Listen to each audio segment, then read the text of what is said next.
Rich Dad, Poor Dad. What the rich teach their kids about money that the poor and middle class do not. By Robert T. Kiyosaki. To parents everywhere, a child's first and most important teachers, and to all those who educate, influence, and lead by example. Acknowledgements. How does a person say thank you when there are so many people to thank? Obviously, this book is a thank you to my two fathers, who were powerful role models, and to my mom, who taught me love and kindness. The person most responsible for this book becoming a reality is my wife, Kim, my partner in marriage, business, and in life. She makes my life complete. Introduction. Rich Dad, Poor Dad. Having two dads offered me the choice of contrasting points of view, one of a rich man and one of a poor man. I had two fathers, a rich one and a poor one. One was highly educated and intelligent. He had a PhD and completed 4 years of undergraduate work in less than 2 years. He then went on to Stanford University, the University of Chicago, and Northwestern University to do his advanced studies, all on full financial scholarships. The other father never finished the 8th grade. Both men were successful in their careers, working hard all their lives. Both earned substantial incomes, yet one always struggled financially. The other would become one of the richest men in Hawaii.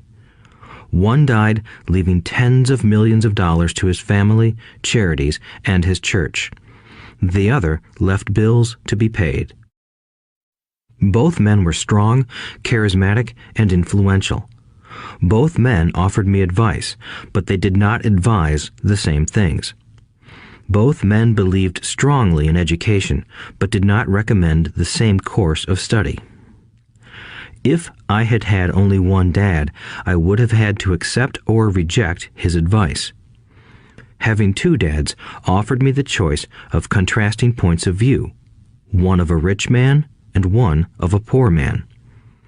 Instead of simply accepting or rejecting one or the other, I found myself thinking more, comparing, and then choosing for myself. The problem was that the rich man was not rich yet, and the poor man was not yet poor. Both were just starting out on their careers, and both were struggling with money and families.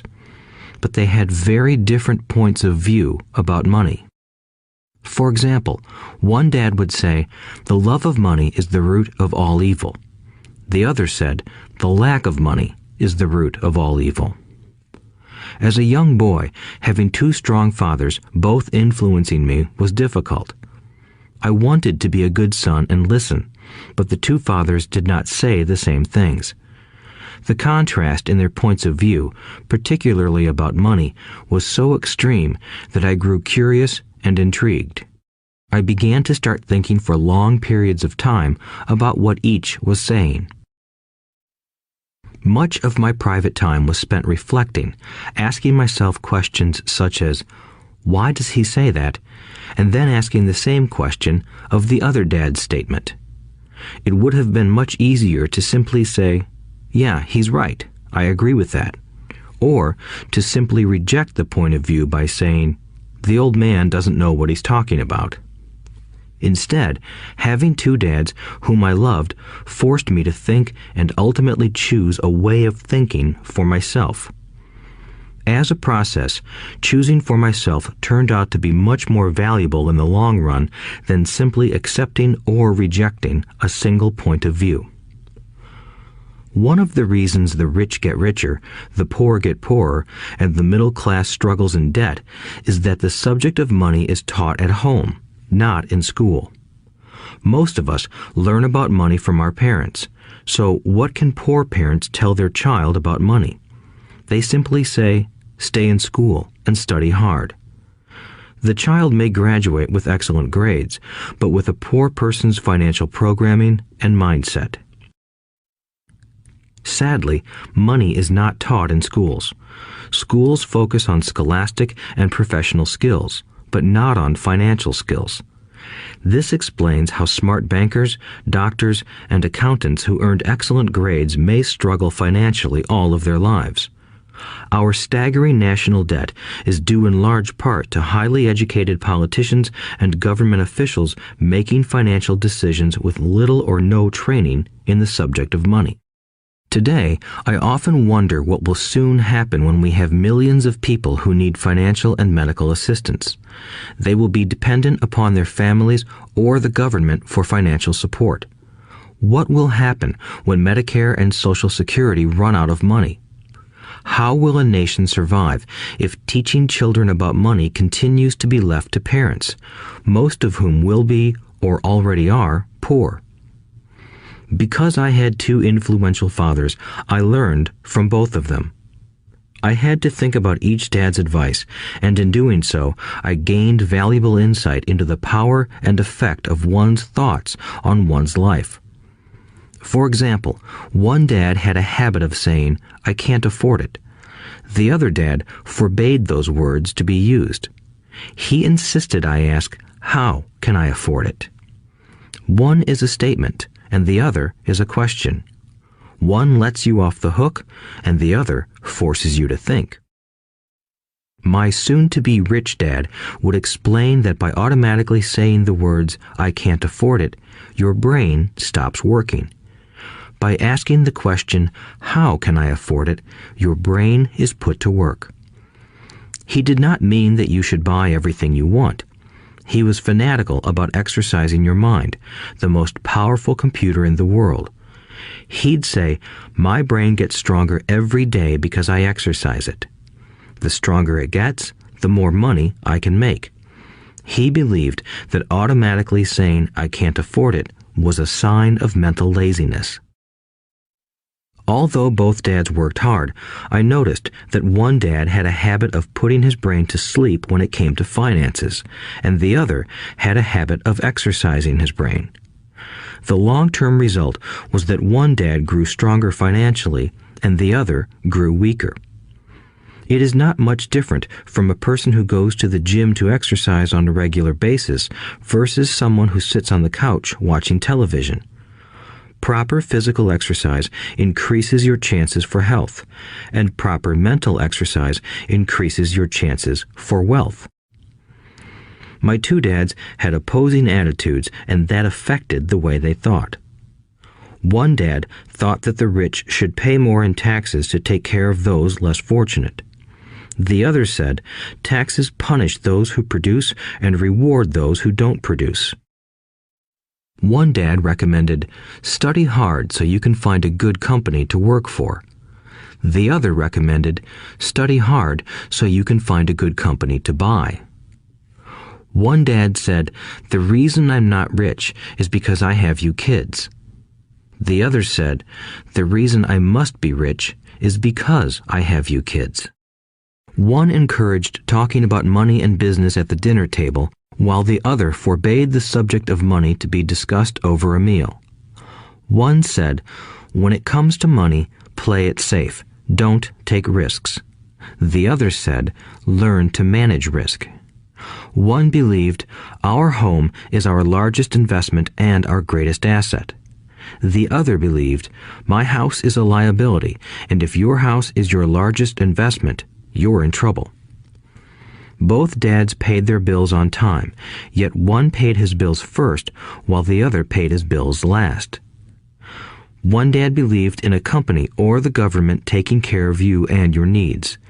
He was always concerned about pay raises, retirement plans, medical benefits, sick leave, vacation days, and other perks. He was impressed with two of his uncles who joined the military and earned a retirement and entitlement package for life after 20 years of active service. He loved the idea of medical benefits and PX privileges the military provided its retirees. He also loved the tenure system available through the university. The idea of job protection for life and job benefits seemed more important at times than the job. He would often say, I've worked hard for the government and I'm entitled to these benefits. The other believed in total financial self-reliance. He spoke out against the entitlement mentality and how it created weak and financially needy people. He was emphatic about being financially competent. One dad struggled to save a few dollars. The other created investments. One dad taught me how to write an impressive resume so I could find a good job. The other taught me how to write strong business and financial plans so I could create jobs. Being a product of two strong dads allowed me the luxury of observing the effects different thoughts have on one's life. I noticed that people really do shape their lives through their thoughts. For example, my poor dad always said, "I'll never be rich," and that prophecy became reality. My rich dad, on the other hand, always referred to himself as rich. He would say things like, "I'm a rich man and rich people don't do this." Even when he was flat broke after a major financial setback, he continued to refer to himself as a rich man. He would cover himself by saying, "There is a difference between being poor and being broke. Broke is temporary. Poor is eternal." My poor dad would say, "I'm not interested in money," or "money doesn't matter." My rich dad always said, "Money is power." The power of our thoughts may never be measured or appreciated, but it became obvious to me as a young boy that it was important to be aware of my thoughts and how I expressed myself. I noticed that my poor dad was poor, not because of the amount of money he earned, which was significant, but because of his thoughts and actions. As a young boy having two fathers, I became acutely aware of being careful about which thoughts I chose to adopt as my own. Should I listen to my rich dad or to my poor dad? Although both men had tremendous respect for education and learning, they disagreed about what they thought was important to learn. One wanted me to study hard, earn a degree, and get a good job to earn money. He wanted me to study to become a professional, an attorney or an accountant, and to go to business school for my MBA. The other encouraged me to study to be rich, to understand how money works, and to learn how to have it work for me. "I don't work for money" were words he would repeat over and over. "Money works for me." At the age of 9, I decided to listen to and learn from my rich dad about money. In doing so, I chose not to listen to my poor dad, even though he was the one with all the college degrees. A lesson from Robert Frost. Robert Frost is my favorite poet. Although I love many of his poems, my favorite is "The Road Not Taken." I use its lesson almost daily. The Road Not Taken. Two roads diverged in a yellow wood, and sorry I could not travel both. And be one traveler long I stood, and looked down one as far as I could, to where it bent in the undergrowth, then took the other as just as fair, and having perhaps the better claim, because it was grassy and wanted wear. Though as for that the passing there had worn them really about the same, and both that morning equally lay in leaves no step had trodden black. Oh, I kept the first for another day, yet knowing how way leads on to way, I doubted if I should ever come back. I shall be telling this with a sigh, somewhere ages and ages hence. Two roads diverged in a wood, and I took the one less traveled by, and that has made all the difference. And that has made all the difference. Over the years, I have often reflected upon Robert Frost's poem. Choosing not to listen to my highly educated dad's advice and attitude about money was a painful decision, but it was a decision that shaped the rest of my life. Once I made up my mind about whom to listen to, my education about money began. My rich dad taught me over a period of 30 years until I was 39 years old. He stopped once he realized that I knew and fully understood what he had been trying to drum into my often thick skull. Money is one form of power. But what is more powerful is financial education. Money comes and goes, but if you have the education about how money works, you gain power over it and can begin building wealth. The reason positive thinking alone does not work is because most people went to school and never learned how money works, so they spend their lives working for money. Because I was only 9 years old when I started, the lessons my rich dad taught me were simple. And when it was all said and done, there were only 6 main lessons, repeated over 30 years. This audiobook is about those 6 lessons, put as simply as possible, just as simply as my rich dad put forth those lessons to me. The lessons are meant not to be answers, but guideposts that will assist you and your children to grow wealthier no matter what happens in a world of increasing change and uncertainty. Chapter 1. Lesson 1. The rich don't work for money. The poor and the middle class work for money. The rich have money work for them. Dad, can you tell me how to get rich? My dad put down the evening paper. Why do you want to get rich, son? Because today Jimmy's mom drove up in their new Cadillac and they were going to their beach house for the weekend. He took 3 of his friends, but Mike and I weren't invited. They told us we weren't invited because we were poor kids. They did? My dad asked incredulously. Yeah, they did, I replied in a hurt tone. My dad silently shook his head, pushed his glasses up the bridge of his nose, and went back to reading the paper. I stood waiting for an answer. The year was 1956. I was 9 years old. By some twist of fate, I attended the same public school where the rich people sent their kids. We were primarily a sugar plantation town. The managers of the plantation and the other affluent people, such as doctors, business owners, and bankers, sent their children to this elementary school. After grade 6, their children were generally sent off to private schools. Because my family lived on one side of the street, I went to this school. Had I lived on the other side of the street, I would have gone to a different school with kids from families more like mine. After grade 6, these kids and I would go on to the public intermediate and high school. There was no private school for them or for me. My dad finally put down the paper. I could tell he was thinking.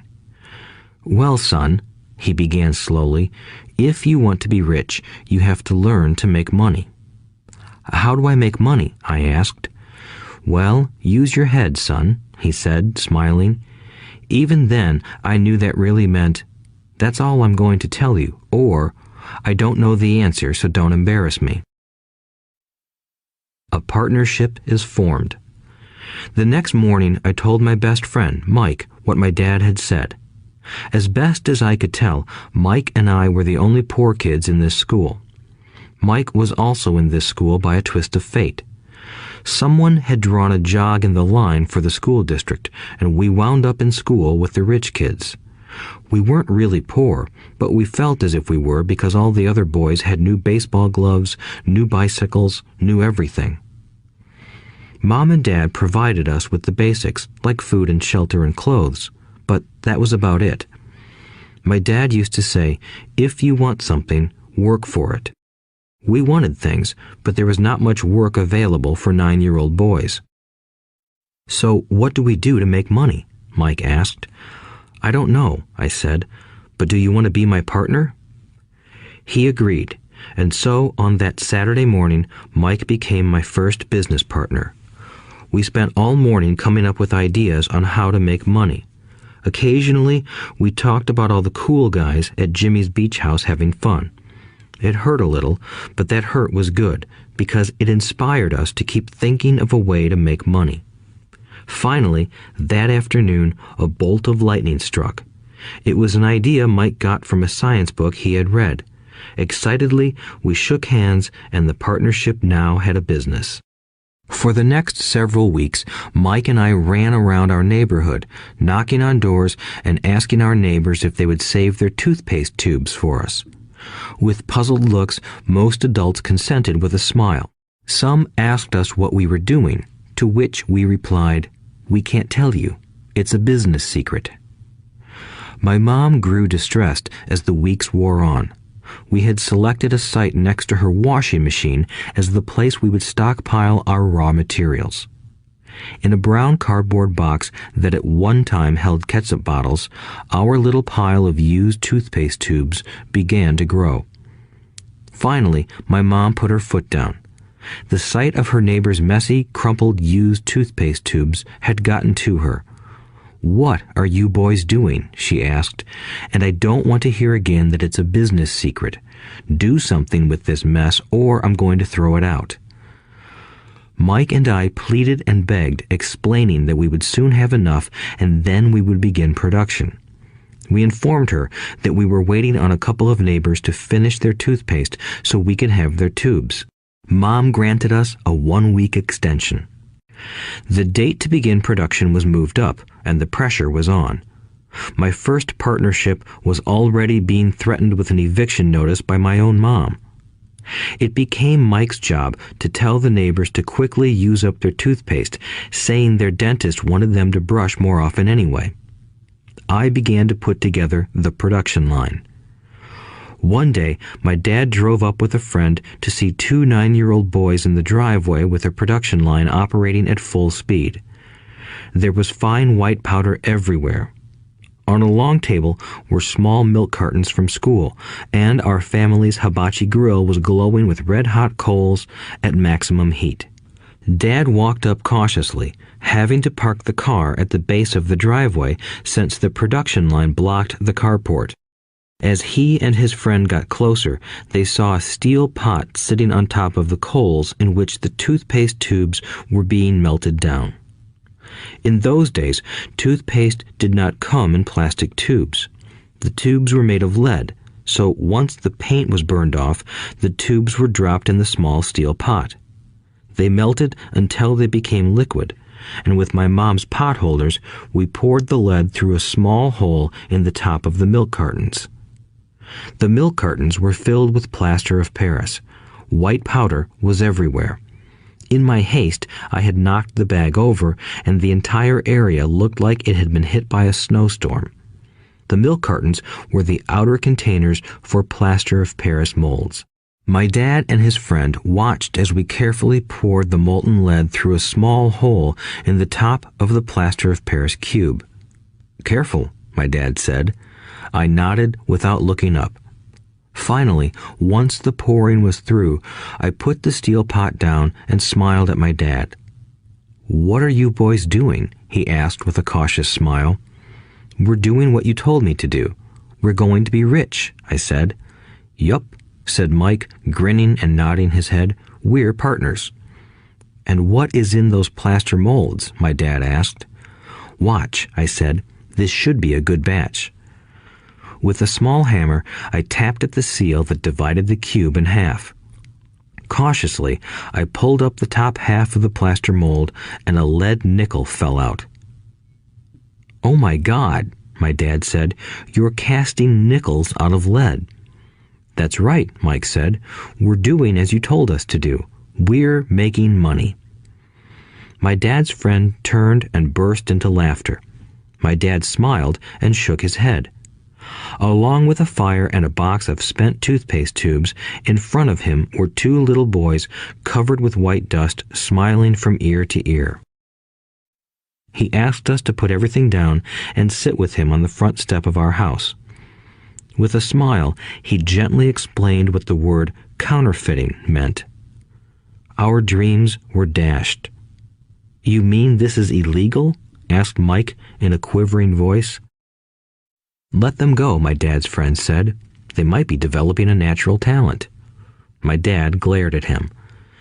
"Yes, it is illegal," my dad said gently, "but you boys have shown great creativity and original thought. Keep going. I'm really proud of you."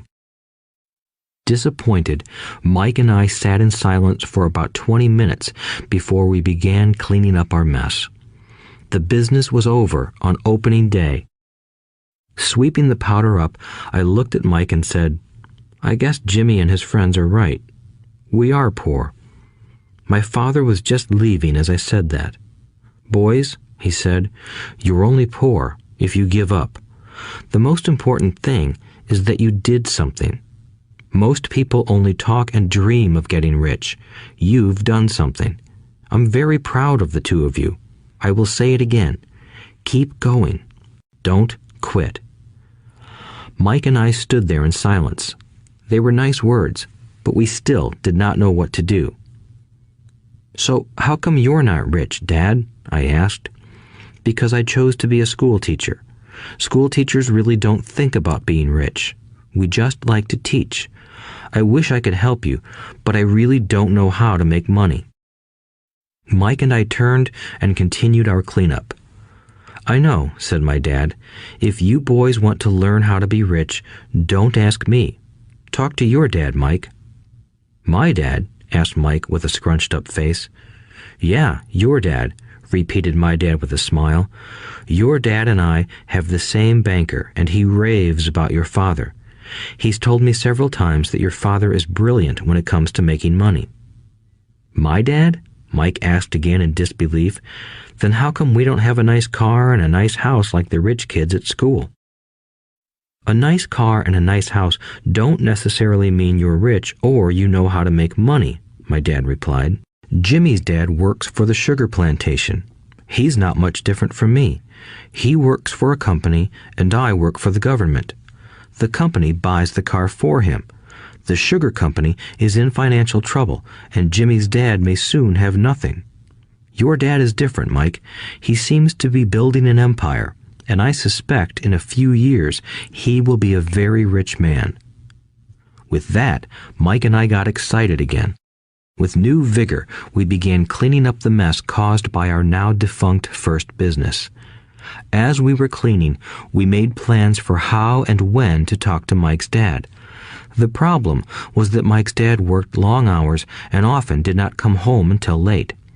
His father owned warehouses, a construction company, a chain of stores, and 3 restaurants. It was the restaurants that kept him out late.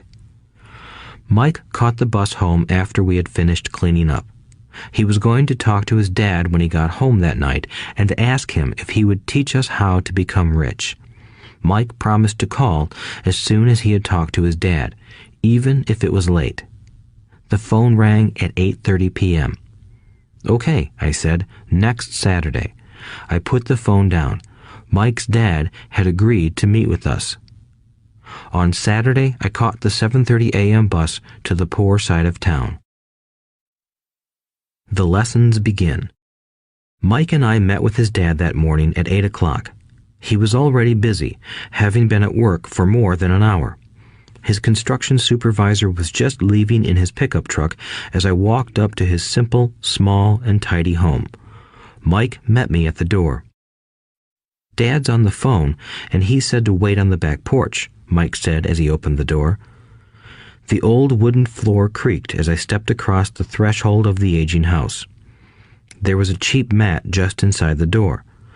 The mat was there to hide the years of wear from countless footsteps that the floor had supported. Although clean, it needed to be replaced. I felt claustrophobic as I entered the narrow living room that was filled with old, musty, overstuffed furniture that today would be collector's items. Sitting on the couch were 2 women, both a little older than my mom. Across from the women sat a man in workman's clothes. He wore khaki slacks and a khaki shirt, neatly pressed but without starch, and polished work boots. He was about 10 years older than my dad. They smiled as Mike and I walked past them toward the back porch. I smiled back shyly. "Who are those people?" I asked. "Oh, they work for my dad. The older man runs his warehouses, and the women are the managers of the restaurants. And as you arrived, you saw the construction supervisor who was working on a road project about 50 miles from here. His other supervisor, who was building a track of houses, left before you got here." "Does this go on all the time?" I asked. "Not always, but quite often," said Mike, smiling as he pulled up a chair to sit down next to me. "I asked my dad if he would teach us to make money," Mike said. "Oh, and what did he say to that?" I asked with cautious curiosity. Well, he had a funny look on his face at first, and then he said he would make us an offer. "Oh," I said, rocking my chair back against the wall. I sat there, perched on two rear legs of the chair. Mike did the same thing. "Do you know what the offer is?" I asked. "No, but we'll soon find out." Suddenly, Mike's dad burst through the rickety screen door and onto the porch. Mike and I jumped to our feet, not out of respect, but because we were startled. "Ready, boys?" he asked as he pulled up a chair to sit down with us. We nodded our heads as we pulled our chairs away from the wall to sit in front of him. He was a big man, about 6 feet tall and 200 pounds. My dad was taller, about the same weight, and 5 years older than Mike's dad. They sort of looked alike, though not of the same ethnic makeup. Maybe their energy was similar. "Mike says you want to learn to make money. Is that correct, Robert?" I nodded my head quickly, but with a little trepidation. He had a lot of power behind his words and smile. "Okay, here's my offer. I'll teach you, but I won't do it classroom style. You work for me, I'll teach you. You don't work for me, I won't teach you. I can teach you faster if you work, and I'm wasting my time if you just want to sit and listen like you do in school. That's my offer. Take it or leave it." May I ask a question first?" I asked. "No. Take it or leave it. I've got too much work to do to waste my time. If you can't make up your mind decisively, then you'll never learn to make money anyway. Opportunities come and go. Being able to know when to make quick decisions is an important skill. You have the opportunity that you asked for. School is beginning, or it's over, in 10 seconds, Mike's dad said with a teasing smile. "Take it," I said. "Take it," said Mike. "Good," said Mike's dad. "Mrs. Martin will be by in 10 minutes. After I'm through with her, you'll ride with her to my superette and you can begin working. I'll pay you 10 cents an hour and you'll work 3 hours every Saturday." "But I have a softball game today," I said. Mike's dad lowered his voice to a stern tone. "Take it or leave it," he said. "I'll take it," I replied, choosing to work and learn instead of playing. 30 cents later. By 9 a.m. that day, Mike and I were working for Mrs. Martin. She was a kind and patient woman. She always said that Mike and I reminded her of her 2 grown sons. Although kind, she believed in hard work and kept us moving. We spent 3 hours taking canned goods off the shelves, brushing each can with a feather duster to get the dust off, and then restacking them neatly. It was excruciatingly boring work. Mike's dad, whom I called my rich dad, owned 9 of these little superettes, each with a large parking lot. They were the early version of the 7-Eleven convenience stores, little neighborhood grocery stores where people bought items such as milk, bread, butter, and cigarettes. The problem was that this was Hawaii before air conditioning was widely used, and the stores could not close their doors because of the heat. On 2 sides of the store, the doors had to be wide open to the road and parking lot. Every time a car drove by or pulled into the parking lot, dust would swirl and settle in the store. We knew we had a job as long as there was no air conditioning. For 3 weeks, Mike and I reported to Mrs. Martin and worked our 3 hours. By noon, our work was over, and she dropped 3 little dimes in each of our hands. Now, even at the age of 9 in the mid-1950s, 30 cents was not too exciting. Comic books cost 10 cents back then, so I usually spent my money on comic books and went home. By Wednesday of the 4th week, I was ready to quit. I had agreed to work only because I wanted to learn to make money from Mike's dad, and now I was a slave for 10 cents an hour. On top of that, I had not seen Mike's dad since that first Saturday. "I'm quitting," I told Mike at lunchtime. School was boring, and now I did not even have my Saturdays to look forward to. But it was the 30 cents that really got to me. This time, Mike smiled. "What are you laughing at?" I asked with anger and frustration. "Dad said this would happen. He said to meet with him when you were ready to quit." "What?" I said indignantly. He's been waiting for me to get fed up? Sort of, Mike said. Dad's kind of different. He doesn't teach like your dad. Your mom and dad lecture a lot. My dad is quiet and a man of few words. You just wait till this Saturday. I'll tell him you're ready. You mean I've been set up? No, not really. But maybe. Dad will explain on Saturday. Waiting in line on Saturday. I was ready to face Mike's dad. Even my real dad was angry with him. My real dad, the one I called the poor one, thought that my rich dad was violating child labor laws and should be investigated. My educated poor dad told me to demand what I deserve, at least 25 cents an hour.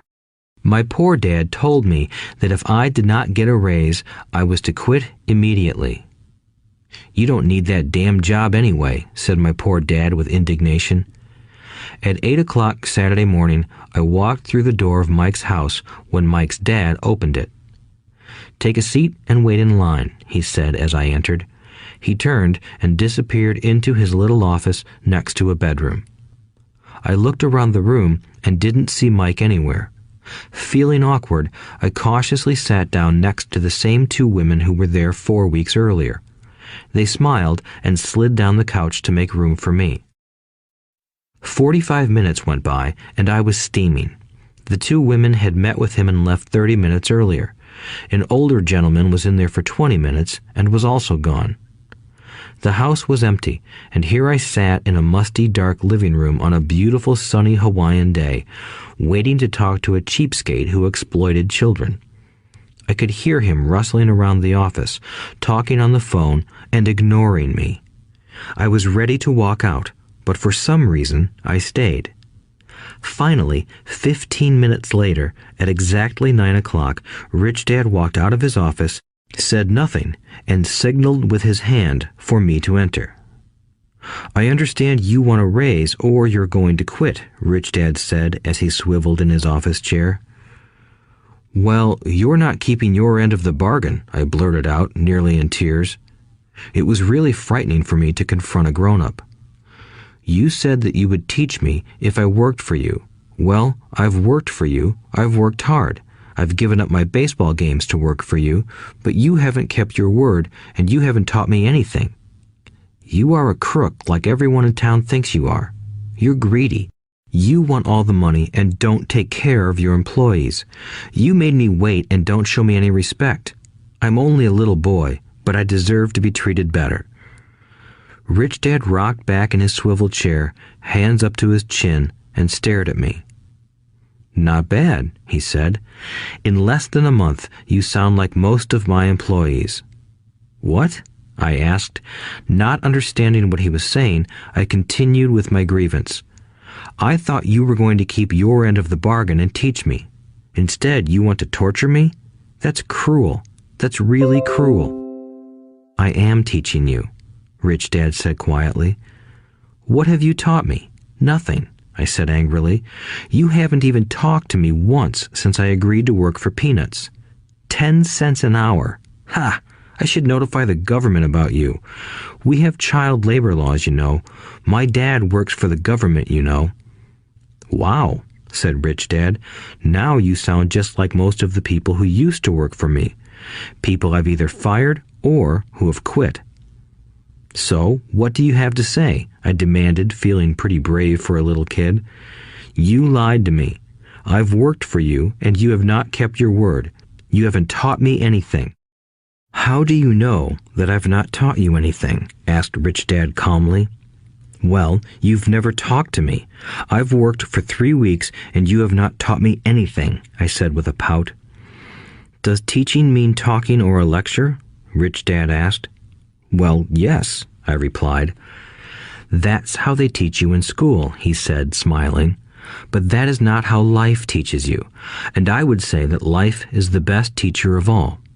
Most of the time, life does not talk to you. It just sort of pushes you around. Each push is life saying, wake up, there's something I want you to learn. What is this man talking about? I asked myself silently. Life pushing me around was life talking to me? Now I knew I had to quit my job. I was talking to someone who needed to be locked up. If you learn life's lessons, you will do well. If not, life will just continue to push you around. People do two things. Some just let life push them around. Others get angry and push back. But they push back against their boss, or their job, or their husband or wife. They do not know it's life that's pushing. I had no idea what he was talking about. Life pushes all of us around. Some people give up and others fight.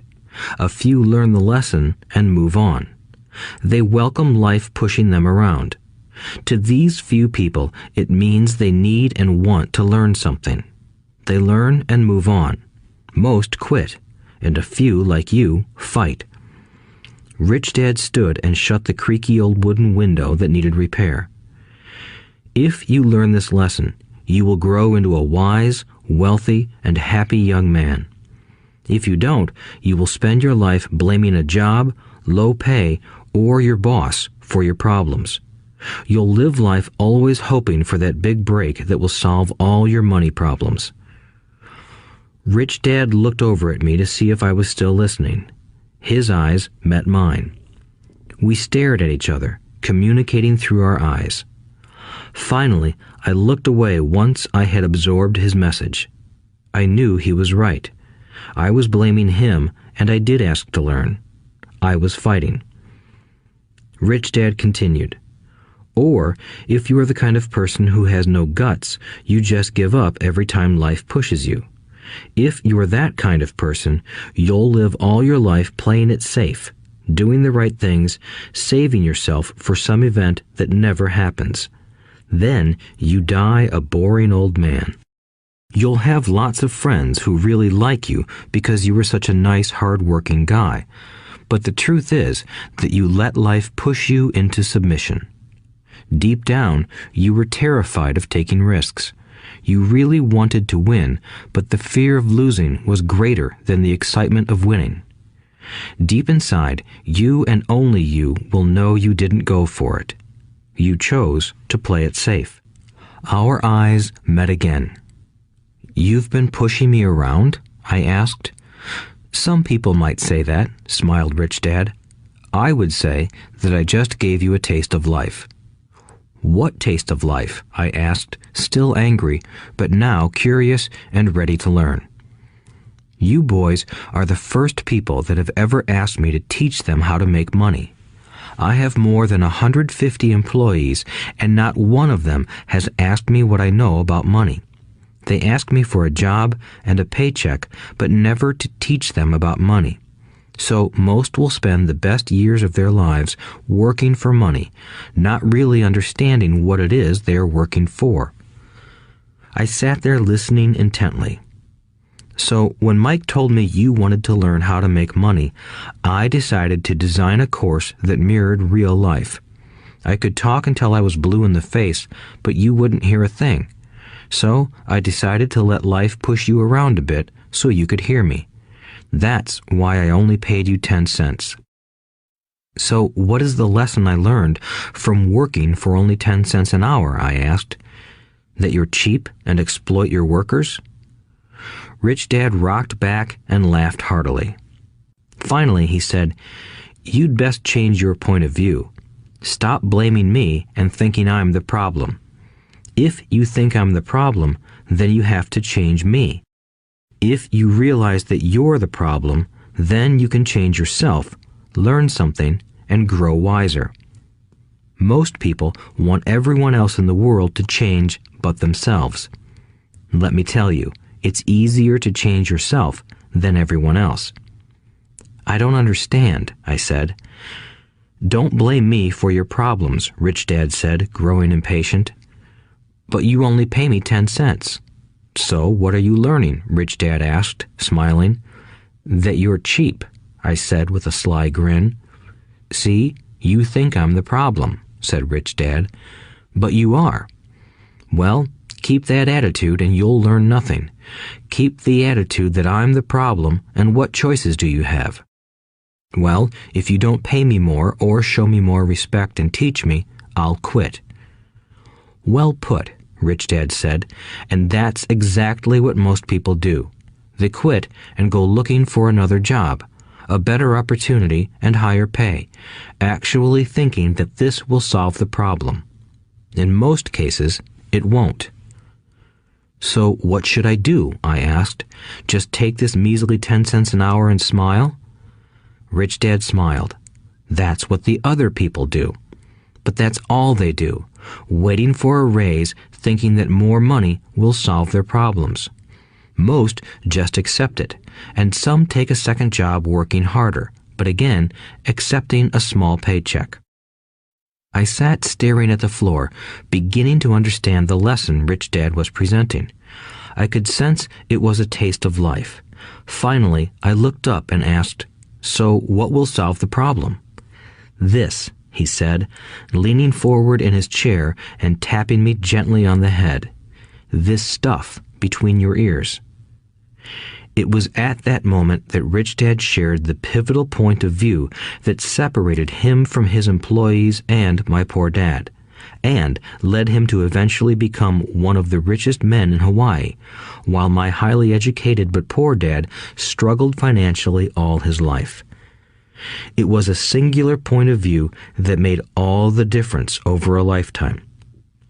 Rich Dad said this point of view over and over, which I call lesson number 1. The poor and the middle class work for money. The rich have money work for them. On that bright Saturday morning, I learned a completely different point of view from what I had been taught by my poor dad. At the age of 9, I understood that both dads wanted me to learn. Both dads encouraged me to study, but not the same things. My highly educated dad recommended that I do what he did. "Son, I want you to study hard, get good grades so you can find a safe, secure job with a big company, and make sure it has excellent benefits." My rich dad wanted me to learn how money works so I could make it work for me. These lessons I would learn through life with his guidance, not because of a classroom. My rich dad continued my first lesson.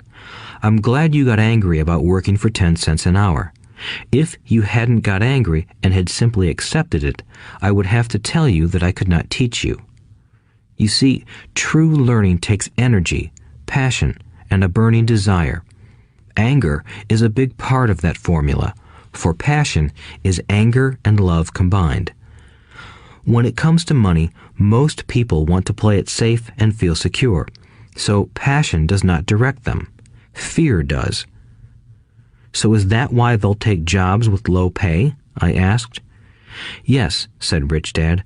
"Some people say I exploit people because I don't pay as much as the sugar plantation or the government. I say the people exploit themselves. It's their fear, not mine." "But don't you feel you should pay them more?" I asked. "I don't have to. And besides, more money will not solve their problems. Just look at your dad. He makes a lot of money, and he still can't pay his bills. Most people, given more money, only get into more debt." "So that's why the 10 cents an hour," I said, smiling. "It's part of the lesson." "That's right," smiled Rich Dad. "You see, your dad went to school and got an excellent education so he could get a high-paying job. But he still has money problems because he never learned anything about money in school. On top of that, he believes in working for money." "And you don't?" I asked. "No, not really," said Rich Dad. "If you want to learn to work for money, then stay in school. That is a great place to learn to do that. But if you want to learn how to have money work for you, then I will teach you that. But only if you want to learn." "Wouldn't everyone want to learn that?" I asked. "No," said Rich Dad, "simply because it's easier to learn to work for money, especially if fear is your primary emotion when the subject of money is discussed." "I don't understand," I said with a frown. "Don't worry about that for now. Just know that it's fear that keeps most people working at a job. The fear of not paying their bills, the fear of being fired, the fear of not having enough money, and the fear of starting over. That's the price of studying to learn a profession or trade and then working for money. Most people become a slave to money and then get angry at their boss. Learning to have money work for you is a completely different course of study? I asked. Absolutely, Rich Dad answered. Absolutely. We sat in the silence on that beautiful Hawaiian Saturday morning. My friends had just started their Little League baseball game, but for some reason I was now thankful I had decided to work for 10 cents an hour. I sensed that I was about to learn something my friends wouldn't learn in school. Ready to learn? Asked Rich Dad. Absolutely, I said with a grin. I have kept my promise. I've been teaching you from afar, my Rich Dad said. At 9 years old, you've gotten a taste of what it feels like to work for money. Just multiply your last month by 50 years, and you will have an idea of what most people spend their life doing. I don't understand, I said. How did you feel waiting in line to see me, once to get hired and once to ask for more money? Terrible, I said. If you choose to work for money, that is what life will be like, said Rich Dad. And how did you feel when Mrs. Martin dropped 3 dimes in your hand for 3 hours of work? I felt like it wasn't enough. It seemed like nothing. I was disappointed, I said. And that is how most employees feel when they look at their paychecks, especially after all the tax and other deductions are taken out. At least you got 100%. You mean most workers don't get paid everything? I asked with amazement. Heavens no, said Rich Dad. The government always takes its share first. How do they do that? I asked. Taxes, said Rich Dad. You're taxed when you earn. You're taxed when you spend. You're taxed when you save. You're taxed when you die. Why do people let the government do that to them? The rich don't, said Rich Dad with a smile. The poor and the middle class do. I'll bet you that I earn more than your dad, yet he pays more in taxes. How can that be? I asked. At my age, that made no sense to me. Why would someone let the government do that to them? Rich Dad rocked slowly and silently in his chair, just looking at me. Ready to learn? He asked. I nodded my head slowly. As I said, there is a lot to learn. Learning how to have money work for you is a lifetime study. Most people go to college for 4 years and their education ends. I already know that my study of money will continue over my lifetime, simply because the more I find out I need to know. Most people never study the subject. They go to work, get their paycheck, balance their checkbooks, and that's it. Then they wonder why they have money problems. They think that more money will solve the problem, and don't realize that it's their lack of financial education that is the problem. So my dad has tax problems because he doesn't understand money? I asked, confused. Look, said Rich Dad, taxes are just one small section on learning how to have money work for you. Today, I just wanted to find out if you still have the passion to learn about money. Most people don't. They want to go to school, learn a profession, have fun at their work, and earn lots of money. One day they wake up with big money problems, and then they can't stop working. That's the price of only knowing how to work for money instead of studying how to have money work for you. So, do you still have the passion to learn? Asked Rich Dad. I nodded my head. Good, said Rich Dad. Now get back to work. This time, I will pay you nothing. What? I asked in amazement. You heard me. Nothing. You will work the same 3 hours every Saturday, but this time you will not be paid 10 cents per hour. You said you wanted to learn to not work for money, so I'm not going to pay you anything. I couldn't believe what I was hearing. I've already had this conversation with Mike, and he's already working, dusting and stacking canned goods for free. You'd better hurry and get back there. That's not fair, I shouted. You've got to pay something. You said you wanted to learn. If you don't learn this now, you'll grow up to be like the two women and the older man sitting in my living room, working for money and hoping I don't fire them. Or, like your dad, earning lots of money only to be in debt up to his eyeballs, hoping more money will solve the problem. If that's what you want, I'll go back to our original deal of 10 cents an hour. Or you can do what most adults do. Complain that there is not enough pay, quit, and go looking for another job. But what do I do? I asked. Rich Dad tapped me on the head. Use this, he said.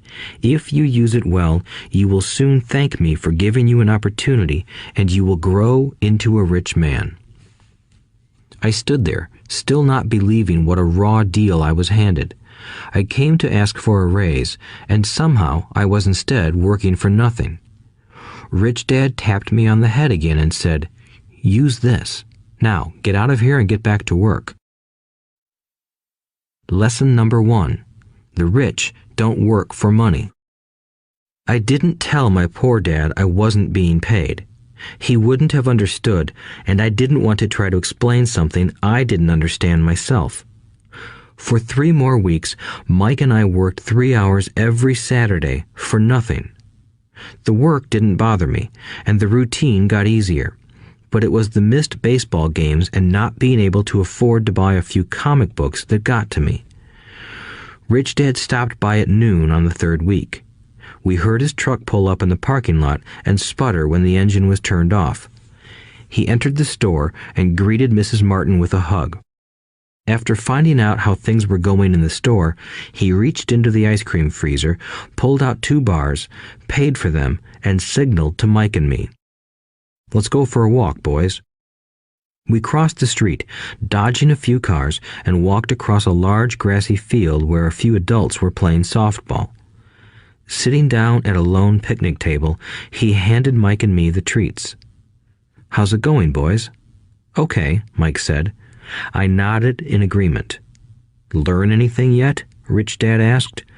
Mike and I looked at each other, shrugged our shoulders, and shook our heads in unison. Avoiding one of life's biggest traps. Well, you boys had better start thinking. You're staring at one of life's biggest lessons.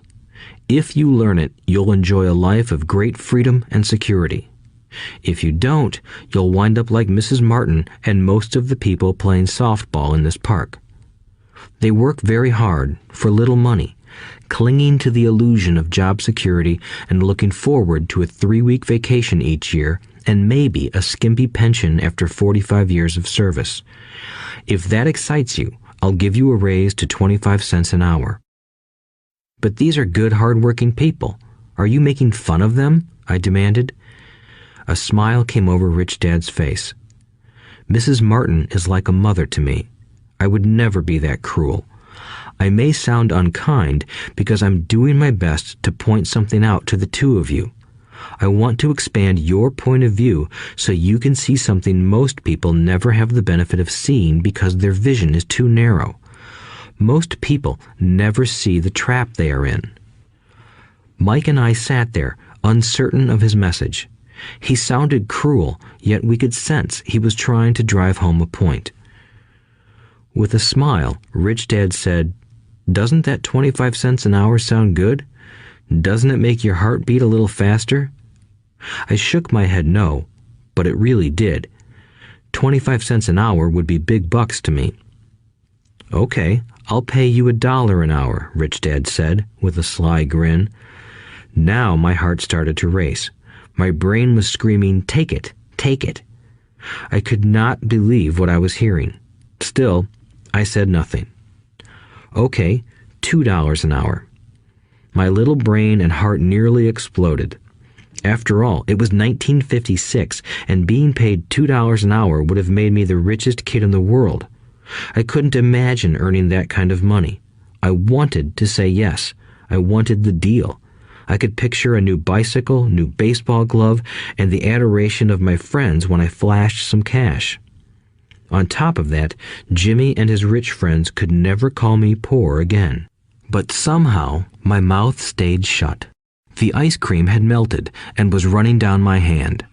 Rich Dad was looking at two boys staring back at him, eyes wide open and brains empty. He was testing us, and he knew there was a part of our emotions that wanted to take the deal.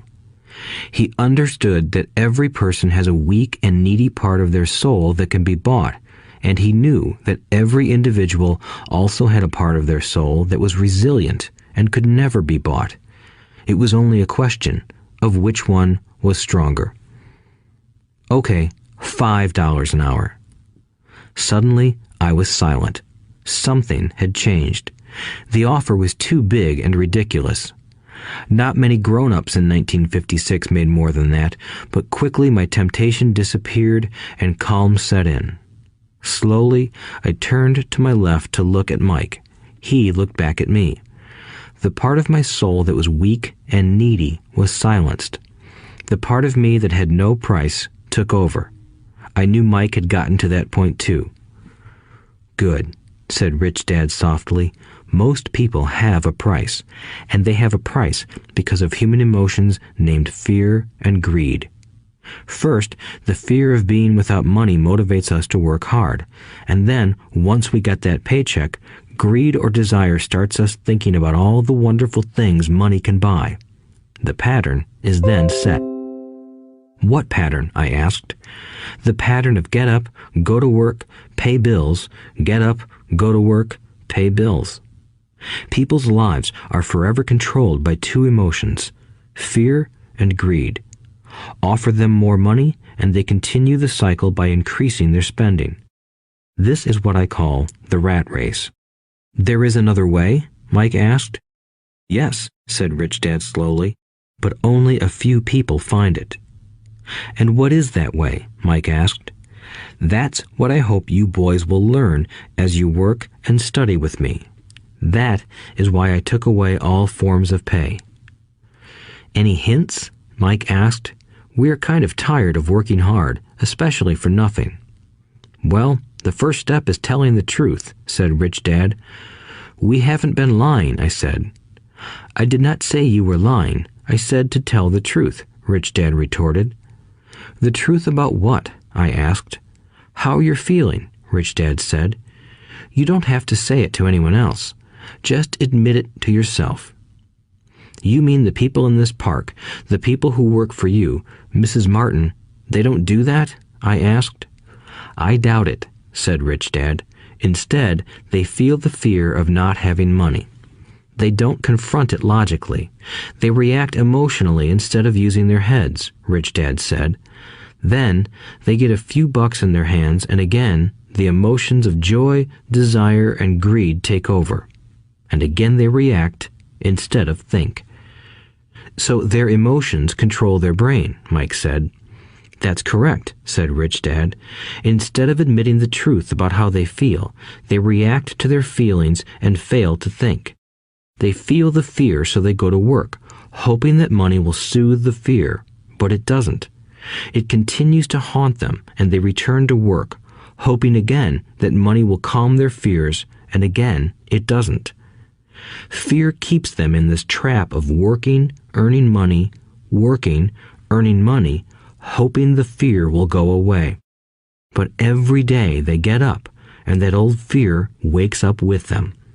For millions of people, that old fear keeps them awake all night, causing a night of turmoil and worry.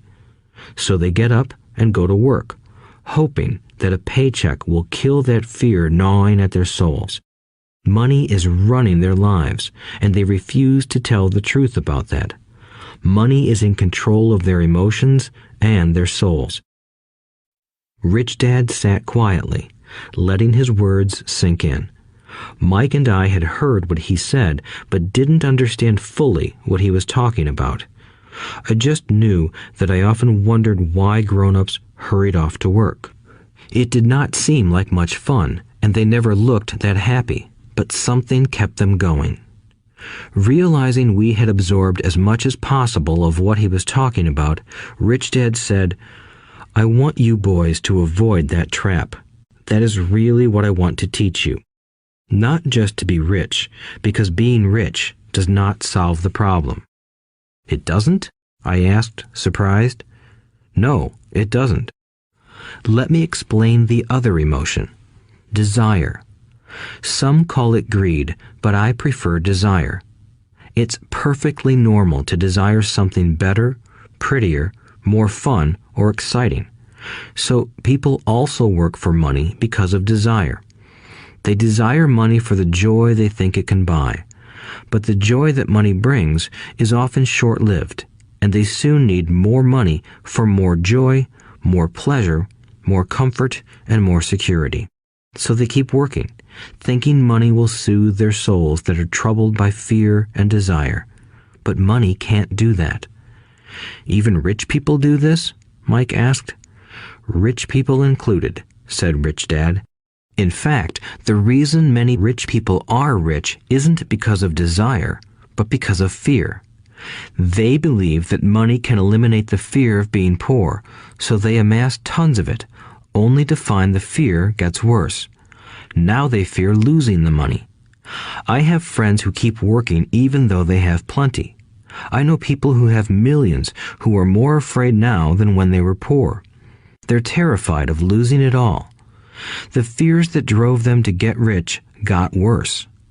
That weak and needy part of their soul is actually screaming louder.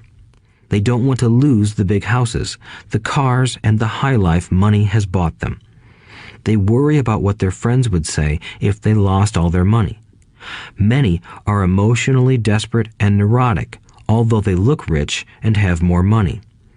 So, is a poor man happier? I asked. No, I don't think so, replied Rich Dad.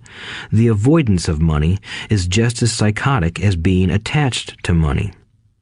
As if on cue, the town derelict went past our table, stopping by the large rubbish can and rummaging around in it. The three of us watched him with great interest, when before we probably would have just ignored him. Rich Dad pulled $1 out of his wallet and gestured to the older man.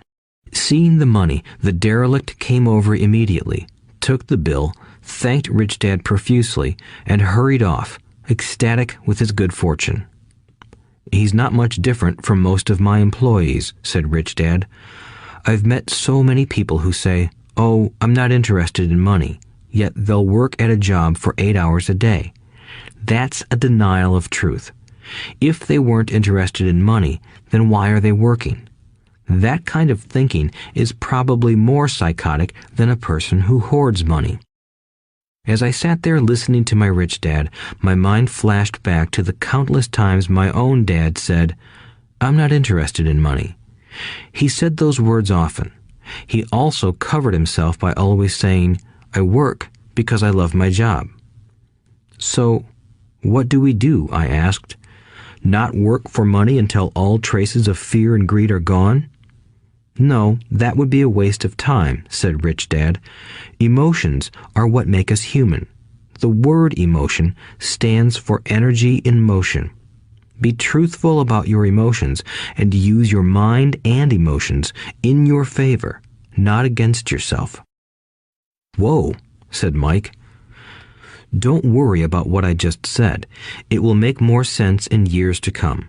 Just be an observer, not a reactor, to your emotions. Most people do not know that it's their emotions that are doing the thinking. Your emotions are your emotions, but you have got to learn to do your own thinking. Can you give me an example? I asked. Sure, replied Rich Dad. When a person says, "I need to find a job," it's most likely an emotion doing the thinking. Fear of not having money generates that thought. But people do need money if they have bills to pay, I said. Sure they do, smiled Rich Dad. All I'm saying is that it's fear that is all too often doing the thinking.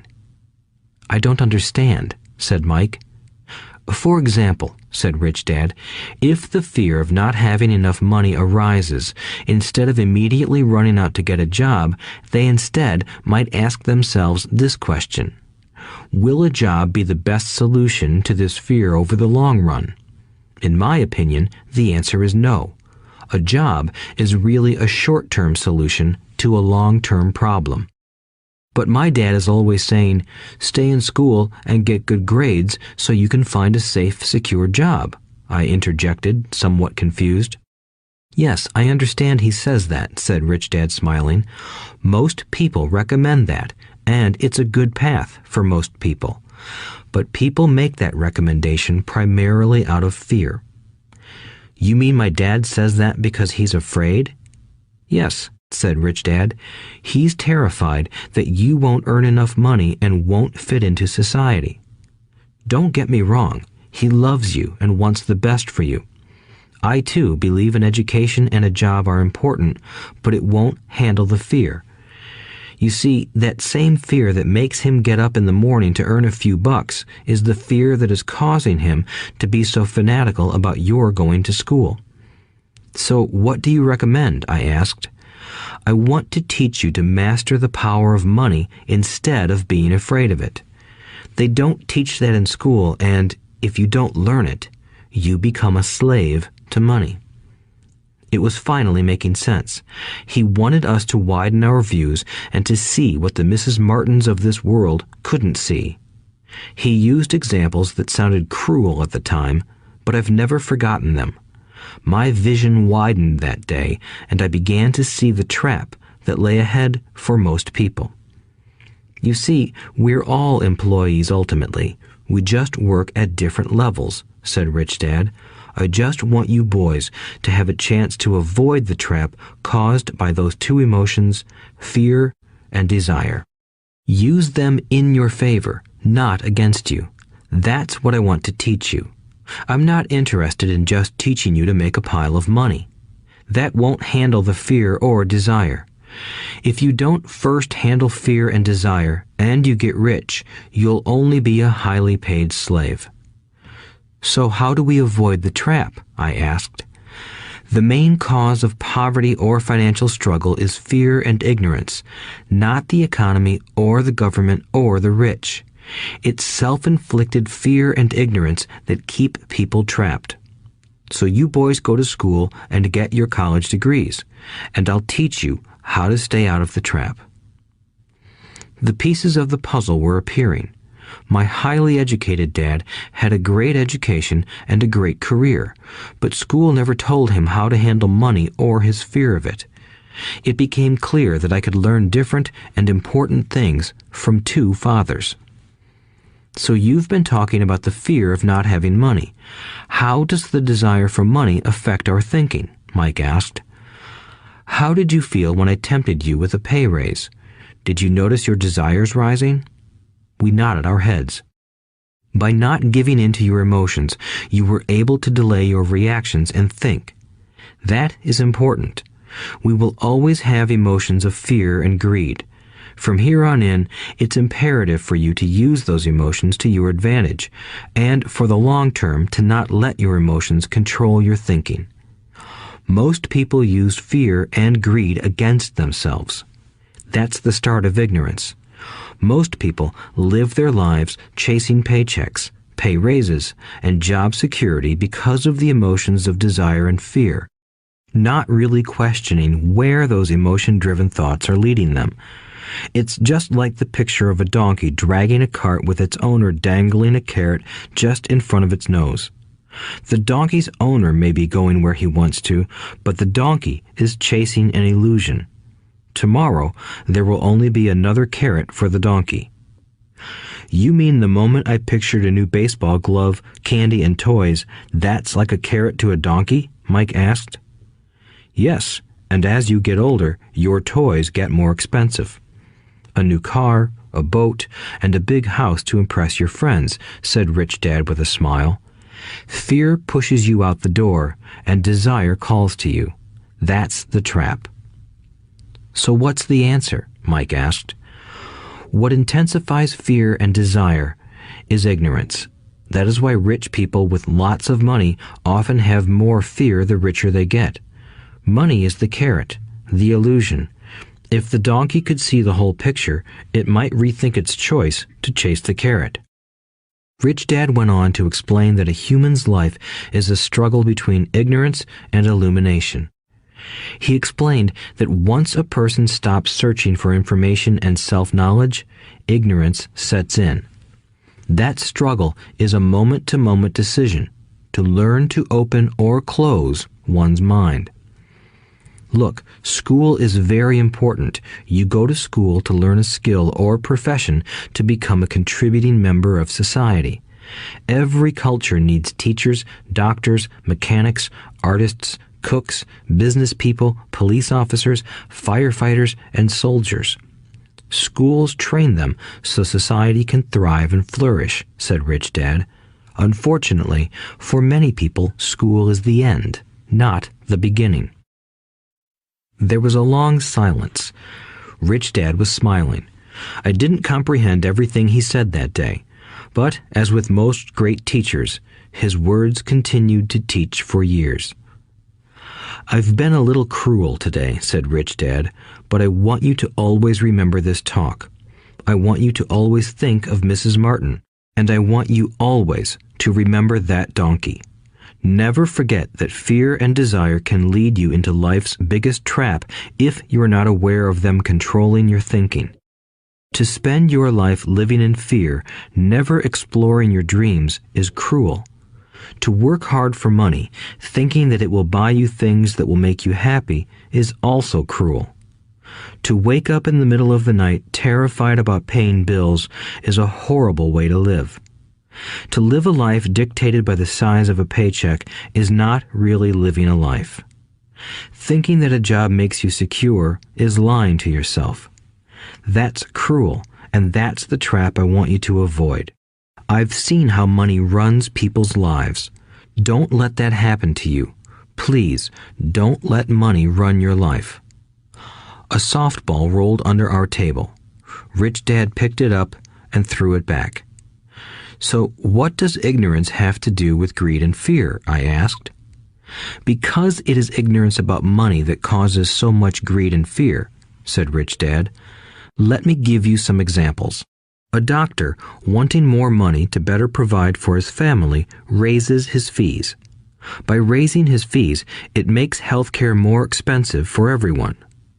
It hurts the poor people the most, so they have worse health than those with money. Because the doctors raise their fees, the attorneys raise their fees. Because the attorneys' fees have gone up, school teachers want a raise, which raises our taxes, and on and on and on. Soon, there will be such a horrifying gap between the rich and the poor that chaos will break out and another great civilization will collapse. History proves that great civilizations collapse when the gap between the haves and have-nots is too great. Sadly, America is on that same course because we haven't learned from history.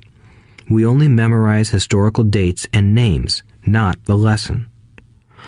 Aren't prices supposed to go up? I asked. In an educated society with a well-run government, prices should actually come down. Of course, that is often only true in theory. Prices go up because of greed and fear caused by ignorance. If schools taught people about money, there would be more money and lower prices. But schools focus only on teaching people to work for money, not how to harness money's power. But don't we have business schools? Mike asked. And haven't you encouraged me to go for my MBA? Yes, said Rich Dad, but all too often business schools train employees to become sophisticated bean counters. Heaven forbid a bean counter takes over a business. All they do is look at the numbers, fire people, and kill the business. I know this because I hire bean counters. All they think about is cutting costs and raising prices, which cause more problems. Bean counting is important. I wish more people knew it, but it, too, is not the whole picture, added Rich Dad angrily. So, is there an answer? Asked Mike. Yes, said Rich Dad. Learn to use your emotions to think, not think with your emotions. When you boys mastered your emotions by agreeing to work for free, I knew there was hope. When you again resisted your emotions when I tempted you with more money, you were again learning to think in spite of being emotionally charged. That's the first step. Why Why is that step so important? I asked. Well, that's up to you to find out. If you want to learn, I'll take you boys into the briar patch, a place almost everyone else avoids. If you go with me, you'll let go of the idea of working for money and instead learn to have money work for you. And what will we get if we go with you? What if we agree to learn from you? What will we get? I asked. The same thing Brer Rabbit got, said Rich Dad, referring to the classic children's story. Is there a briar patch? I asked.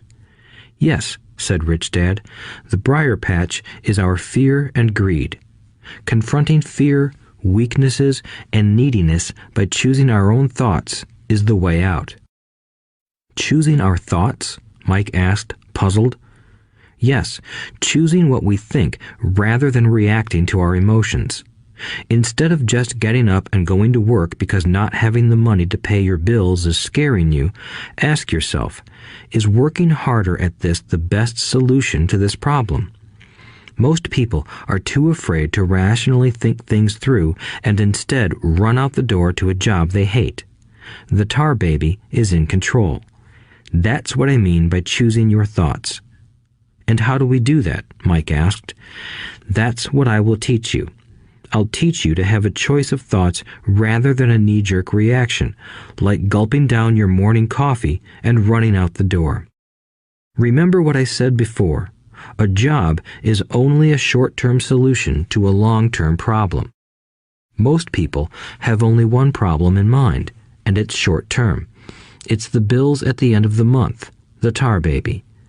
Money controls their lives, or should I say the fear and ignorance about money controls it. So they do as their parents did.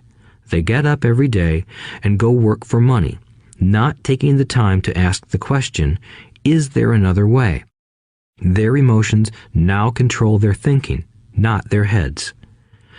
Can you tell the difference between emotions thinking and the head thinking? Mike asked. Oh yes, I hear it all the time, said Rich Dad.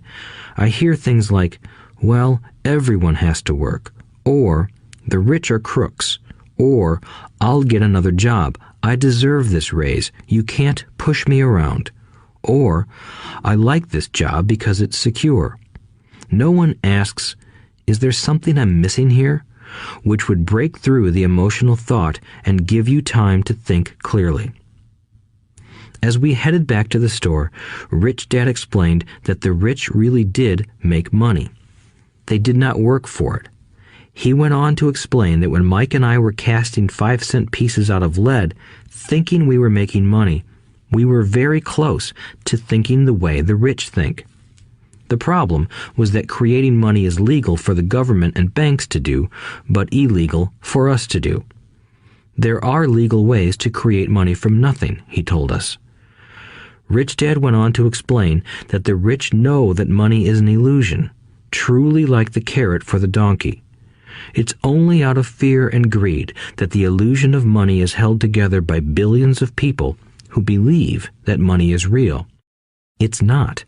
Money is really made up. It is only because of the illusion of confidence and the ignorance of the masses that this house of cards stands. He talked about the gold standard that America was on, and that each dollar bill was actually a silver certificate. What concerned him was the rumor that we would someday go off the gold standard and our dollars would no longer be backed by something tangible. If that happens, boys, all hell will break loose. The poor, the middle class, and the ignorant will have their lives ruined simply because they will continue to believe that money is real and that the company they work for, or the government, will look after them. We really did not understand what he was saying that day, but over the years, it made more and more sense. Seeing what others miss. As he climbed into his pickup truck outside his convenience store, Rich Dad said, "Keep working, boys, but the sooner you forget about needing a paycheck, the easier your adult life will be. Keep using your brain, work for free, and soon your mind will show you ways of making money far beyond what I could ever pay you. You will see things that other people never see. Most people never see these opportunities because they're looking for money and security, so that's all they get. The moment you see one opportunity, you'll see them for the rest of your life. The moment you do that, I'll teach you something else. Learn this, and you'll avoid one of life's biggest traps. Mike and I picked up our things from the store and waved goodbye to Mrs. Martin. We went back to the park, to the same picnic bench, and spent several more hours thinking and talking. We spent the next week at school thinking and talking too. For 2 more weeks, we kept thinking, talking, and working for free. At the end of the second Saturday, I was again saying goodbye to Mrs. Martin and looking at the comic book stand with a longing gaze. The hard thing about not even getting 30 cents every Saturday was that I didn't have any money to buy comic books. Suddenly, as Mrs. Martin said goodbye to Mike and me, I saw her do something I'd never seen her do before. Mrs. Martin was cutting the front page of the comic book in half. She kept the top half of the comic book cover and threw the rest of the book into a large cardboard box. When I asked her what she did with the comic books, she said, "I throw them away.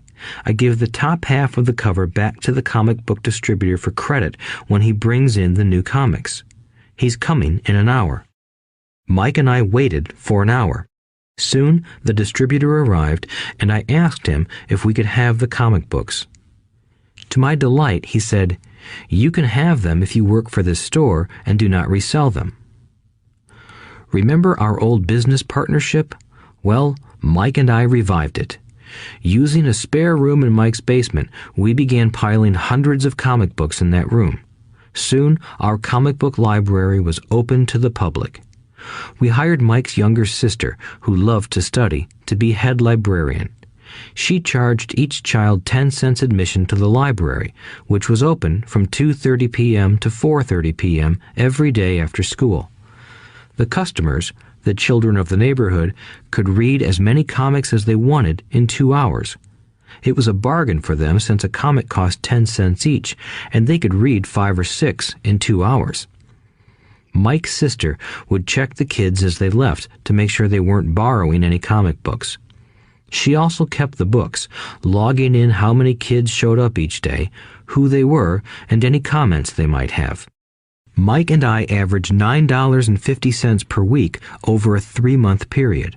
We paid his sister $1 a week and allowed her to read the comics for free, which she rarely did since she was always studying. Mike and I kept our agreement by working in the store every Saturday and collecting all the comic books from the different stores. We kept our agreement to the distributor by not selling any comic books. We burned them once they got too tattered. We tried opening a branch office, but we could never quite find someone as trustworthy and dedicated as Mike's sister. At an early age, we found out how hard it was to find good staff.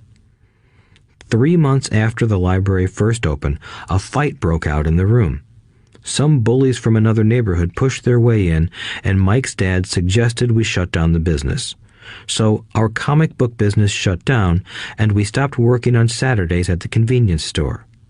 But Rich Dad was excited because he had new things he wanted to teach us. He was happy because we had learned our first lessons so well. We learned to make money work for us. By not getting paid for our work at the store, we were forced to use our imaginations to identify an opportunity to make money. By starting our own business, the comic book library, we were in control of our own finances, not dependent on an employer. The best part was that our business generated money for us even when we weren't physically there. Our money worked for us. Instead of paying us money, Rich Dad had given us so much more. Chapter 2. Lesson 2. Why teach financial literacy? It's not how much money you make, it's how much money you keep. In 1990, Mike took over his father's empire and is, in fact, doing a better job than his dad did. We see each other once or twice a year on the golf course. He and his wife are wealthier than you can imagine. Rich Dad's empire is in great hands, and Mike is now grooming his son to take his place, as his dad had groomed us. In 1994, I retired at the age of 47, and my wife Kim was 37. Retirement does not mean not working. For us, it means that, barring unforeseen cataclysmic changes, we can work or not work, and our wealth grows automatically, staying ahead of inflation. Our assets are large enough to grow by themselves. It's like planting a tree. You water it for years, and then one day it doesn't need you anymore. Its roots are implanted deep enough. Then the tree provides shade for your enjoyment. Mike chose to run the empire, and I chose to retire. Whenever I speak to groups of people, they often ask what I would recommend that they do. How do I get started? Is there a book you would recommend? What should I do to prepare my children? What is your secret to success? How do I make millions? Whenever I hear one of these questions, I'm reminded of the following story. The Richest Businessmen. In 1923, a group of our greatest leaders and richest businessmen held a meeting at the Edgewater Beach Hotel in Chicago. Among them were Charles Schwab, head of the largest independent steel company; Samuel Insull, president of the world's largest utility; Howard Hobson, head of the largest gas company; Ivar Kruger, president of International Match Company, one of the world's largest companies at that time; Leon Fraser, president of the Bank of International Settlements; Richard Whitney, president of the New York Stock Exchange; Arthur Cotton and Jesse Livermore, two of the biggest stock speculators; and Albert Fall, a member of President Harding's cabinet. 25 years later, 9 of these titans ended their lives as follows. Schwab died penniless after living for 5 years on borrowed money. Insull died broke in a foreign land, and Kruger and Cotton also died broke. Hobson went insane. Whitney and Albert Fall were released from prison, and Fraser and Livermore committed suicide. I doubt if anyone can say what really happened to these men. If you look at the date, 1923, it was just before the 1929 market crash and the Great Depression, which I suspect had a great impact on these men and their lives. The point is this. Today, we live in times of greater and faster change than these men did. I suspect there will be many booms and busts in the coming years that will parallel the ups and downs these men faced.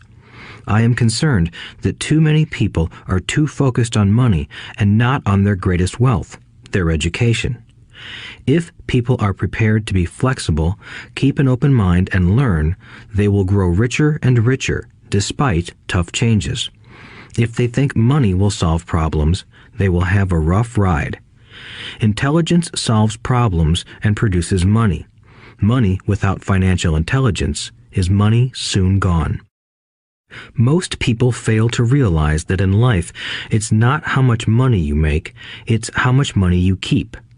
We've all heard stories of lottery winners who are poor, then suddenly rich, and then poor again. They win millions, yet are soon back where they started.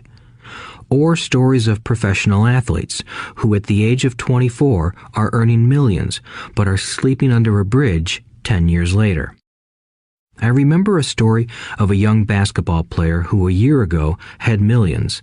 Today, at just 29, he claims his friends, attorney, and accountant took his money and he was forced to work at a car wash for minimum wage.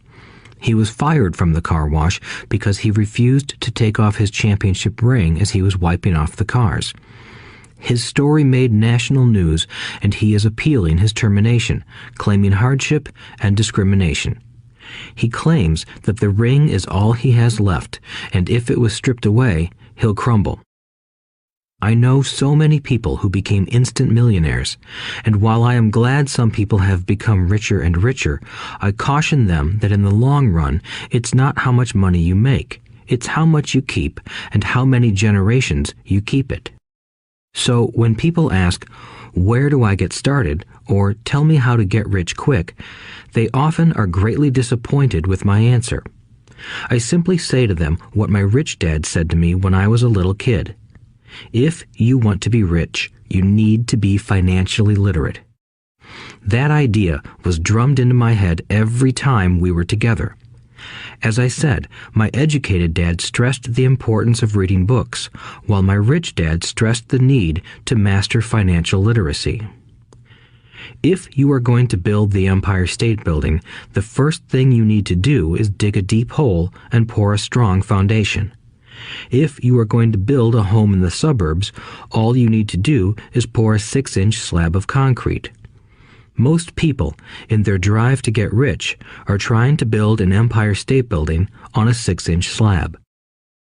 Our school system, created in the agrarian age, still believes in homes with no foundation. Dirt floors are still the rage, so kids graduate from school with virtually no financial foundation. One day, sleepless and deep in debt in suburbia, living the American dream, they decide that the answer to their financial problems is to find a way to get rich quick. Construction on the skyscraper begins. It goes up quickly, and soon, instead of the Empire State Building, we have the Leaning Tower of suburbia. The sleepless nights return. As for Mike and me in our adult years, both of our choices were possible because we were taught to pour a strong financial foundation when we were just kids. Accounting is possibly the most confusing, boring subject in the world, but if you want to be rich long term, it could be the most important subject. For Rich Dad, the question was how to take a boring and confusing subject and teach it to kids. The answer he found was to make it simple by teaching it in pictures. My rich dad poured a strong financial foundation for Mike and me. Since we were just kids, he created a simple way to teach us. For years, he only drew pictures and used few words. Mike and I understood the simple drawings, the jargon, the movement of money, and then in later years, Rich Dad began adding numbers. Today, Mike has gone on to master much more complex and sophisticated accounting analysis because he had to in order to run his empire. I am not as sophisticated because my empire is smaller, yet we come from the same simple foundation. Over the following pages, we will discuss those same simple line drawings Mike's dad created for us. Though basic, those drawings helped guide two little boys in building great sums of wealth on a solid and deep foundation. Rule number 1. You must know the difference between an asset and a liability, and buy assets. If you want to be rich, this is all you need to know. It is rule number 1. It is the only rule. This may sound absurdly simple, but most people have no idea how profound this rule is. Most people struggle financially because they do not know the difference between an asset and a liability. Rich people acquire assets. The poor and middle class acquire liabilities that they think are assets, said Rich Dad. When Rich Dad explained this to Mike and me, we thought he was kidding. Here we were, nearly teenagers, and waiting for the secret to getting rich. And this was his answer. It was so simple that we stopped for a long time to think about it. "What is an asset?" asked Mike. "Don't worry right now," said Rich Dad. "Just let the idea sink in. If you can comprehend the simplicity, your life will have a plan and be financially easy. It is simple. That is why the idea is missed." "You mean all we need to know is what an asset is, acquire them, and we'll be rich?" I asked. Rich Dad nodded his head. "It's that simple." "If it's that simple, how come everyone is not rich?" I asked. Rich Dad smiled. "Because people do not know the difference between an asset and a liability." I remember asking, how could adults be so misguided? If it is that simple, if it is that important, why would everyone not want to find out? It took Rich Dad only a few minutes to explain what assets and liabilities were. As an adult, I have difficulty explaining it to other adults. The simplicity of the idea escapes them because they have been educated differently. They were taught by other educated professionals, such as bankers, accountants, real estate agents, financial planners, and so forth. The difficulty comes in asking adults to unlearn or become children again. An intelligent adult often feels it is demeaning to pay attention to simplistic definitions. Rich Dad believed in the KISS principle. Keep it simple, stupid, or keep it super simple. So he kept it simple for us, and that made our financial foundation strong. So what causes the confusion? How could something so simple be so screwed up? Why would someone buy an asset that was really a liability? The answer is found in basic education. We focus on the word literacy and not financial literacy. What defines something to be an asset or a liability are not words. In fact, if you really want to be confused, look up the words asset and liability in the dictionary. I know the definition may sound good to a trained accountant, but for the average person, it makes no sense. But we adults are often too proud to admit that something does not make sense. To us young boys, Rich Dad said, "What defines an asset are not words, but numbers. And if you can't read the numbers, you can't tell an asset from a hole in the ground." In accounting, Rich Dad would say, it's not the numbers, but what the numbers are telling you. It's just like words. It's not the words, but the story the words are telling you. If you want to be rich, you've got to read and understand numbers. If I heard that once, I heard it 1,000 times from my rich dad. And I also heard the rich acquire assets and the poor and middle class acquire liabilities. Here is how to tell the difference between an asset and a liability. Most accountants and financial professionals do not agree with the definitions, but these simple drawings were the start of strong financial foundations for two young boys. An asset is something that puts money in my pocket. A liability is something that takes money out of my pocket. This is really all you need to know. If you want to be rich, simply spend your life buying assets. If you want to be poor or middle class, spend your life buying liabilities. Illiteracy, both in words and numbers, is the foundation of financial struggle. If people are having difficulties financially, there is something that they don't understand, either in words or numbers. The rich are rich because they are more literate in different areas than people who struggle financially. So if you want to be rich and maintain your wealth, it's important to be financially literate in words as well as numbers. Numbers alone mean little, just as words out of context mean little. It's the story that counts. In financial reporting, reading numbers is looking for the plot, the story of where the cash is flowing. In 80% of most families, the financial story paints a picture of hard work to get ahead.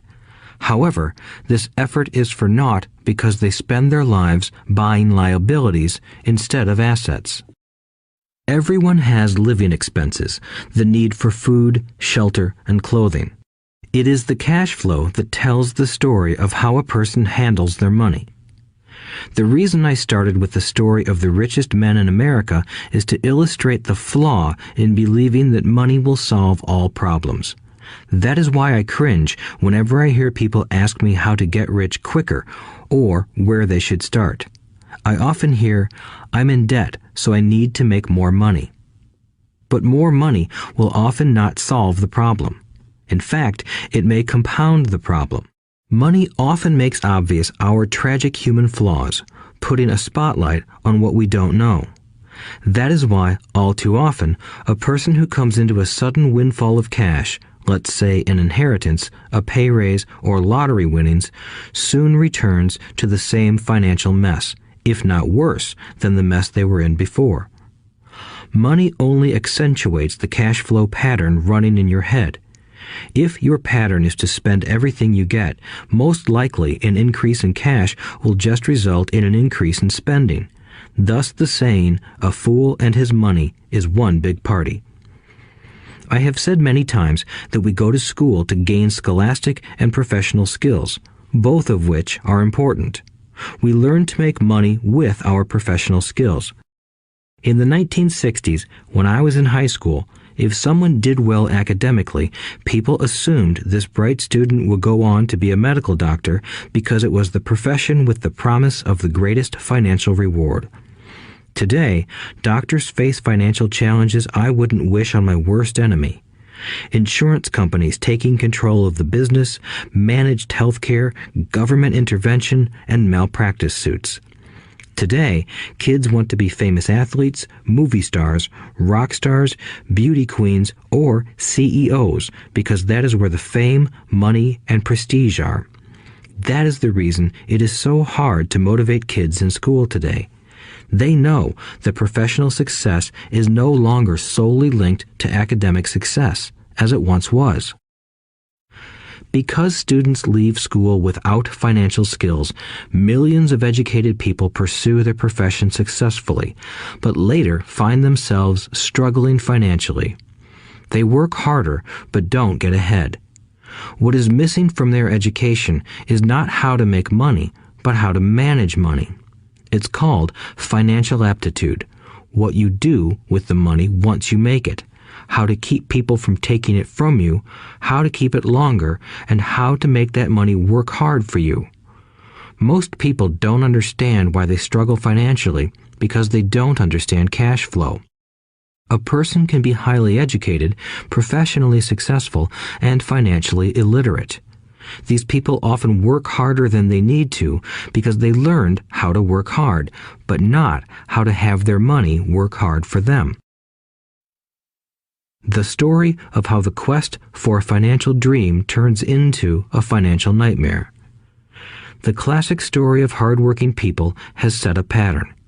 Recently married, the happy, highly educated young couple moves into one of their cramped, rented apartments. Immediately, they realize that they are saving money because two can live as cheaply as one. The problem is, the apartment is cramped. They decide to save money to buy their dream home so they can have kids. They now have two incomes, and they begin to focus on their careers. Their incomes begin to increase. As their incomes go up, their expenses go up as well. The number one expense for most people is taxes. Many people think it's income tax, but for most Americans, their highest tax is Social Security.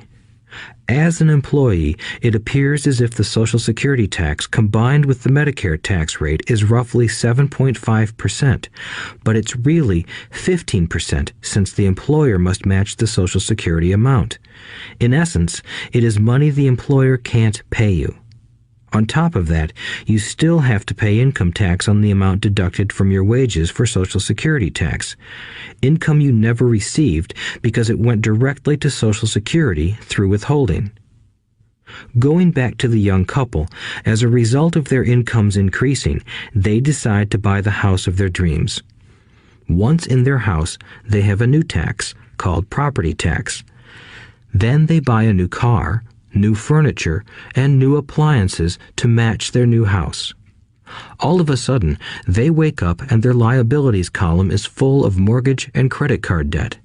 Their liabilities go up. They're now trapped in the rat race. Pretty soon, a baby comes along and they work harder.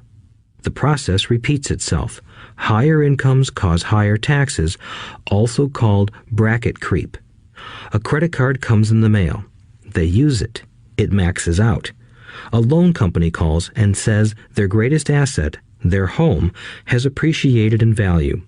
Because their credit is so good, the company offers a bill consolidation loan and tells them the intelligent thing to do is clear off the high-interest consumer debt by paying off their credit card. And besides, interest on their home is a tax deduction. They go for it and pay off those high-interest credit cards. They breathe a sigh of relief. Their credit cards are paid off. They've now folded their consumer debt into their home mortgage. Their payments go down because they extend their debt over 30 years. It is the smart thing to do. Their neighbor calls to invite them to go shopping. The Memorial Day sale is on. They promise themselves they'll just window shop, but they take a credit card, just in case.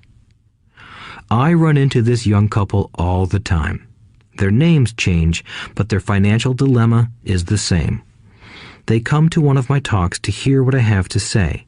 They ask me, "Can you tell us how to make more money?" They don't understand that their trouble is really how they choose to spend the money they do have. It is caused by financial illiteracy and not understanding the difference between an asset and a liability. More money seldom solves someone's money problems. Intelligence solves problems. There is a saying a friend of mine says over and over to people in debt. If you find you have dug yourself into a hole, stop digging. As a child, my dad often told us that the Japanese were aware of 3 powers: the power of the sword, the jewel, and the mirror. The sword symbolizes the power of weapons. America has spent trillions of dollars on weapons, and because of this is a powerful military presence in the world. The jewel symbolizes the power of money. There is some degree of truth to the saying, "Remember the golden rule. He who has the gold makes the rules." The mirror symbolizes the power of self-knowledge. This self-knowledge, according to Japanese legend, was the most treasured of the 3. All too often, the poor and middle class allow the power of money to control them. By simply getting up and working harder, failing to ask themselves if what they do makes sense, they shoot themselves in the foot as they leave for work every morning. By not fully understanding money, the vast majority of people allow its awesome power to control them. If they used the power of the mirror, they would have asked themselves, "Does this make sense?" All too often, instead of trusting their inner wisdom, that genius inside, most people follow the crowd. They do things because everybody else does them. They conform rather than question. Often, they mindlessly repeat what they have been told. Diversify. Your home is an asset. Your home is your biggest investment. You get a tax break for going into greater debt. Get a safe job. Don't make mistakes. Don't take risks. It is said that the fear of public speaking is a fear greater than death for most people.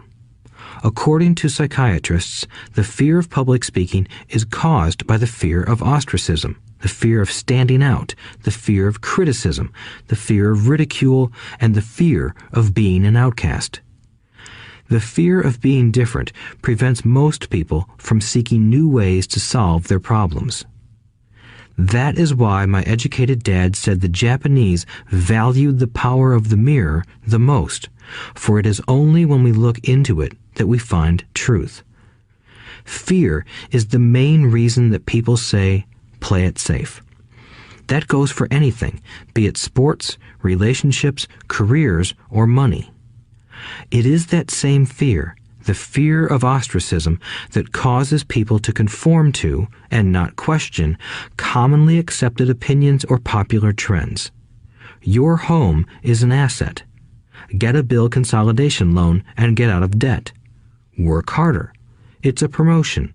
Someday I'll be a vice president. Save money. When I get a raise, I'll buy us a bigger house. Mutual funds are safe. Many financial problems are caused by trying to keep up with the Joneses.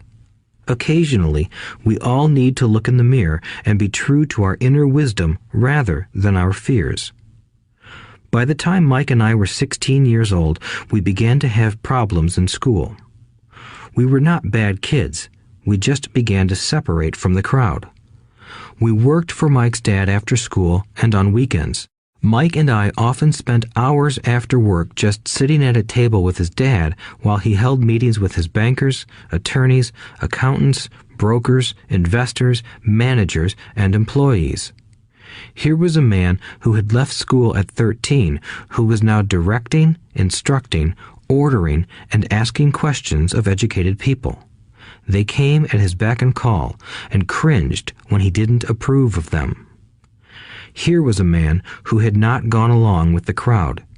He was a man who did his own thinking and detested the words, "We have to do it this way because that's the way everyone else does it." He also hated the word can't.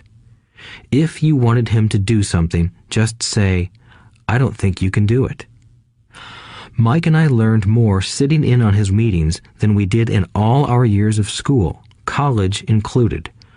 Mike's dad was not book smart, but he was financially educated and successful as a result.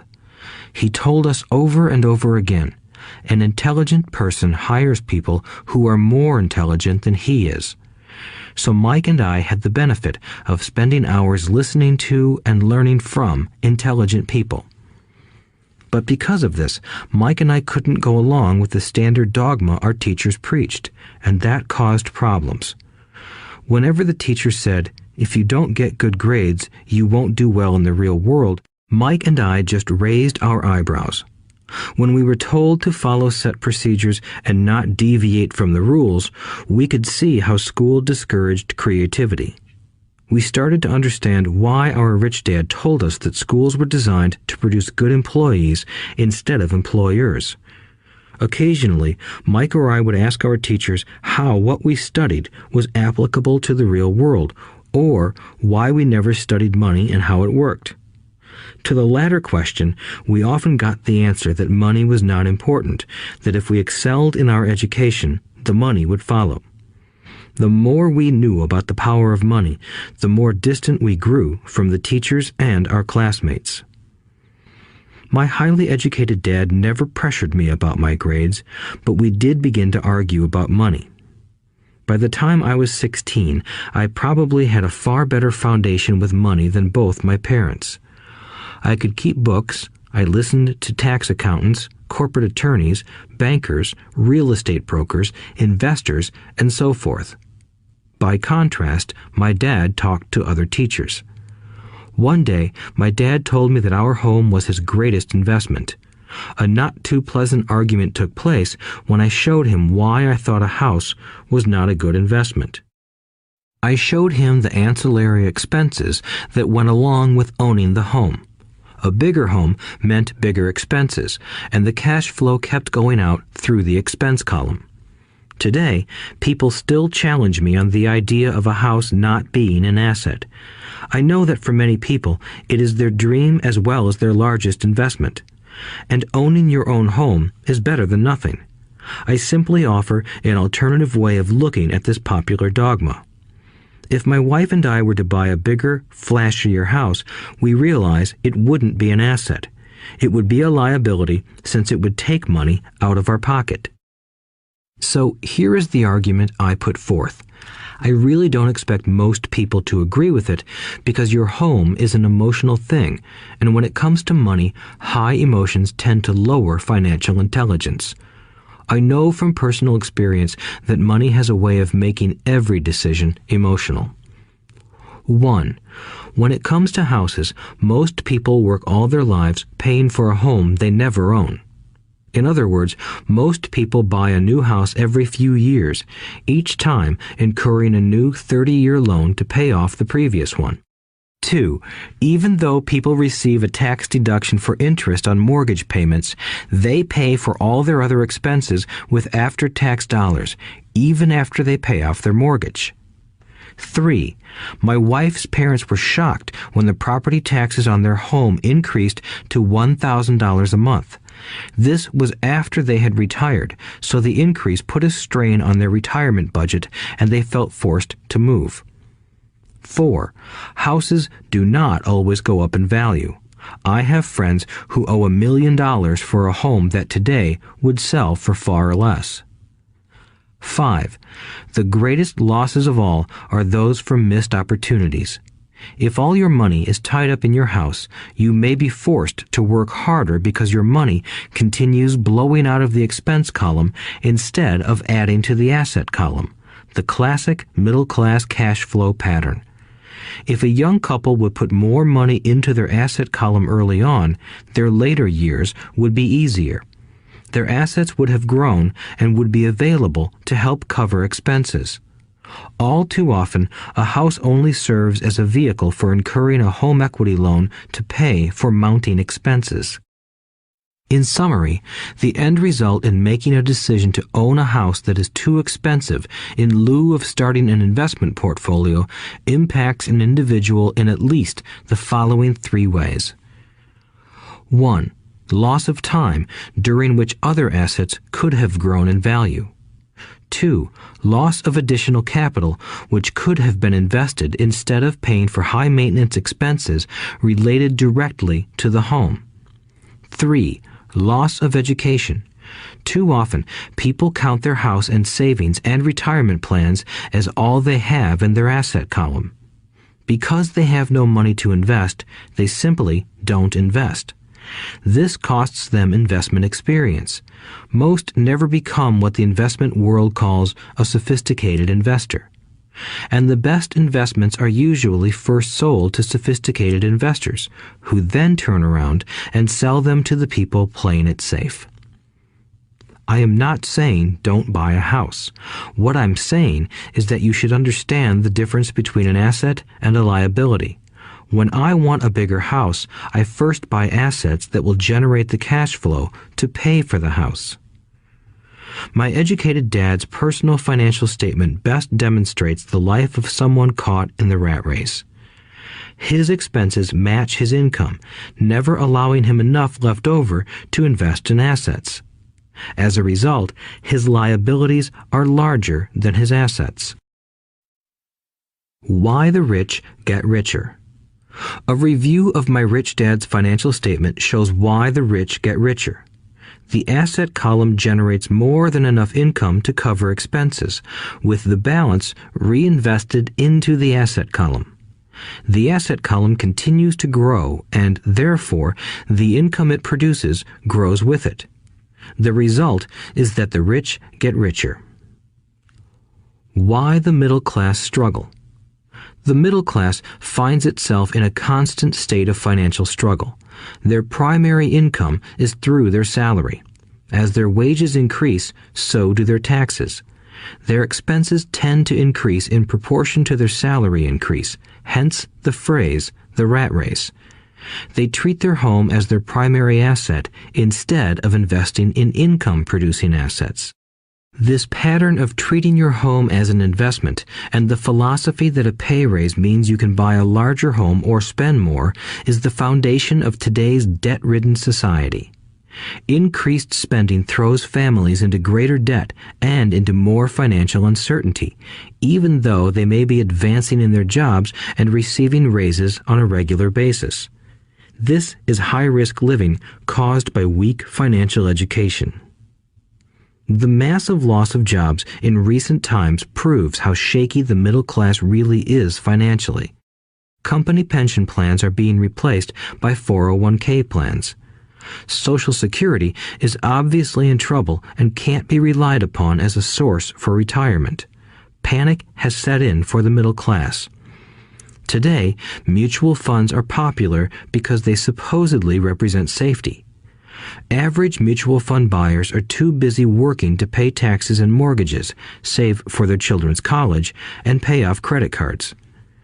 They do not have time to study investing, so they rely on the expertise of the manager of a mutual fund. Also, because the mutual fund includes many different types of investments, they feel their money is safer because it is diversified. This educated middle class subscribes to the dogma put out by mutual fund brokers and financial planners. Play it safe, avoid risk. The real tragedy is that the lack of early financial education is what creates the risk faced by average middle-class people. The reason they have to play it safe is because their financial positions are tenuous at best. Their balance sheets are not balanced. Instead, they are loaded with liabilities and have no real assets that generate income. Typically, their only source of income is their paycheck. Their livelihood becomes entirely dependent on their employer. So when genuine deals of a lifetime come along, these people can't take advantage of them because they are working so hard, are taxed to the max, and are loaded with debt. As I said at the start of this section, the most important rule is to know the difference between an asset and a liability. Once you understand the difference, concentrate your efforts on buying income-generating assets. That's the best way to get started on a path to becoming rich. Keep doing that and your asset column will grow. Keep liabilities and expenses down so more money is available to continue pouring into the asset column. Soon, the asset base will be so deep that you can afford to look at more speculative investments. Investments that may have returns of 100% to infinity. $5,000 investments that are soon turned into $1 million or more. Investments that the middle class calls too risky. The investment is not risky for the financially literate. As an employee who is also a homeowner, your working efforts are generally as follows. 1. You work for the company. Employees make their business owner or the shareholders rich, not themselves. Your efforts and success will help provide for the owner's success and retirement. 2. You work for the government. The government takes its share from your paycheck before you even see it. By working harder, you simply increase the amount of taxes taken by the government. Most people work from January to May just for the government. 3. You work for the bank. After taxes, your next largest expense is usually your mortgage and credit card debt. The problem with simply working harder is that each of these 3 levels takes a greater share of your increased efforts. You need to learn how to have your increased efforts benefit you and your family directly. Once you have decided to concentrate on minding your own business, focusing your efforts on acquiring assets instead of a bigger paycheck, how do you set your goals? Most people must keep their job and rely on their wages to fund their acquisition of assets. As their assets grow, how do they measure the extent of their success? When does someone know that they are rich, that they have wealth? As well as having my own definitions for assets and liabilities, I also have my own definition for wealth. Actually, I borrowed it from a man named R. Buckminster Fuller. Some call him a quack, and others call him a genius. Years ago, he got architects buzzing because he applied for a patent for something he called a geodesic dome. But in the application, Fuller also said something about wealth. It was pretty confusing at first, but after reading it, it began to make some sense. Wealth is a person's ability to survive so many number of days forward, or, if I stopped working today, how long could I survive? Unlike net worth, the difference between your assets and liabilities, which is often filled with a person's expensive junk and opinions of what things are worth, this definition creates the possibility for developing a truly accurate measurement. I could now measure and know where I was in terms of my goal to become financially independent. Although net worth often includes non-cash producing assets, like stuff you bought that now sits in your garage, wealth measures how much money your money is making and, therefore, your financial survivability. Wealth is the measure of the cash flow from the asset column compared with the expense column. Let's use an example. Let's say I have cash flow from my asset column of $1,000 a month, and I have monthly expenses of $2,000 a month. What is my wealth? Let's go back to Buckminster Fuller's definition. Using his definition, how many days forward can I survive? Assuming a 30-day month, I have enough cash flow for half a month. When I achieve $2,000 a month cash flow from my assets, then I will be wealthy. So, while I'm not yet rich, I am wealthy. I now have income generated from assets each month that fully cover my monthly expenses. If I want to increase my expenses, I first must increase my cash flow to maintain this level of wealth. Also note that it is at this point that I'm no longer dependent on my wages. I have focused on and been successful in building an asset column that has made me financially independent. If I quit my job today, I would be able to cover my monthly expenses with the cash flow from my assets. My next goal would be to have the excess cash flow from my assets reinvested into the asset column. The more money that goes into my asset column, the more my asset column grows. The more my assets grow, the more my cash flow grows. And as long as I keep my expenses less than the cash flow from these assets, I grow richer with more and more income from sources other than my physical labor. As this reinvestment process continues, I am well on my way to becoming rich. Just remember this simple observation. The rich buy assets. The poor only have expenses. The middle class buy liabilities they think are assets. So how do I start minding my own business? What is the answer? Listen to the founder of McDonald's in the next chapter. Chapter 3.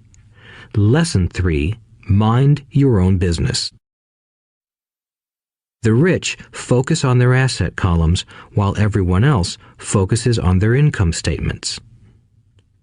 In 1974, Ray Kroc, the founder of McDonald's, was asked to speak to the MBA class at the University of Texas at Austin.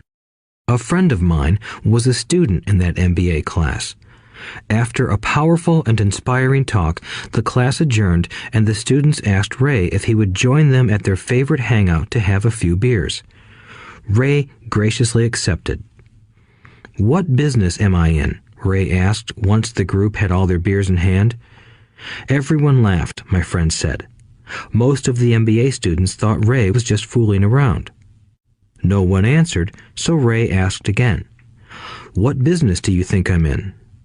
The students laughed again, and finally one brave soul yelled out, "Ray, who in the world doesn't know that you're in the hamburger business?" Ray chuckled. "That's what I thought you would say."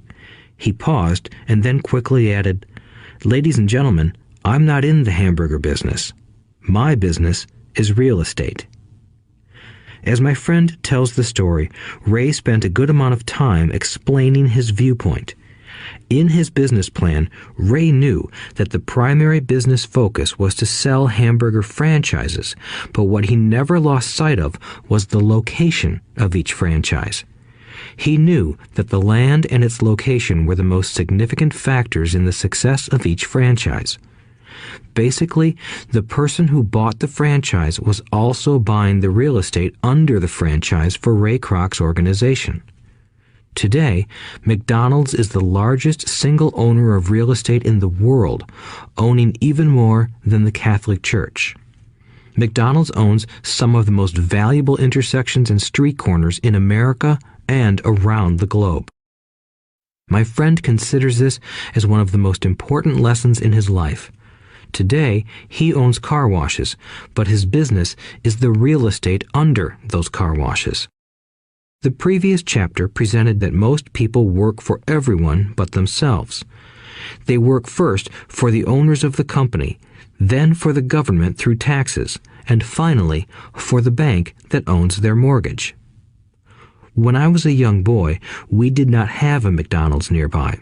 Yet my rich dad was responsible for teaching Mike and me the same lesson that Ray Kroc talked about at the University of Texas. It is secret number 3 of the rich.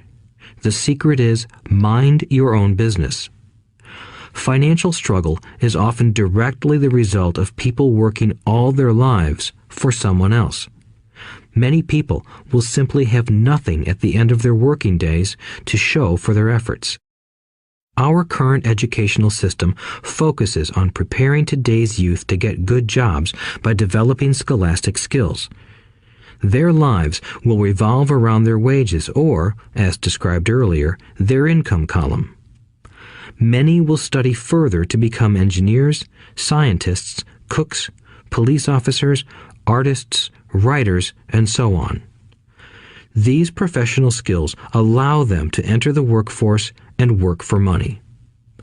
But there is a big difference between your profession and your business. Often I ask people, "What is your business?" And they will say, "Oh, I'm a banker." Then I ask them if they own the bank, and they usually respond, "No, I work there." In that instance, they have confused their profession with their business. Their profession may be a banker, but they still need their own business. A problem with school is that you often become what you study. So if you study cooking, you become a chef. If you study the law, you become an attorney. And a study of auto mechanics makes you a mechanic. The mistake in becoming what you study is that too many people forget to mind their own business. They spend their lives minding someone else's business and making that person rich. To become financially secure, a person needs to mind their own business. Your business revolves around your asset column, not your income column. As stated earlier, the number one rule is to know the difference between an asset and a liability and to buy assets. The rich focus on their asset columns, while everyone else focuses on their income statements. That is why we hear so often, "I need a raise. If only I had a promotion. I am going back to school to get more training so I can get a better job. I am going to work overtime. Maybe I can get a second job." In some circles, these are sensible ideas, but you are still not minding your own business. These ideas all still focus on the income column and will only help a person become more financially secure if the additional money is used to purchase income-generating assets. The primary reason the majority of the poor and middle class are fiscally conservative, which means I can't afford to take risks, is that they have no financial foundation. They have to cling to their jobs and play it safe. When downsizing became the in thing to do, millions of workers found out their largest so-called asset, their home, was eating them alive. Their asset was costing them money every month. Their car, another asset, was eating them alive. The golf clubs in the garage that cost $1,000 were not worth $1,000 anymore. Without job security, they had nothing to fall back on. What they thought were assets could not help them survive in a time of financial crisis. I assume most of us have filled out a credit application to buy a house or a car. It's always interesting to look at the net worth section because of what accepted banking and accounting practices allow a person to count as assets. One day when I wanted a loan, my financial position did not look too good. So I added my new golf clubs, my art collection, books, electronics, Armani suits, wristwatches, shoes, and other personal effects to boost the number in the asset column. But I was turned down because I had too much investment real estate. The loan committee didn't like that I made so much money from rent. They wanted to know why I did not have a normal job with a salary. They did not question the Armani suits, golf clubs, or art collection. Life is sometimes tough when you do not fit the standard profile. I cringe every time I hear someone say to me that their net worth is $1 million or $100,000 or whatever. One of the main reasons net worth is not accurate is simply because the moment you begin selling your assets, you are taxed for any gains. So many people have put themselves in deep financial trouble when they run short of income. To raise cash, they sell their assets, but their personal assets can generally be sold for only a fraction of the value that is listed on their personal balance sheet. Or, if there is a gain on the sale of the assets, they are taxed on the gain. So again, the government takes its share, thus reducing the amount available to help them out of debt. That is why I say someone's net worth is often worth less than they think. Start minding your own business. Keep your daytime job, but start buying real assets, not liabilities or personal effects that have no real value once you get them home. A new car loses nearly 25% of the price you pay for it the moment you drive it off the lot. It is not a true asset even if your banker lets you list it as one. My $400 new titanium driver was worth $150 the moment I teed off. Keep expenses low. reduce liabilities, and diligently build a base of solid assets. For young people who have not yet left home, it is important for parents to teach them the difference between an asset and a liability.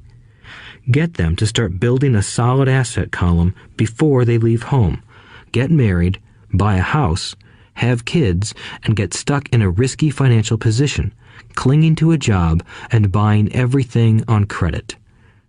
I see so many young couples who get married and trap themselves into a lifestyle that will not let them get out of debt for most of their working years.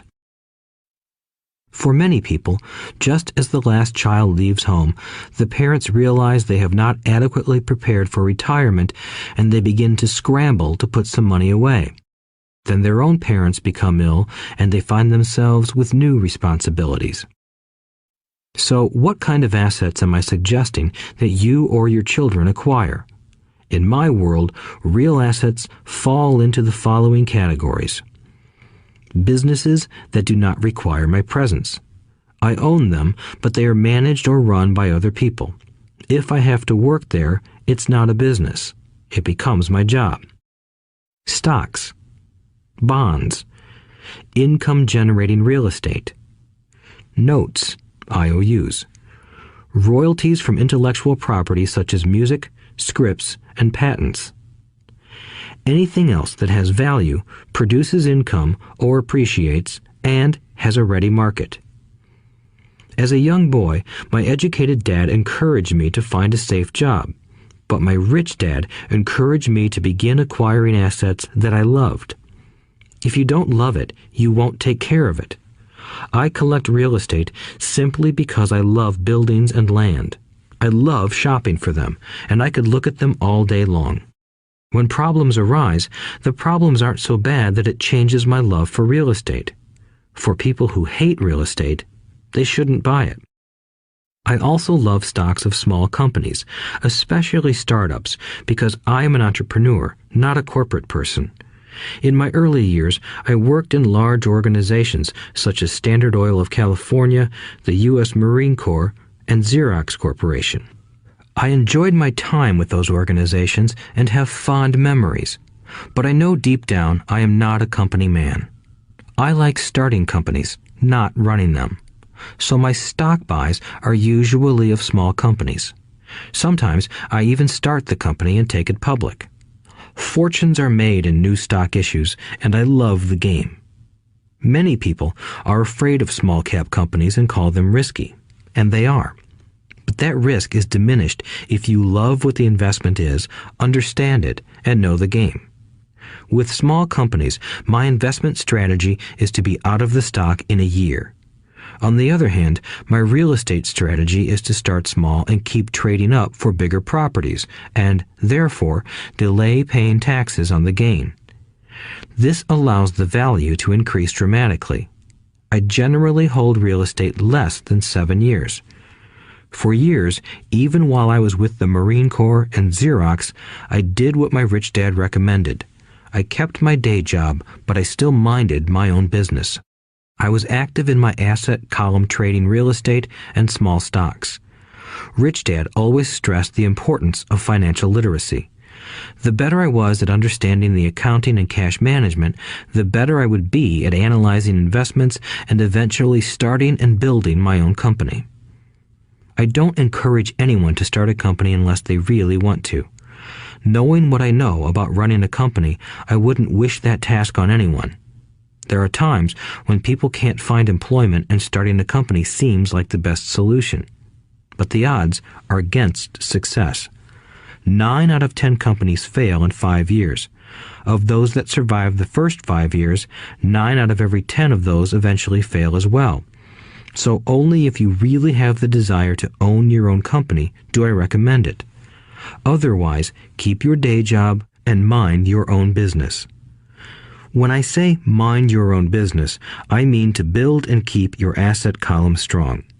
Once a dollar goes into it, never let it come out. Think of it this way. Once a dollar goes into your asset column, it becomes your employee. The best thing about money is that it works 24 hours a day and can work for generations. Keep your day job, Be a great hard-working employee, but keep building that asset column. As your cash flow grows, you can indulge in some luxuries. An important distinction is that rich people buy luxuries last, while the poor and middle class tend to buy luxuries first. The poor and the middle class often buy luxury items like big houses, diamonds, furs, jewelry, or boats because they want to look rich. They look rich, but in reality they just get deeper in debt on credit. The old money people, the long-term rich, build their asset column first. Then the income generated from the asset column buys their luxuries. The poor and middle class buy luxuries with their own sweat, blood, and children's inheritance. A true luxury is a reward for investing in and developing a real asset. For example, when my wife Kim and I had extra money coming from our apartment houses, she went out and bought her Mercedes. It didn't take any extra work or risk on her part because the apartment house bought the car. She did, however, have to wait 4 years while the real estate investment portfolio grew and began generating enough extra cash flow to pay for the car. But the luxury, the Mercedes, was a true reward because she proved she knew how to grow her asset column. That car now means a lot more to her than simply another pretty car. It means she used her financial intelligence to afford it. Instead, most people impulsively go out and buy a new car or some other luxury on credit. They may feel bored and just want a new toy. Buying a luxury on credit often causes a person to eventually resent that luxury because the debt becomes a financial burden. After you've taken the time and invested in and built your own business, you are now ready to learn the biggest secret of the rich, the secret that puts the rich way ahead of the pack. Chapter 4. Lesson 4. The History of Taxes and the Power of Corporations. My rich dad just played the game smart, and he did it through corporations, the biggest secret of the rich. I remember in school being told the story of Robin Hood and his merry men. My teacher thought it was a wonderful story of a romantic hero who robbed from the rich and gave to the poor. My rich dad did not see Robin Hood as a hero. He called Robin Hood a crook. Robin Hood may be long gone, but his followers live on. I often still hear people say, "Why don't the rich pay for it?" or "The rich should pay more in taxes and give it to the poor." It is this Robin Hood fantasy, or taking from the rich to give to the poor, that has caused the most pain for the poor and the middle class. The reason the middle class is so heavily taxed is because of the Robin Hood ideal. The reality is that the rich are not taxed. It's the middle class who pays for the poor, especially the educated upper-income middle class. Again, to understand fully how things happen, we need to look at the history of taxes. Although my highly educated dad was an expert on the history of education, my rich dad fashioned himself an expert on the history of taxes. Rich Dad explained to Mike and me that originally in England and America, there were no taxes. Occasionally, there were temporary taxes levied in order to pay for wars. The king or the president would put the word out and ask everyone to chip in. Taxes were levied in Britain for the fight against Napoleon from 1799 to 1816, and in America to pay for the Civil War from 1861 to 1865. In 1874, England made income tax a permanent levy on its citizens. In 1913, an income tax became permanent in the United States with the adoption of the 16th Amendment to the U.S. Constitution. At one time, Americans were anti-tax. It had been the tax on tea that led to the famous Tea Party in Boston Harbor, an incident that helped ignite the Revolutionary War. It took approximately 50 years in both England and the United States to sell the idea of a regular income tax. What these historical dates fail to reveal is that both of these taxes were initially levied against only the rich. It was this point that Rich Dad wanted Mike and me to understand. He explained that the idea of taxes was made popular and accepted by the majority by telling the poor and the middle class that taxes were created only to punish the rich. This is how the masses voted for the law, and it became constitutionally legal. Although it was intended to punish the rich, in reality it wound up punishing the very people who voted for it, the poor and middle class. Once government got a taste of money, its appetite grew, said Rich Dad. Your dad and I are exactly opposite. He's a government bureaucrat, and I am a capitalist. We get paid, and our success is measured on opposite behaviors. He gets paid to spend money and hire people. The more he spends and the more people he hires, the larger his organization becomes. In the government, a large organization is a respected organization. On the other hand, within my organization, the fewer people I hire and the less money I spend, the more I am respected by my investors. That's why I don't like government people. They have different objectives than most business people. As the government grows, more and more tax dollars are needed to support it. My educated dad sincerely believed that government should help people. He loved John F. Kennedy and especially the idea of the Peace Corps. He loved the idea so much that both he and my mom worked for the Peace Corps, training volunteers to go to Malaysia, Thailand, and the Philippines. He always strived for additional grants and budget increases so he could hire more people, both in his job with the Education Department and in the Peace Corps. From the time I was about 10 years old, I would hear from my rich dad that government workers were a pack of lazy thieves, and from my poor dad, I would hear how the rich were greedy crooks who should be made to pay more taxes. Both sides had valid points. It was difficult to go to work for one of the biggest capitalists in town and come home to a father who was a prominent government leader. It was not easy to know which dad to believe.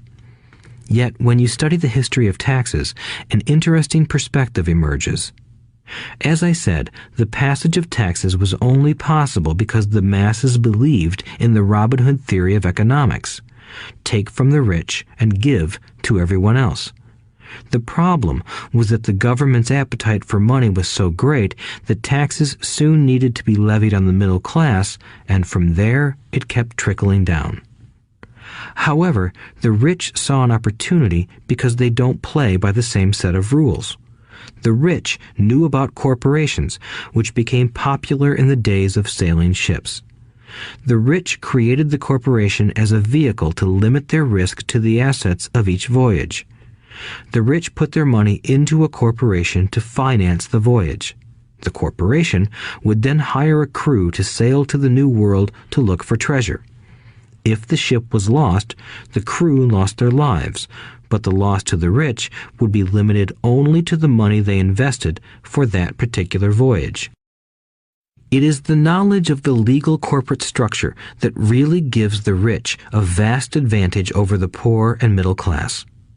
Having two fathers teaching me, one a socialist and the other a capitalist, I quickly began to realize that the philosophy of the capitalist made more financial sense to me. It seemed to me that the socialists ultimately penalized themselves due to their lack of financial education. No matter what the take from the rich crowd came up with, the rich always found a way to outsmart them. That is how taxes were eventually levied on the middle class. The rich outsmarted the intellectuals solely because they understood the power of money, a subject not taught in schools. How did the rich outsmart the intellectuals? Once the take from the rich tax was passed, cash started flowing into government coffers. Initially, people were happy. Money was handed out to government workers and the rich. It went to government workers in the form of jobs and pensions, and it went to the rich via their factories receiving government contracts. The government received a large pool of money, but the problem was the fiscal management of that money. The government ideal is to avoid having excess money. If you fail to spend your allotted funds, you risk losing it in the next budget. You would certainly not be recognized for being efficient. Business people, on the other hand, are rewarded for having excess money and are applauded for their efficiency. As this cycle of growing government spending continued, the demand for money increased, and the tax the rich idea was adjusted to include lower income levels down to the very people who voted it in, the poor and the middle class. True capitalists used their financial knowledge to simply find an escape. They headed back to the protection of a corporation. But what many people who have never formed a corporation don't know is that a corporation is not really a thing. A corporation is merely a file folder with some legal documents in it, sitting in some attorney's office and registered with a state government agency. It's not a big building or a factory or a group of people. A corporation is merely a legal document that creates a legal body without a soul. Using it, the wealth of the rich was once again protected. It was popular because the income tax rate of a corporation is less than the individual income tax rates. In addition, certain expenses could be paid by a corporation with pre-tax dollars. This war between the haves and have-nots has raged for hundreds of years. The battle is waged whenever and wherever laws are made, and it will go on forever. The problem is that the people who lose are the uninformed, the ones who get up every day and diligently go to work and pay taxes. If they only understood the way the rich play the game, they could play it too. Then they would be on their way to their own financial independence. This is why I cringe every time I hear a parent advise their children to go to school so they can find a safe, secure job. An employee with a safe, secure job without financial aptitude has no escape. Average Americans today work 5 to 6 months for the government just to cover their taxes. In my opinion, that is simply too long. The harder you work, the more you pay the government. That is why I believe that the idea of take from the rich backfired on the very people who voted it in. Every time people try to punish the rich don't simply comply. They react.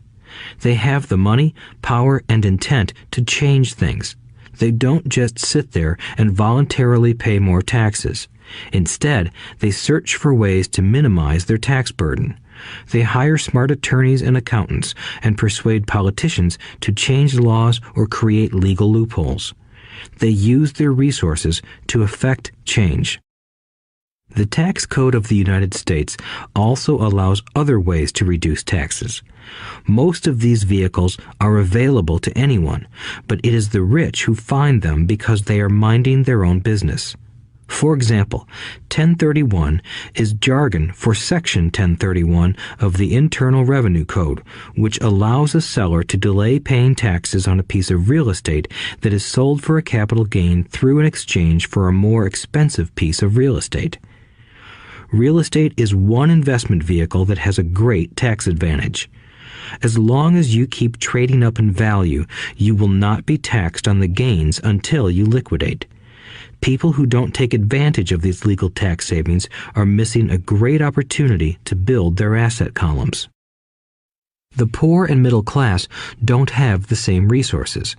They sit there and let the government's needles enter their arm and allow the blood donation to begin. Today, I am constantly shocked at the number of people who pay more taxes or take fewer deductions simply because they are afraid of the government. I have friends who have had their businesses shut down and destroyed, only to find out it was a mistake on the part of the government. I realize all that, but the price of working from January to May is a high price to pay for that intimidation. My poor dad never fought back. My rich dad didn't either. He just played the game smarter, and he did it through corporations, the biggest secret of the rich. You may remember the first lesson I learned from my rich dad. I was a little boy of 9 who had to sit and wait for him to choose to talk to me. I sat in his office waiting for him to get to me. He was ignoring me on purpose. He wanted me to recognize his power and to desire to have that power for myself one day.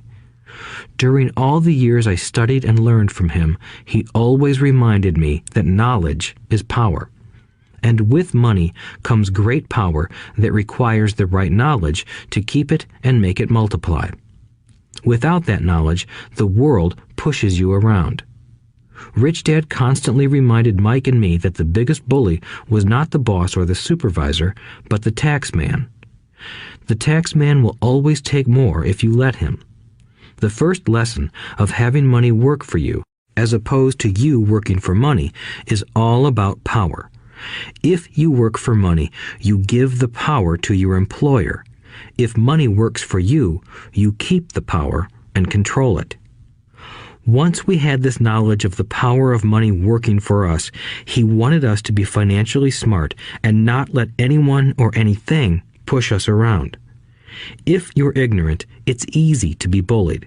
If you know what you're talking about, you have a fighting chance. That is why he paid so much for smart tax accountants and attorneys.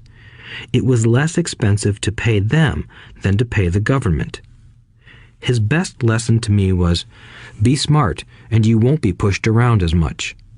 He knew the law because he was a law-abiding citizen and because it was expensive to not know the law. If you know you're right, you're not afraid of fighting back, even if you are taking on Robin Hood and his band of merry men. My highly educated dad always encouraged me to land a good job with a strong corporation. He spoke of the virtues of working your way up the corporate ladder. He didn't understand that, by relying solely on a paycheck from a corporate employer, I would be a docile cow ready for milking. When I told my rich dad of my father's advice, he only chuckled. "Why not own the ladder?" was all he said. As a young boy, I did not understand what Rich Dad meant by owning my own corporation. It was an idea that seemed impossible and intimidating. Although I was excited by the idea, my inexperience wouldn't let me envision the possibility that grown-ups would someday work for a company I would own. The point is that, if not for my rich dad, I would have probably followed my educated dad's advice. It was merely the occasional reminder of my rich dad that kept the idea of owning my own corporation alive and kept me on a different path. By the time I was 15 or 16, I knew I wasn't going to continue down the path my educated dad recommended. I didn't know how I was going to do it, but I was determined not to head in the direction most of my classmates were heading. That decision changed my life. It was not until my mid-20s that my rich dad's advice began to make more sense to me. I was just out of the Marine Corps and working for Xerox. I was making a lot of money, but every time I looked at my paycheck, I was disappointed. The deductions were so large, and the more I worked, the greater they became. As I became more successful, my bosses talked about promotions and raises. It was flattering, but I could hear my rich dad asking in my ear, "Who are you working for? Who are you making rich?" In 1974, while still an employee for Xerox, I formed my first corporation and began minding my own business. There were already a few assets in my asset column, but now I was determined to focus on making it bigger. Those paychecks, with all the deductions, made all the years of my rich dad's advice make total sense. I could see the future if I followed my educated dad's advice. Many employers feel that advising their workers to mind their own business is bad for business. But for me, focusing on my own business and developing assets made me a better employee because I now had a purpose. I came in early and worked diligently, amassing as much money as possible so I could invest in real estate. Hawaii was just set to boom, and there were fortunes to be made. The more I realized that we were in the beginning stages of a boom, the more Xerox machines I sold. The more I sold, the more money I made, and, of course, the more deductions came out of my paycheck. It was inspiring. I wanted out of the employee trap so badly that I worked even harder so I could invest more. By 1978, I was consistently one of the top 5 salespeople at the company. I badly wanted out of the rat race. In less than 3 years, I was making more in my real estate holding corporation than I was making at Xerox, and the money I was making in my asset column in my own corporation was money working for me, not me pounding on doors selling copiers. My rich dad's advice made much more sense. Soon, the cash flow from my properties were so strong that my company bought me my first Porsche. My fellow Xerox salespeople thought I was spending my commissions. I wasn't. I was investing my commissions in assets. My money was working hard to make more money. Each dollar in my asset column was a great employee, working hard to make more employees and buy the boss a new Porsche with before-tax dollars. I began to work harder for Xerox. The plan was working, and my Porsche was the proof. By using the lessons I learned from my rich dad, I was able to get out of the proverbial rat race at an early age. It was made possible because of the strong financial knowledge I had acquired through Rich Dad's lessons. Without this financial knowledge, which I call financial intelligence or financial IQ, my road to financial independence would have been much more difficult. I now teach others in the hope that I may share my knowledge with them. I remind people that financial IQ is made up of knowledge from 4 broad areas of expertise. 1. Accounting. Accounting is financial literacy or the ability to read numbers. This is a vital skill if you want to build an empire. The more money you are responsible for, the more accuracy is required, or the house comes tumbling down. This is the left brain side, or the details. Financial literacy is the ability to read and understand financial statements, which allows you to identify the strengths and weaknesses of any business. 2. Investing. Investing is the science of money making money. This involves strategies and formulas which use the creative right brain side. 3. Understanding markets. Understanding markets is the science of supply and demand. You need to know the technical aspects of the market, which are emotion-driven, in addition to the fundamental or economic aspects of an investment. Does an investment make sense or does it not make sense based on current market conditions? 4. The law. A corporation wrapped around the technical skills of accounting, investing, and markets can contribute to explosive growth. A person who understands the tax advantages and protections provided by a corporation can get rich so much faster than someone who is an employee or a small business sole proprietor. It's like the difference between someone walking and someone flying. The difference is profound when it comes to long-term wealth. Tax advantages. A corporation can do many things that an employee cannot, like pay expenses before paying taxes. That is a whole area of expertise that is very exciting. Employees earn and get taxed, and then try to live on what is left. A corporation earns, spends everything it can, and is taxed on anything that is left. It's one of the biggest legal tax loopholes that the rich use. They're easy to set up and are not expensive if you own investments that are producing good cash flow. For example, by owning your own corporation, your vacations can be board meetings in Hawaii. Car payments, insurance, repairs, and health club memberships are company expenses. Most restaurant meals are partial expenses and on. But it's done legally with pre-tax dollars. Protection from lawsuits. We live in a litigious society. Everybody wants a piece of your action. The rich hide much of their wealth using vehicles such as corporations and trusts to protect their assets from creditors. When someone sues a wealthy individual, they are often met with layers of legal protection and often find that the wealthy person actually owns nothing. They control everything, but own nothing. The poor and middle class try to own everything and lose it to the government or to fellow citizens who like to sue the rich. They learned it from the Robin Hood story. Take from the rich and give it to the poor. It is not the purpose of this audiobook to go into the specifics of owning a corporation. But I will say that if you own any kind of legitimate assets, I would consider finding out more about the benefits and protection offered by a corporation as soon as possible. There are many books written on the subject that will detail the benefits and even walk you through the steps necessary to set up a corporation. Garrett Sutton's books on corporations provide wonderful insight into the power of personal corporations. Financial IQ is actually the synergy of many skills and talents. I would say it is the combination of the 4 technical skills listed above that make up basic financial intelligence. If you aspire to great wealth, it is the combination of these skills that will greatly amplify your financial intelligence.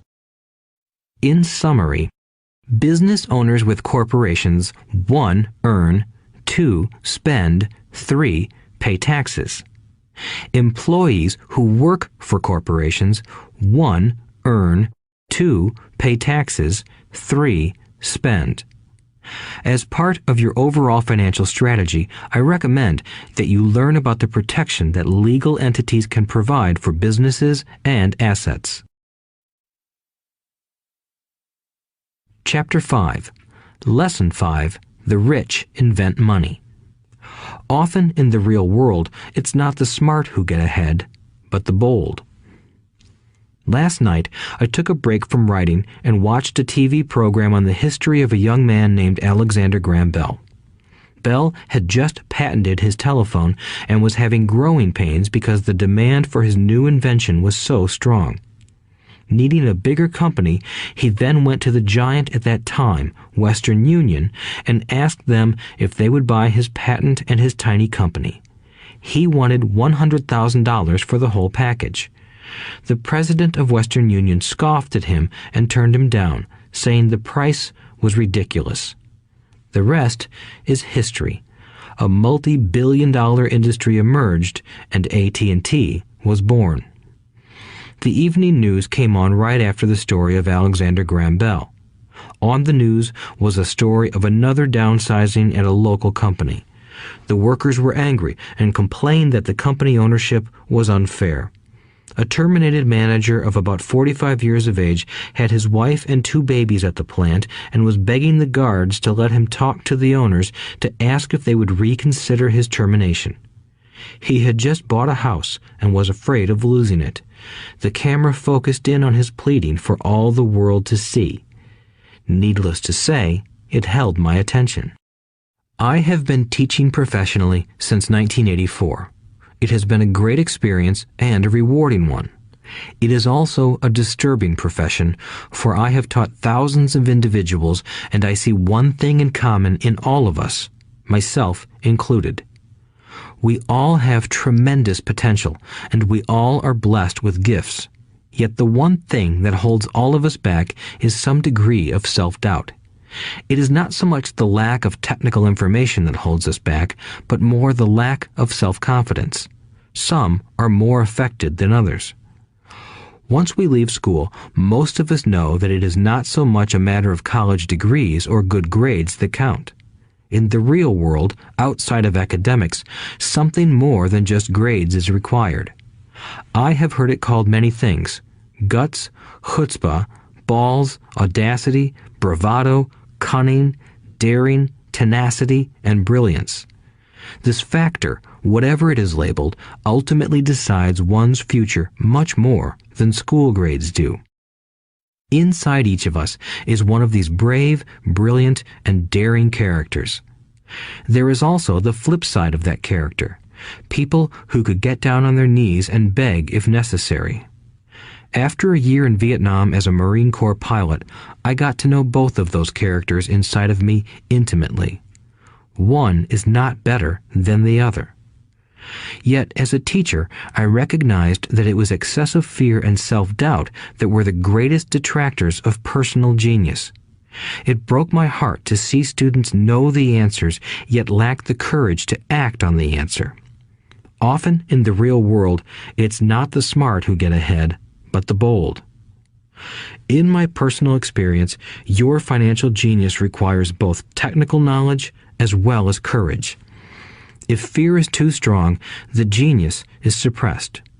In my classes, I strongly urge students to learn to take risks, to be bold, and to let their genius convert that fear into power and brilliance.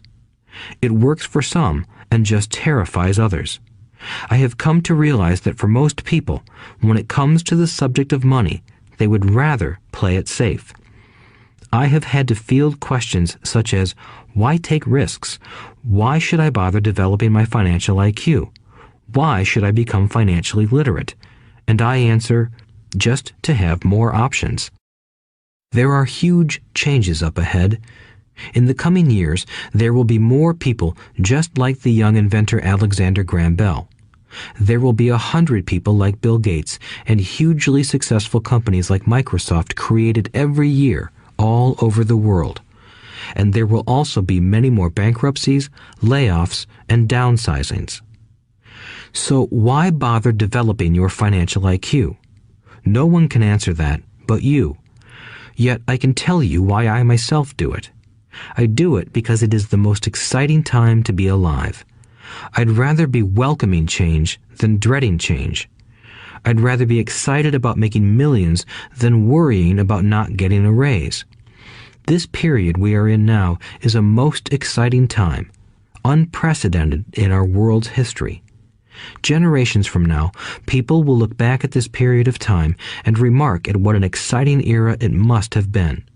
It was the death of the old and birth of the new. It was full of turmoil, and it was exciting. So why bother developing your financial IQ? Because if you do, you will prosper greatly. And if you don't, this period of time will be a frightening one. It will be a time of watching some people move boldly forward while others cling to worn-out life preservers. Land was wealth 300 years ago, so the person who owned the land owned the wealth. Later, wealth was in factories and production, and America rose to dominance. The industrialist owned the wealth. Today, wealth is in information, and the person who has the most timely information owns the wealth. The problem is that information flies around the world at the speed of light. The new wealth cannot be contained by boundaries and borders as land and factories were. The changes will be faster and more dramatic. There will be a dramatic increase in the number of new multimillionaires. There also will be those who are left behind.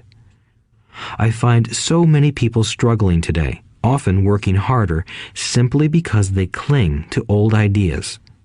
They want things to be the way they were, and they resist change. I know people who are losing their jobs or their houses, and they blame technology or the economy or their boss. Sadly, they fail to realize that they might be the problem. Old ideas are their biggest liability. It is a liability simply because they fail to realize that while that idea or way of doing something was an asset yesterday, yesterday is gone. One afternoon, I was teaching how to invest using a board game I had invented, Cash Flow, as a teaching tool. A friend had brought someone along to attend the class. This friend of a friend was recently divorced, had been badly burned in the divorce settlement, and was now searching for some answers.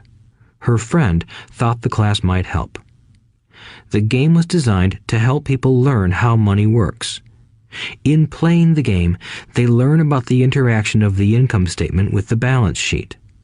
They learn how cash flows between the two and how the road to wealth is through striving to increase your monthly cash flow from the asset column to the point that it exceeds your monthly expenses. Once you accomplish this, you are able to get out of the rat race and out onto the fast track. As I have said, some people hate the game. Some love it, and others miss the point. This woman missed a valuable opportunity to learn something. In the opening round, she drew a doodad card with the boat on it. At first, she was happy. "Oh, I've got a boat." Then, as her friend tried to explain how the numbers worked on her income statement and balance sheet, she got frustrated because she had never liked math. The rest of her table waited while her friend continued explaining the relationship between the income statement, balance sheet, and monthly cash flow. Suddenly, when she realized how the numbers worked, it dawned on her that her boat was eating her alive. Later on in the game, she was also downsized and had a child. It was a horrible game for her. After the class, her friend came by and told me that she was upset. She had come to the class to learn about investing and did not like the idea that it took so long to play a silly game. Her friend attempted to tell her to look within herself to see if the game reflected her in any way. With that suggestion, the woman demanded her money back. She said that the very idea that a game could be a reflection of her was ridiculous. Her money was promptly refunded, and she left. Since 1984, I have made millions simply by doing what the school system does not do. In school, most teachers lecture. I hated lectures as a student. I was soon bored, and my mind would drift. In 1984, I began teaching via games and simulations, and I still rely on these tools today. I always encourage adult students to look at games as reflecting back to them what they know and what they need to learn. Most importantly, games reflect behavior. They are instant feedback systems. Instead of the teacher lecturing you, the game is giving you a personalized lecture, one that is custom-made just for you. The friend of the woman who left later called to give me an update. She said her friend was fine and had calmed down. In her cooling off period, she could see some slight relationship between the game and her life. Although she and her husband did not own a boat, they did own everything else imaginable. She was angry after their divorce, both because he had run off with a younger woman and because, after 20 years of marriage, they had accumulated little in the way of assets. There was virtually nothing for them to split.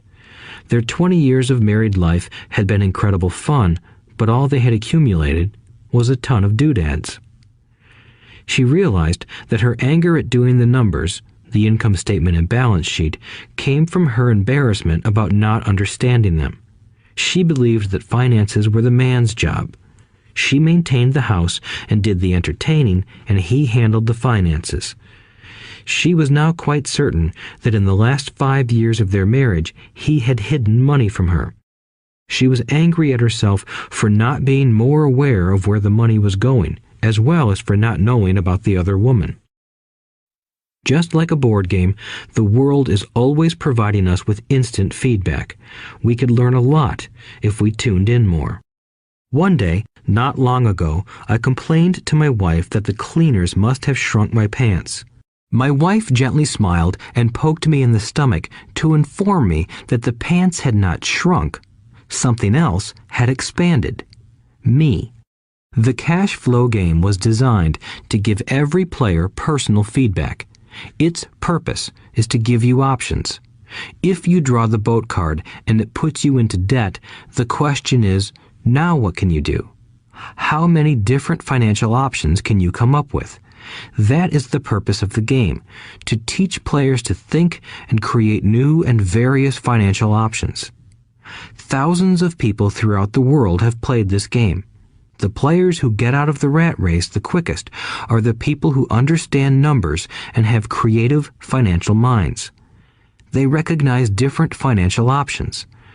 Rich people are often creative and take calculated risks. People who take the longest are people who are not familiar with numbers and often do not understand the power of investing. Some people playing cash flow gain lots of money in the game, but they don't know what to do with it. Even though they have money, everyone else seems to be getting ahead of them. And that is true in real life. There are a lot of people who have a lot of money and do not get ahead financially. Limiting your options is the same as hanging on to old ideas. I have a friend from high school who now works at 3 jobs. Years ago, he was the richest of all my classmates. When the local sugar plantation closed, the company he worked for went down with the plantation. In his mind, he had but one option, and that was the old option: work hard. The problem was that he couldn't find an equivalent job that recognized his seniority from the old company. As a result, he is overqualified for the jobs he currently has. so his salary is lower. He now works 3 jobs to earn enough to survive. I have watched people playing cash flow complain that the right opportunity cards are not coming their way, so they sit there.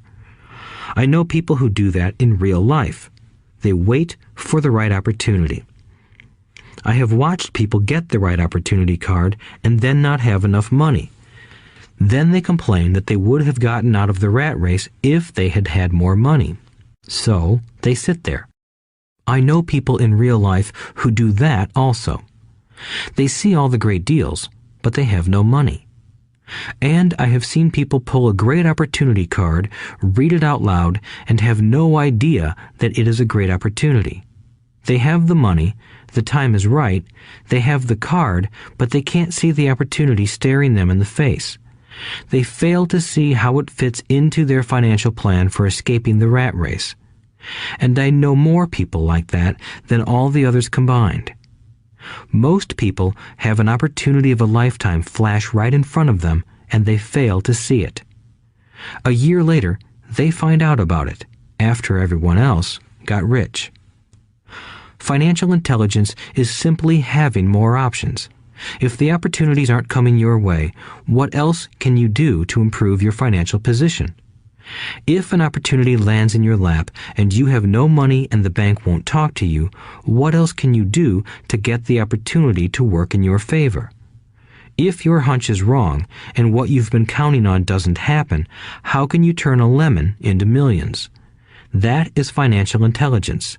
It is not so much what happens, but how many different financial solutions you can think of to turn a lemon into millions. It is how creative you are in solving financial problems. Most people only know one solution: work hard, save, and borrow. So why would you want to increase your financial intelligence? Because you want to be the kind of person who creates your own luck. You take whatever happens and make it better. Few people realize that luck is created, just as money is. And if you want to be luckier and create money instead of working hard, then your financial intelligence is important. If you are the kind of person who is waiting for the right thing to happen, you might wait for a long time. It's like waiting for all the traffic lights to be green for 5 miles before you'll start your trip. As young boys, Mike and I were constantly told by my rich dad that money is not real. Rich Dad occasionally reminded us of how close we came to the secret of money on that first day we got together and began making money out of plaster of Paris. The poor and middle class work for money, he would say. The rich make money. The more real you think money is, the harder you will work for it. If you can grasp the idea that money is not real, you will grow richer faster. What is it? Was a question Mike and I often came back with. What is money if it is not real? What we agree it is, was all Rich Dad would say. The single most powerful asset we all have is our mind. If it is trained well, it can create enormous wealth seemingly instantaneously. An untrained mind can also create extreme poverty that can crush a family for generations. In the information age, money is increasing exponentially. A few individuals are getting ridiculously rich from nothing, just ideas and agreements. If you ask many people who trade stocks or other investments for a living, they see it done all the time. Often, millions can be made instantaneously from nothing. And by nothing, I mean no money was exchanged. It is done via agreement, a hand signal in a trading pit, a blip on a trader's screen in Lisbon from a trader's screen in Toronto and back to Lisbon, a call to my broker to buy and a moment later to sell. Money did not change hands. Agreements did. So why develop your financial genius? Only you can answer that. I can tell you why I have been developing this area of my intelligence. I do it because I want to make money fast. Not because I need to, but because I want to. It is a fascinating learning process. I develop my financial IQ because I want to participate in the fastest game and biggest game in the world. And, in my own small way, I would like to be part of this unprecedented evolution of humanity, the era where humans work purely with their minds and not with their bodies. Besides, it is where the action is. It is what is happening. It's hip, it's scary, and it's fun. That is why I invest in my financial intelligence, developing the most powerful asset I have. I want to be with people moving boldly forward. I do not want to be with those left behind. I will give you a simple example of creating money. In the early 1990s, the economy of Phoenix, Arizona was horrible. I was watching a TV show when a financial planner came on and began forecasting doom and gloom. His advice was to save money. Put $100 away every month, he said. In 40 years, you will be a multimillionaire. Well, putting money away every month is a sound idea. It is one option, the option most people subscribe to. The problem is this. It blinds the person to what is really going on. It causes them to miss major opportunities for much more significant growth of their money. The world is passing them by. As I said, the economy was terrible at that time. For investors, this is the perfect market condition. A chunk of my money was in the stock market and in apartment houses. I was short of cash. Because people were giving properties away, I was buying. I was not saving money. I was investing. Kim and I had more than $1 million in cash working in a market that was rising fast. It was the best opportunity to invest. The economy was terrible. I just could not pass up these small deals. Houses that were once $100,000 were now $75,000. But instead of shopping with local real estate agents, I began shopping at the bankruptcy attorney's office or the courthouse steps. In these shopping places, a $75,000 house could sometimes be bought for $20,000 or less. For $2,000, which was loaned to me from a friend for 90 days for $200, I gave an attorney a cashier's check as a down payment. While the acquisition was being processed, I ran an ad advertising a $75,000 house for only $60,000 and no money down. The phone rang hard and heavy. Prospective buyers were screened, and once the property was legally mine, all the prospective buyers were allowed to look at the house. It was a feeding frenzy. The house sold in a few minutes. I asked for a $2,500 processing fee, which they gladly handed over, and the escrow and title company took over from there. I returned the $2,000 to my friend with an additional $200. He was happy, the home buyer was happy, the attorney was happy, and I was happy. I had sold a house for $60,000 that cost me $20,000. The $40,000 was created from money in my asset column in the form of a promissory note from the buyer. Total working time, 5 hours. So, now that you are on your way to becoming more financially literate and skilled at reading numbers, I will tell you why this is an example of money being invented. During this depressed market, Kim and I were able to do 6 of these simple transactions in our spare time. While the bulk of our money was in larger properties and the stock market, we were able to create more than $190,000 in assets, notes at 10% interest, in those 6 buy, create, and sell transactions. That comes to approximately $19,000 a year income, much of it sheltered through our private corporation. Much of that $19,000 a year goes to pay for our company cars, gas, trips, insurance, dinners with clients, and other things. By the time the government gets a chance to tax that income, it's been spent on legally allowed pre-tax expenses. This was a simple example of how money is invented, created, and protected using financial intelligence. Ask yourself, how long would it take to save $190,000? Would the bank pay you 10% interest on your money? And the promissory note is good for 30 years. I hope they never pay me the $190,000. I have to pay a tax if they pay me the principal, and besides, $19,000 paid over 30 years is a little over $500,000 in income. I have people ask what happens if the person doesn't pay. That does happen, and it's good news.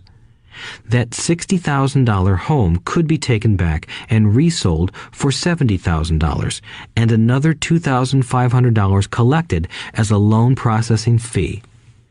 It would still be a zero-down transaction in the mind of the new buyer, and the process would go on.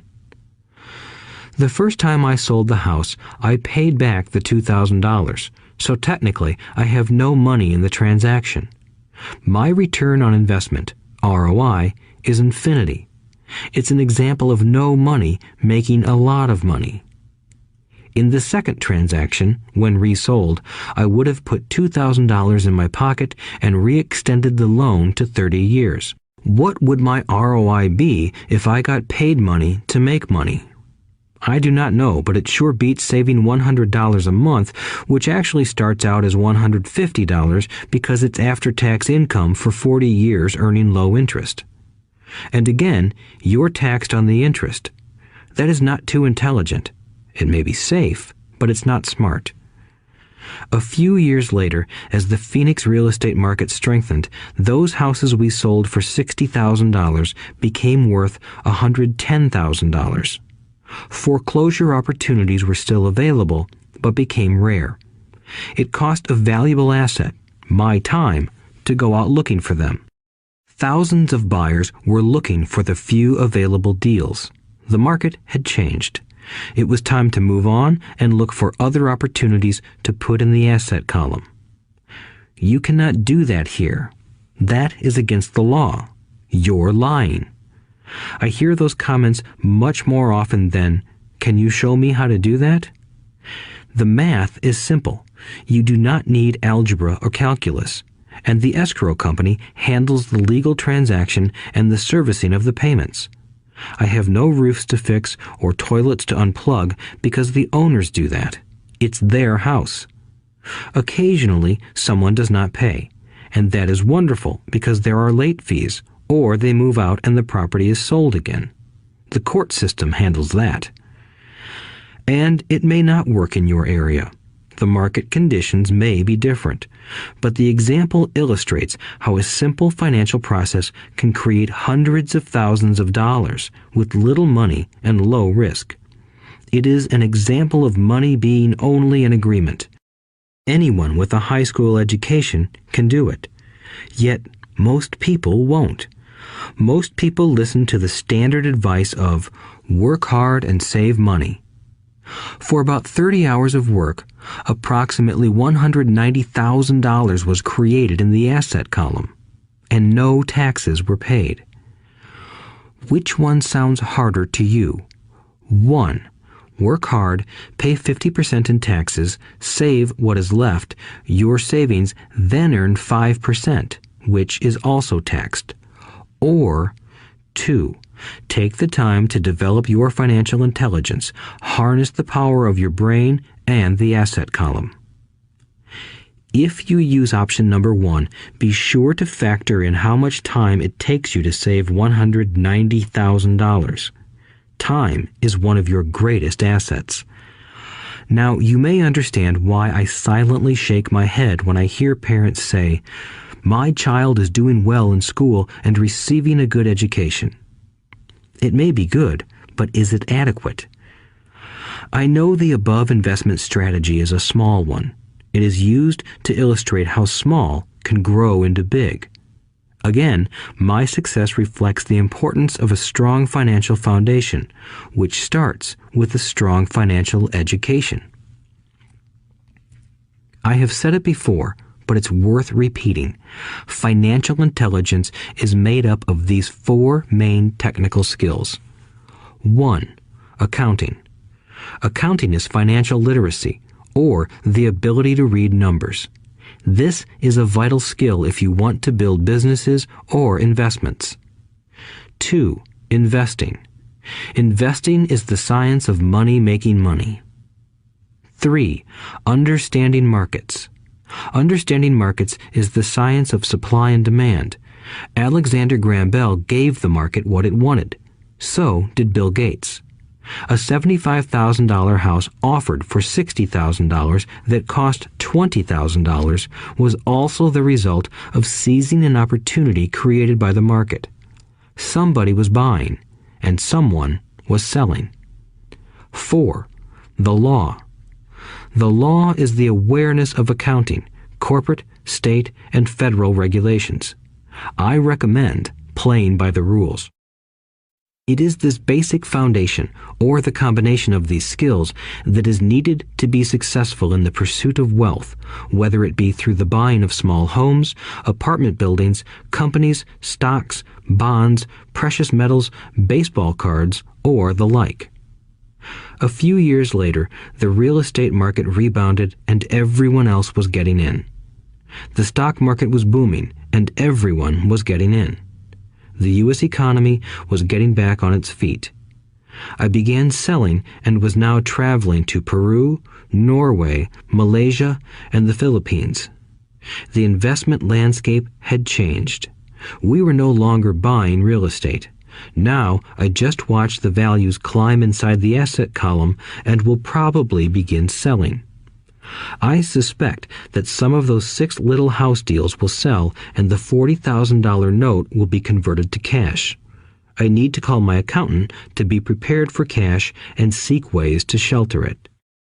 The point I would like to make is that investments come and go. The market goes up and comes down. Economies improve and crash. The world is always handing you opportunities of a lifetime, every day of your life, but all too often we fail to see them. But they are there. And the more the world changes and the more technology changes, the more opportunities there will be to allow you and your family to be financially secure for generations to come. So why bother developing your financial intelligence? Again, only you can answer that. I know why I continue to learn and develop. I do it because I know there are changes coming. I'd rather welcome change than cling to the past. I know there will be market booms and market crashes. I want to continually develop my financial intelligence because at each market change, some people will be on their knees begging for their jobs. Others, meanwhile, will take the lemons that life hands them, and we are all handed lemons occasionally, and turn them into millions. That's financial intelligence. I am often asked about the lemons I have turned into millions. I hesitate using many more examples of personal investments because I am afraid it comes across as bragging or tooting my own horn. That is not my intention. I use the examples only as numerical and chronological illustrations of actual and simple cases. I use the examples because I want you to know that it is easy. And the more familiar you become with the 4 pillars of financial intelligence, the easier it becomes. Personally, I use 2 main vehicles to achieve financial growth: real estate and small cap stocks. I use real estate as my foundation. Day in and day out, my properties provide cash flow and occasional spurts of growth and value. The small cap stocks are used for fast growth. I do not recommend anything that I do. The examples are just that, examples. If the opportunity is too complex and I do not understand the investment, I don't do it. Simple math and common sense are all you need to do well financially. There are 5 reasons for using examples. 1. To inspire people to learn more. 2. To let people know it is easy if the foundation is strong. 3. To show that anyone can achieve great wealth. 4. To show that there are millions of ways to achieve your goals. 5. To show that it's not rocket science. In 1989, I used to jog through a lovely neighborhood in Portland, Oregon. It was a suburb that had little gingerbread houses. They were small and cute. I almost expected to see Little Red Riding Hood skipping down the sidewalk on her way to Granny's. There were for sale signs everywhere. The timber market was terrible. The stock market had just crashed, and the economy was depressed. On one street, I noticed a for sale sign that was up longer than most. It looked old. Jogging past it one day, I ran into the owner, who looked troubled. "What are you asking for your house?" I asked. The owner turned and smiled weakly. "Make me an offer," he said. "It's been for sale for over a year. Nobody even comes by anymore to look at it." "I'll look," I said, and I bought the house a half hour later for $20,000 less than his asking price. It was a cute little 2-bedroom home with gingerbread trim on all the windows. It was light blue with gray accents and had been built in 1930. Inside, there was a beautiful rock fireplace, as well as 2 tiny bedrooms. It was a perfect rental house. I gave the owner $5,000 down for a $45,000 house that was really worth $65,000, except that no one wanted to buy it. The owner moved out in a week, happy to be free, and my first tenant moved in, a local college professor. After the mortgage, expenses, and management fees were paid, I put a little less than $40 in my pocket at the end of each month. Hardly exciting. A year later, the depressed Oregon real estate market had begun to pick up.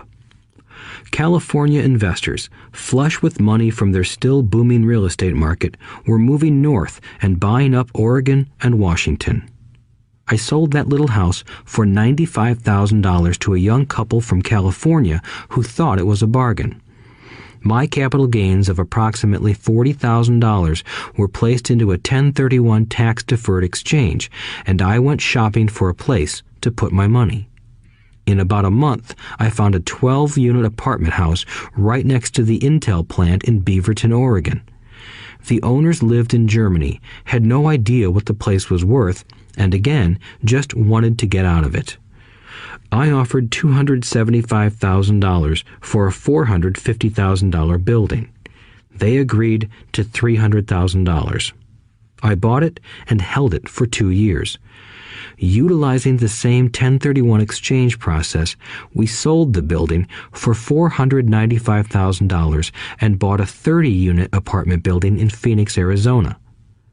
We had moved to Phoenix by then to get out of the rain and needed to sell anyway. Like the former Oregon market, the real estate market in Phoenix was depressed. The price of the 30-unit apartment building in Phoenix was $875,000, with $225,000 down.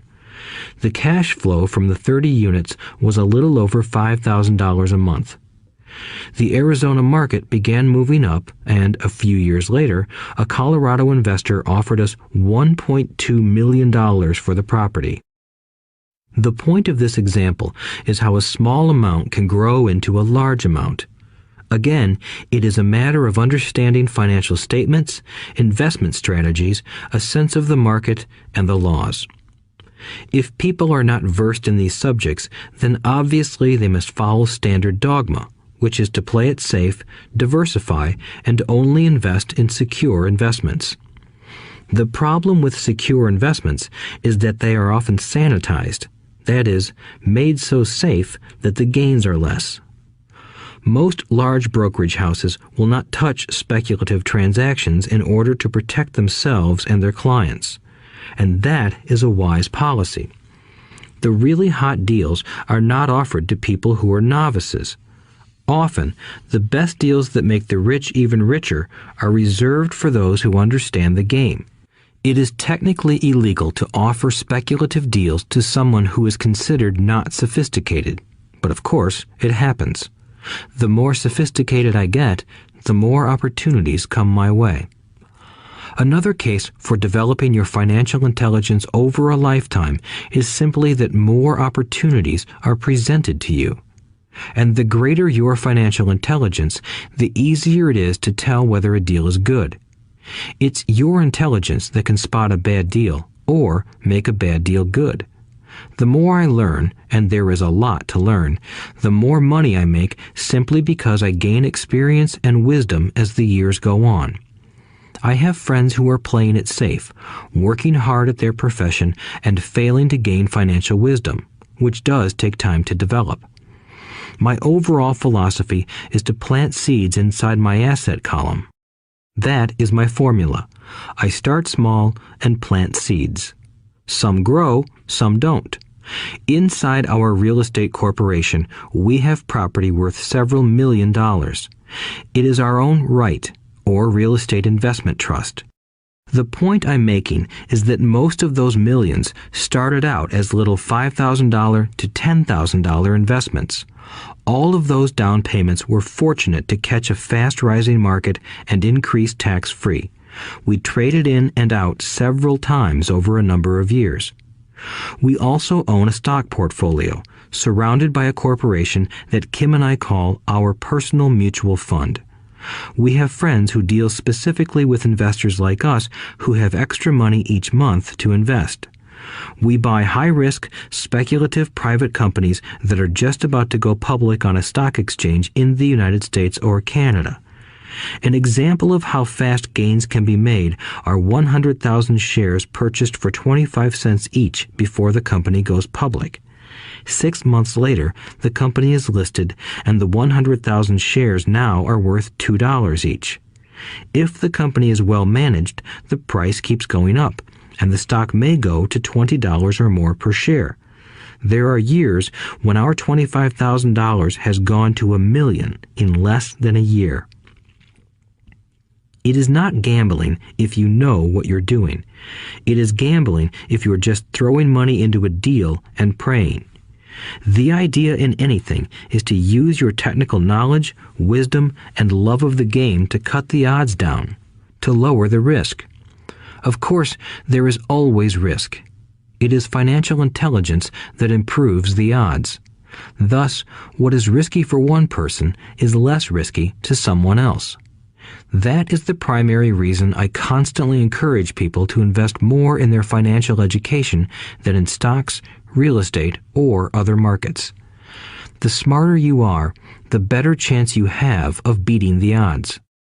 The stock plays I personally invested in were extremely high risk for most people and absolutely not recommended. I have been playing that game since 1979 and have paid more than my share in dues. But if you will review why investments such as these are high risk for most people, you may be able to set your life up differently, so that the ability to take $25,000 and turn it into $1 million in a year is low risk for you.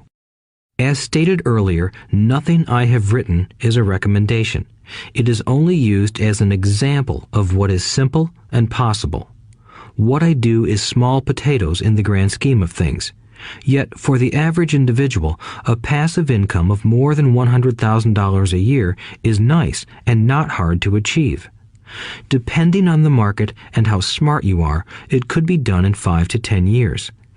If you keep your living expenses modest, $100,000 coming in as additional income is pleasant, regardless of whether you work. You can work if you like, or take time off if you choose, and use the government tax system in your favor rather than against you. My personal basis is real estate. I love real estate because it's stable and slow-moving. I keep the base solid. The cash flow is fairly steady and, if properly managed, has a good chance of increasing in value. The beauty of a solid base of real estate is that it allows me to take greater risks, as I do with speculative stocks. If I make great profits in the stock market, I pay my capital gains tax on the gain and then reinvest what's left in real estate, again further securing my asset foundation. A last word on real estate. I have traveled all over the world and taught investing. In every city, I hear people say you cannot buy real estate cheap. That is not my experience. Even in New York or Tokyo, or just on the outskirts of the city, prime bargains are overlooked by most people. In Singapore, with their high real estate prices, there are still bargains to be found within a short driving distance.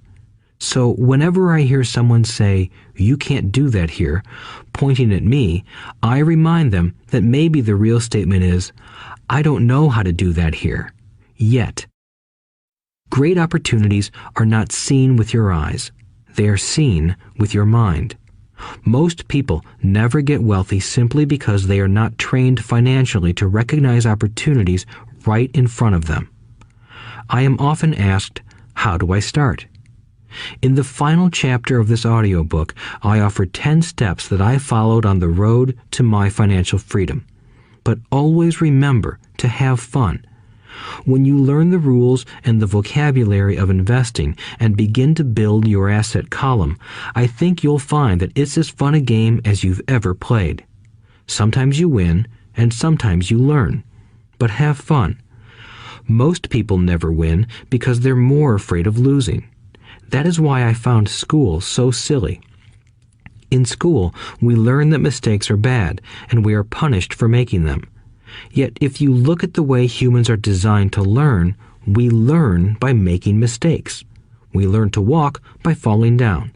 If we never fell down, we would never walk. The same is true for learning to ride a bike. I still have scars on my knees, but today I can ride a bike without thinking. The same is true for getting rich. Unfortunately, the main reason most people are not rich is because they are terrified of losing. Winners are not afraid of losing, but losers are. Failure is part of the process of success. People who avoid failure also avoid success. I look at money much like my game of tennis. I play hard, make mistakes, correct, make more mistakes, correct, and I get better. If I lose the game, I reach across the net, shake my opponent's hand, smile, and say, "See you next Saturday." There are two kinds of investors. One, the first and most common type is a person who buys a packaged investment. They call a retail outlet, such as a real estate company, a stockbroker, or a financial planner, and they buy something. It could be a mutual fund, a right, a stock, or bond. It is a clean and simple way of investing. An analogy would be a shopper who goes to a computer store and buys a computer right off the shelf. 2. The second type is an investor who creates investments. This investor usually assembles a deal in the same way a person who buys components builds a computer.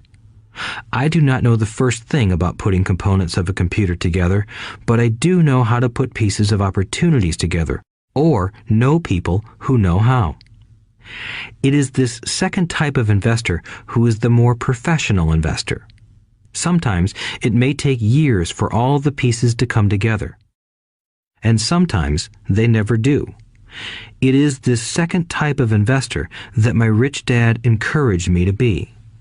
It is important to learn how to put the pieces together, because that is where the huge wins reside, and sometimes some huge losses if the tide goes against you. If you want to be the second type of investor, you need to develop 3 main skills. These skills are in addition to those required to become financially intelligent. 1. Find an opportunity that everyone else missed. You see with your mind what others miss with their eyes. For example, a friend bought this run-down old house. It was spooky to look at. Everyone wondered why he bought it. What he saw that we did not was that the house came with 4 extra empty lots. He discovered that after going to the title company. After buying the house, he tore the house down and sold the 5 lots to a builder for 3 times what he paid for the entire package. He made $75,000 for 2 months of work. It's not a lot of money, but it sure beats minimum wage, and it's not technically difficult. 2. Raise money. The average person only goes to the bank. This second type of investor needs to know how to raise capital, and there are many ways that don't require a bank. To get started, I learned how to buy houses without a bank. It was the learned skill of raising money more than the houses themselves that was priceless. All too often, I hear people say, "The bank won't lend me money," or "I don't have the money to buy it." If you want to be a Type 2 investor, you need to learn how to do that which stops most people. In other words, a majority of people let their lack of money stop them from making a deal. If you can avoid that obstacle, you will be millions ahead of those who don't learn those skills. There have been many times I have bought a house, a stock, or an apartment building without a penny in the bank. I once bought an apartment house for $1.2 million. I did what is called tying it up with a written contract between seller and buyer. I then raised the $100,000 deposit, which bought me 90 days to raise the rest of the money. Why did I do it? Simply because I knew it was worth $2 million. I never raised the money. Instead, the person who put up the $100,000 gave me $50,000 for finding the deal, took over my position, and I walked away. Total working time? 3 days. Again, it's what you know more than what you buy.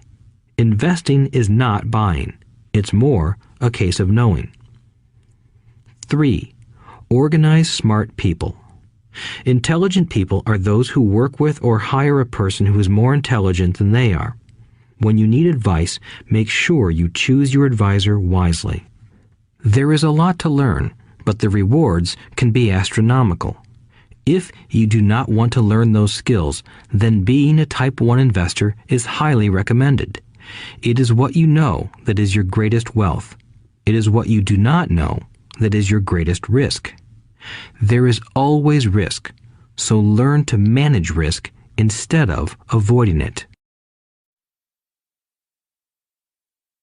Chapter 6. Lesson 6. Work to learn, don't work for money. Job security meant everything to my educated dad. Learning meant everything to my rich dad. A few years ago, I granted an interview with a newspaper in Singapore. The young female reporter was on time, and the interview got underway immediately. We sat in the lobby of a luxurious hotel, sipping coffee and discussing the purpose of my visit to Singapore. I was to share the platform with Zig Ziglar. He was speaking on motivation, and I was speaking on the secrets of the rich. Someday, I would like to be a best-selling author like you, she said. I had seen some of the articles she had written for the paper, and I was impressed. She had a tough, clear style of writing. Her articles held a reader's interest. You have a great style, I said in reply. What holds you back from achieving your dream? My work does not seem to go anywhere, she said quietly. Everyone says that my novels are excellent, but nothing happens. So I keep my job with the paper. At least it pays the bills. Do you have any suggestions? Yes, I do, I said brightly. A friend of mine here in Singapore runs a school that trains people to sell. He runs sales training courses for many of the top corporations here in Singapore, and I think attending one of his courses would greatly enhance your career. She stiffened.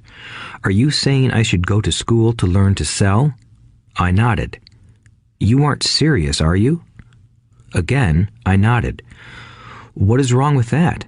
I was now backpedaling. She was offended by something, and now I was wishing I had not said anything. In my attempt to be helpful, I found myself defending my suggestion. I have a master's degree in English literature. Why would I go to school to learn to be a salesperson? I am a professional. I went to school to be trained in a profession so I would not have to be a salesperson. I hate salespeople. All they want is money. So tell me why I should study sales. She was packing her briefcase. The interview was over. On the coffee table sat a copy of an earlier best-selling book I wrote. I picked it up as well as the notes she had jotted down on her legal pad. Do you see this? I said, pointing to her notes. She looked down at her notes. What? She said, confused. Again, I pointed deliberately to her notes. On her pad she had written, Robert Kiyosaki, best-selling author. It says best-selling author, not best writing author, I said quietly. Her eyes widened. I am a terrible writer, I said. You are a great writer. I went to sales school. You have a master's degree. Put them together, and you get a best-selling author and a best-writing author. Anger flared from her eyes. I'll never stoop so low as to learn how to sell. People like you have no business writing. I'm a professionally trained writer, and you are a salesman. It is not fair, she fumed. She put the rest of her notes away and hurried out through the large glass doors into the humid Singapore morning. At least she gave me a fair and favorable write-up the next morning. The world is filled with smart, talented, educated, and gifted people. We meet them every day. They are all around us. A few days ago, my car was not running well. I pulled into a garage, and the young mechanic had it fixed in just a few minutes. He knew what was wrong by simply listening to the engine. I was amazed. I am constantly shocked at how little talented people earn. I have met brilliant, highly educated people who earn less than $20,000 a year. A business consultant who specializes in the medical trade was telling me how many doctors, dentists, and chiropractors struggle financially. All this time, I thought that when they graduated, the dollars would pour in. It was this business consultant who gave me the phrase, "They are one skill away from great wealth." What this phrase means is that most people need only to learn and master one more skill, and their income would jump exponentially. I have mentioned before that financial intelligence is a synergy of accounting, investing, marketing, and law. Combine those 4 technical skills, and making money with money is easier than most people would believe. When it comes to money, the only skill most people know is to work hard. The classic example of a synergy of skills was that young writer for the newspaper. If she diligently learned the skills of sales and marketing, her income would jump dramatically. If I were her, I would take some courses in advertising copywriting as well as sales. Then, instead of working at the newspaper, I would seek a job at an advertising agency. Even if it were a cut in pay, she would learn how to communicate in shortcuts that are used in successful advertising. She also would spend time learning public relations, an important skill. She would learn how to get millions in free publicity. Then, at night and on weekends, she could be writing her great novel. When it was finished, she would be better able to sell her book. Then, in a short while, she could be a best-selling author. When I came out with my first book, If You Want to Be Rich and Happy, Don't Go to School, a publisher suggested I change the title to The Economics of Education. I told the publisher that, with a title like that, I would sell 2 books, one to my family and one to my best friend. The problem is that they would expect it for free. The obnoxious title, If You Want to Be Rich and Happy, Don't Go to School, was chosen because we knew it would get tons of publicity. I am pro-education and believe in education reform. If I were not pro-education, why would I continue to press for changing our antiquated educational system? So I chose a title that would get me on more TV and radio shows simply because I was willing to be controversial. Many people thought I was a fruitcake, but the book sold and sold. When I graduated from the U.S. Merchant Marine Academy in 1969, my educated dad was happy. Standard Oil of California had hired me for its oil tanker fleet as a third mate. The pay was low compared with my classmates, but it was okay for a first real job after college. My starting pay was about $42,000 a year, including overtime, and I only had to work for 7 months. I had 5 months of vacation. If I had wanted to, I could have taken the run to Vietnam with a subsidiary shipping company and easily doubled my pay instead of taking 5 months of vacation. I had a great career ahead of me, yet I resigned after 6 months with the company and joined the Marine Corps to learn how to fly. My educated dad was devastated. Rich Dad congratulated me. In school and in the workplace, the popular opinion is the idea of specialization. That is, in order to make more money or get promoted, you need to specialize. That is why medical doctors immediately begin to seek a specialty such as orthopedics or pediatrics. The same is true for accountants, architects, lawyers, pilots, and others. My educated dad believed in the same dogma. That is why he was thrilled when he eventually achieved his doctorate. He often admitted that schools reward people who study more and more about less and less. Rich Dad encouraged me to do exactly the opposite. You want to know a little about a lot, was his suggestion. That is why for years I worked in different areas of his companies. For a while, I worked in his accounting department. Although I would probably never have been an accountant, he wanted me to learn via osmosis. Rich Dad knew I would pick up jargon and a sense of what is important and what is not. I also worked as a busboy and construction worker as well as in sales, reservations, and marketing. He was grooming Mike and me. That is why he insisted we sit in on the meetings with his bankers, lawyers, accountants, and brokers. He wanted us to know a little about every aspect of his empire. When I quit my high-paying job with Standard Oil, my educated dad had a heart-to-heart talk with me. He was bewildered. He could not understand my decision to resign from a career that offered high pay, great benefits, lots of time off, and opportunity for promotion. When he asked me one evening, "Why did you quit?" I could not explain it to him, though I tried hard to. My logic did not fit his logic. The big problem was that my logic was my rich dad's logic. Job security meant everything to my educated dad. Learning meant everything to my rich dad. Educated dad thought I went to school to learn to be a ship's officer. Rich dad knew that I went to school to study international trade. So as a student, I made cargo runs, navigating large freighters, oil tankers, and passenger ships to the Far East and the South Pacific. Rich Dad emphasized that I should stay in the Pacific instead of taking ships to Europe because he knew that the emerging nations were in Asia, not Europe. While most of my classmates, including Mike, were partying at their fraternity houses, I was studying trade, people, business styles, and cultures in Japan, Taiwan, Thailand, Singapore, Hong Kong, Vietnam, Korea, Tahiti, Samoa, and the Philippines. I was partying also, but it was not in any frat house. I grew up rapidly. Educated Dad just could not understand why I decided to quit and join the Marine Corps. I told him I wanted to learn to fly, but really I wanted to learn to lead troops.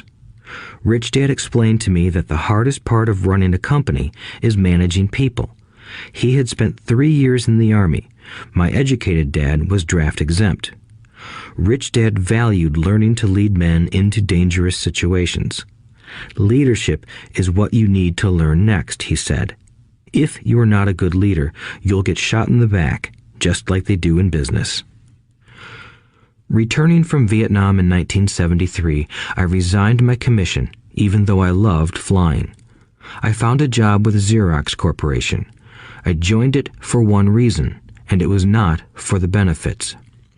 I was a shy person, and the thought of selling was the most frightening subject in the world. Xerox has one of the best sales trainings programs in America. Rich Dad was proud of me. My educated dad was ashamed. Being an intellectual, he thought that salespeople were below him. I worked with Xerox for 4 years until I overcame my fear of knocking on doors and being rejected. Once I could consistently be in the top 5 in sales, I again resigned and moved on, leaving behind another great career with an excellent company. In 1977, I formed my first company.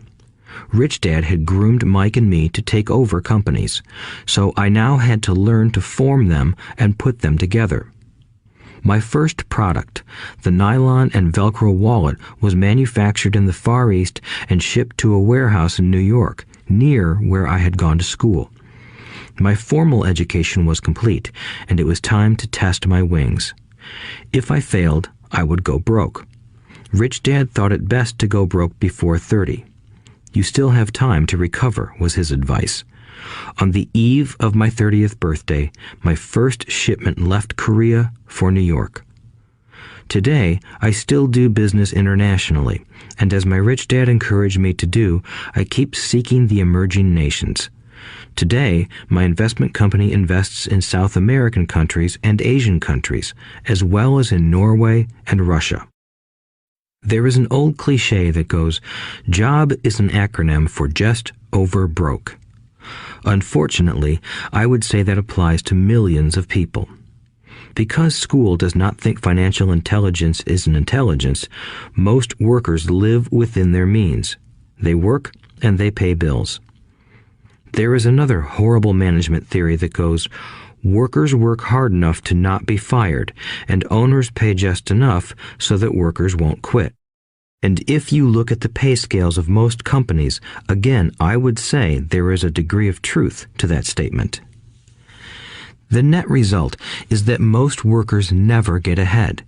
They do what they've been taught to do, get a secure job.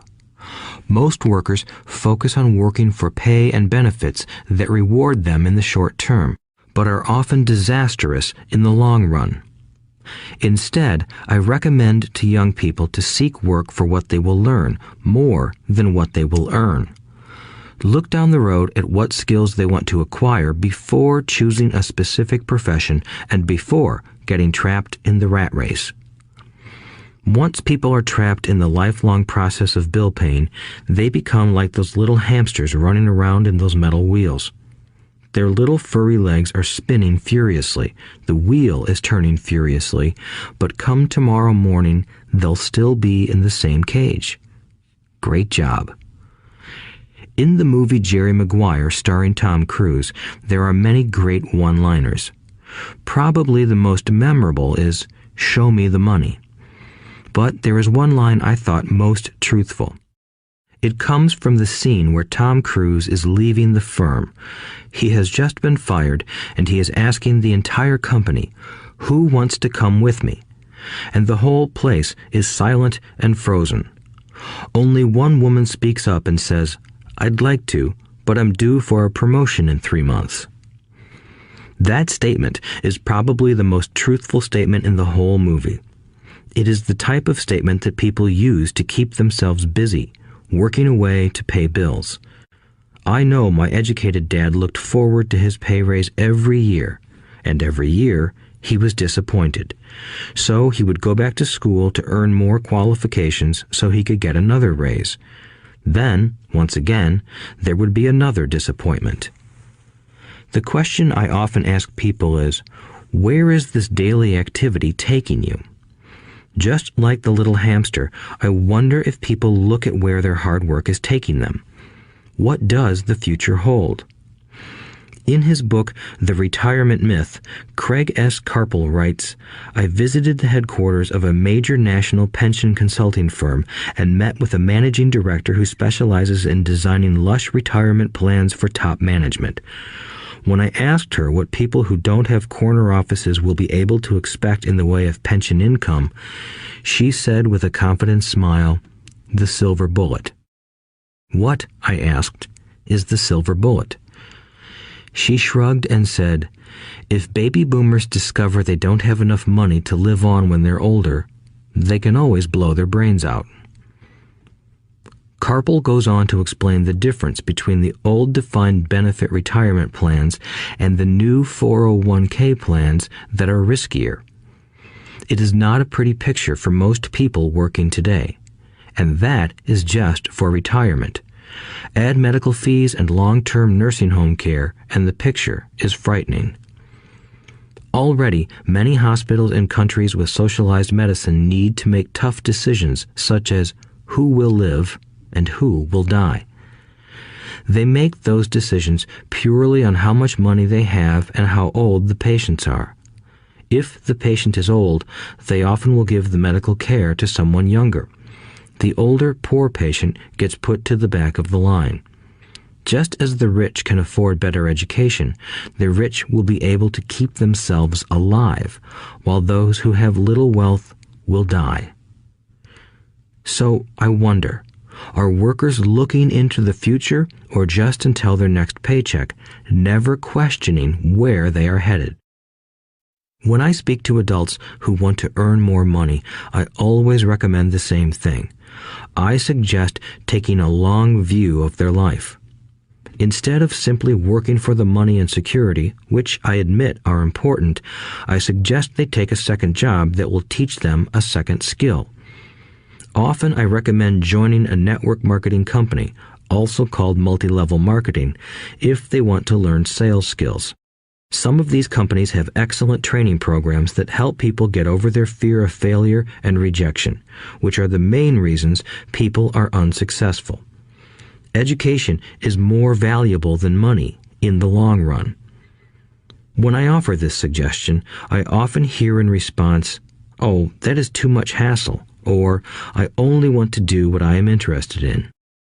If they say it's too much of a hassle, I ask, so you would rather work all your life giving 50% of what you earn to the government? If they tell me, I only do what I am interested in, I say, I'm not interested in going to the gym, but I go because I want to feel better and live longer. Unfortunately, there is some truth to the old statement, you can't teach an old dog new tricks. Unless a person is used to changing, it's hard to change. But for those of you who might be on the fence when it comes to the idea of working to learn something new, I offer this word of encouragement. Life is much like going to the gym. The most painful part is deciding to go. Once you get past that, it's easy. There have been many days I have dreaded going to the gym, but once I am there and in motion, it is a pleasure. After the workout is over, I am always glad I talked myself into going. If you are unwilling to work to learn something new and instead insist on becoming highly specialized within your field, make sure the company you work for is unionized. Labor unions are designed to protect specialists. My educated dad, after falling from grace with the governor, became the head of the teachers' union in Hawaii. He told me that it was the hardest job he ever held. My rich dad, on the other hand, spent his life doing his best to keep his companies from becoming unionized. He was successful. Although the unions came close, rich dad was always able to fight them off. Personally, I take no sides because I can see the need for and the benefits of both sides. If you do as school recommends, become highly specialized, then seek union protection. For example, had I continued with my flying career, I would have sought a company that had a strong pilots union. Why? Because my life would be dedicated to learning a skill that was valuable in only one industry. If I were pushed out of that industry, my life's skills would not be as valuable to another industry. A displaced senior pilot with 100,000 hours of heavy airline transport time, earning $150,000 a year, would have a hard time finding an equivalent high-paying job teaching in school. Skills do not necessarily transfer from industry to industry. Skills the pilots are paid for in the airline industry are not as important in, say, the school system. The same is true even for doctors today. With all the changes in medicine, many medical specialists are needing to conform to medical organizations such as HMOs. School teachers definitely need to be union members. Today in America, the teachers' union is the largest and the richest labor union of all. The NEA, the National Education Association, has tremendous political clout. Teachers need the protection of their union because their skills are also of limited value to an industry outside of education. So the rule of thumb is, highly specialized, then unionize. It's the smart thing to do.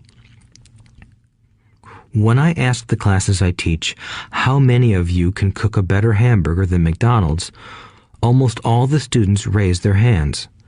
I then ask, so if most of you can cook a better hamburger, how come McDonald's makes more money than you? The answer is obvious. McDonald's is excellent at business systems. The reason so many talented people are poor is because they focus on building a better hamburger and know little to nothing about business systems. A friend of mine in Hawaii is a great artist. He makes a sizable amount of money. One day, his mother's attorney called to tell him that she had left him $35,000. That is what was left of her estate after the attorney and the government took their shares. Immediately, he saw an opportunity to increase his business by using some of this money to advertise. 2 months later, his first 4-color full-page ad appeared in an expensive magazine that targeted the very rich. The ad ran for 3 months. He received no replies from the ad, and all of his inheritance is now gone. He now wants to sue the magazine for misrepresentation. This is a common case of someone who can build a beautiful hamburger but knows little about business. When I asked him what he learned, his only reply was, "Advertising salespeople are crooks." I then asked him if he would be willing to take a course in sales and a course in direct marketing. His reply, "I don't have the time, and I don't want to waste my money." The world is filled with talented poor people. All too often, they're poor or struggle financially or earn less than they are capable of, not because of what they know, but because of what they do not know. They focus on perfecting their skills at building a better hamburger rather than the skills of selling and delivering the hamburger. Maybe McDonald's does not make the best hamburger, but they are the best at selling and delivering a basic average burger. Poor Dad wanted me to specialize. That was his view on how to be paid more. Even after being told by the governor of Hawaii that he could no longer work in state government, my educated dad continued to encourage me to get specialized. Educated Dad then took up the cause of the teachers' union, campaigning for further protection and benefits for these highly skilled and educated professionals. We argued often, but I know he never agreed that over-specialization is what caused the need for union protection. He never understood that the more specialized you become, the more you are trapped and dependent on that specialty. Rich Dad advised that Mike and I groom ourselves. Many corporations do the same thing. They find a young, bright student just out of business school and begin grooming that person to someday take over the company. So these bright young employees do not specialize in one department. They are moved from department to department to learn all the aspects of business systems. The rich often groom their children or the children of others. By doing so, their children gain an overall knowledge of the operations of the business and how the various departments interrelate. For the World War II generation, it was considered bad to skip from company to company. Today, it is considered smart. Since people will skip from company to company rather than seek greater specialization in skills, why not seek to learn more than to earn? In the short term, it may earn you less, but it will pay dividends in the long term. The main management skills needed for success are 1. Management of cash flow, 2. Management of systems, 3. Management of people. The most important specialized skills are sales and marketing. The ability to sell, to communicate to another human being, be it a customer, employee, boss, spouse, or child, is the base skill of personal success. Communication skills such as writing, speaking, and negotiating are crucial to a life of success. These are skills I work on constantly, attending courses or buying educational resources to expand my knowledge. As I have mentioned, my educated dad worked harder and harder the more competent he became. He also became more trapped the more specialized he got. Although his salary went up, his choices diminished. Soon after he was locked out of government work, he found out how vulnerable he really was professionally. It is like professional athletes who suddenly are injured or are too old to play. Their once high-paying position is gone, and they have limited skills to fall back on. I think that is why my educated dad sided so much with the unions after that. He realized how much a union would have benefited him. Rich Dad encouraged Mike and me to know a little about a lot. He encouraged us to work with people smarter than we were and to bring smart people together to work as a team. Today, it would be called a synergy of professional specialties. Today, I meet ex-school teachers earning hundreds of thousands of dollars a year. They earn that much because they have specialized skills in their field as well as other skills. They can teach as well as sell and market. I know of no other skills to be more important than selling and marketing. The skills of selling and marketing are difficult for most people, primarily due to their fear of rejection.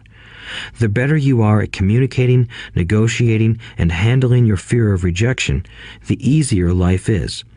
Just as I advise that newspaper writer who wanted to become a best-selling author, I advise anyone else today. Being technically specialized has its strengths as well as its weaknesses. I have friends who are geniuses, but they cannot communicate effectively with other human beings, and, as a result, their earnings are pitiful. I advise them to just spend a year learning to sell. Even if they earn nothing, their communication skills will improve, and that is priceless. In addition to being good learners, sellers, and marketers, we need to be good teachers as well as good students. To be truly rich, we need to be able to give as well as to receive. In cases of financial or professional struggle, there is often a lack of giving and receiving. I know many people who are poor because they are neither good students nor good teachers. Both of my dads were generous men. Both made it a practice to give first. Teaching was one of their ways of giving. The more they gave, the more they received. One glaring difference was in the giving of money. My rich dad gave lots of money away. He gave to his church, to charities, and to his foundation. He knew that to receive money, you had to give money. Giving money is the secret to most great wealthy families.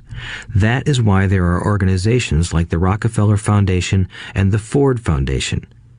These are organizations designed to take their wealth and increase it, as well as give it away in perpetuity. My educated dad always said, "When I have some extra money, I'll give it."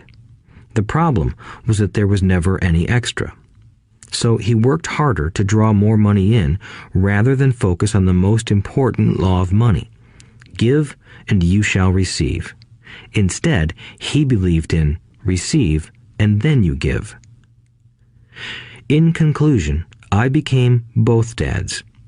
One part of me is a hardcore capitalist who loves the game of money making money. The other part is a socially responsible teacher who is deeply concerned with this ever-widening gap between the haves and have-nots. I personally hold the archaic educational system primarily responsible for this growing gap. Chapter 7. Overcoming Obstacles. The primary difference between a rich person and a poor person is how they manage fear. Once people have studied and become financially literate, they may still face roadblocks to becoming financially independent. There are 5 main reasons why financially literate people may still not develop abundant asset columns that could produce a large cash flow. The 5 reasons are: 1. Fear. 2. Cynicism. 3. Laziness. 4. Bad habits. 5. Arrogance. Overcoming fear. I have never met anyone who really likes losing money. And in all my years, I have never met a rich person who has never lost money. But I have met a lot of poor people who have never lost a dime. Investing, that is. The fear of losing money is real. Everyone has it, even the rich. But it's not having fear that is the problem. It's how you handle fear. It's how you handle losing. It's how you handle failure that makes the difference in one's life. The primary difference between a rich person and a poor person is how they manage that fear. It's okay to be fearful. It's okay to be a coward when it comes to money. You can still be rich. We're all heroes at something and cowards at something else. My friend's wife is an emergency room nurse. When she sees blood, she flies into action. When I mention investing, she runs away. When I see blood, I don't run. I pass out. My rich dad understood phobias about money. Some people are terrified of snakes. Some people are terrified about losing money. Both are phobias, he would say. So his solution to the phobia of losing money was this little rhyme. If you hate risk and worry, start early. If you start young, it's easier to be rich. I won't go into it here, but there is a staggering difference between a person who starts investing at age 20 versus age 30. The purchase of Manhattan Island is said to be one of the greatest bargains of all time. New York was purchased for $24 in trinkets and beads. Yet if that $24 had been invested at 8% annually, that $24 would have been worth more than $28 trillion by 1995. Manhattan could be repurchased with money left over to buy much of Los Angeles. But what if you don't have much time left or would like to retire early? How do you handle the fear of losing money? My poor dad did nothing. He simply avoided the issue, refusing to discuss the subject. My rich dad, on the other hand, recommended that I think like a Texan. I like Texas and Texans, he used to say. In Texas, everything is bigger.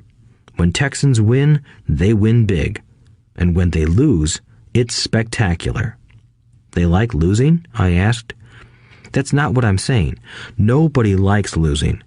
Show me a happy loser, and I'll show you a loser, said Rich Dad. It's a Texan's attitude toward risk, reward, and failure I'm talking about. It's how they handle life. They live it big. Not like most of the people around here, living like roaches when it comes to money, terrified that someone will shine a light on them and whimpering when the grocery clerk shortchanges them a quarter. Rich Dad went on, "What I like best is the Texas attitude. They're proud when they win, and they brag when they lose. Texans have a saying, if you're going to go broke, go big. You don't want to admit you went broke over a duplex." He constantly told Mike and me that the greatest reason for lack of financial success was because most people played it too safe. People are so afraid of losing that they lose, were his words. Fran Tarkenton, a one-time great NFL quarterback, says it still another way. Winning means being unafraid to lose. In my own life, I've noticed that winning usually follows losing. Before I finally learned to ride a bike, I first fell down many times. I've never met a golfer who has never lost a golf ball. I've never met people who have fallen in love who have never had their heart broken. And I've never met someone rich who has never lost money. So for most people, the reason they don't win financially is because the pain of losing money is far greater than the joy of being rich. Another saying in Texas is, everyone wants to go to heaven, but no one wants to die. Most people dream of being rich, but are terrified of losing money, so they never get to heaven. Rich Dad used to tell Mike and me stories about his trips to Texas. If you really want to learn the attitude of how to handle risk, losing, and failure, go to San Antonio and visit the Alamo. The Alamo is a great story of brave people who chose to fight, knowing there was no hope of success. They chose to die instead of surrendering. It's an inspiring story worthy of study. Nonetheless, it's still a tragic military defeat. They got their butts kicked. So, how do Texans handle failure? They still shout, "Remember the Alamo." Mike and I heard this story a lot. He always told us this story when he was about to go into a big deal and he was nervous. After he had done all his due diligence and it was time to put up or shut up, he told us this story. Every time he was afraid of making a mistake or losing money, he told us this story. It gave him strength, for it reminded him that he could always turn a financial loss into a financial win. Rich Dad knew that failure would only make him stronger and smarter. It's not that he wanted to lose. He just knew who he was and how he would take a loss. He would take a loss and make it a win. That's what made him a winner and others losers. It gave him the courage to cross the line when others backed out. That's why I like Texans so much, he would say. They took a great failure and turned it into inspiration, as well as a tourist destination that makes them millions. But probably his words that mean the most to me today are these. Texans don't bury their failures. They get inspired by them. They take their failures and turn them into rallying cries. Failure inspires Texans to become winners. But that formula is not just the formula for Texans. It is the formula for all winners. I've said that falling off my bike was part of learning to ride. I remember falling off only made me more determined to learn to ride, not less.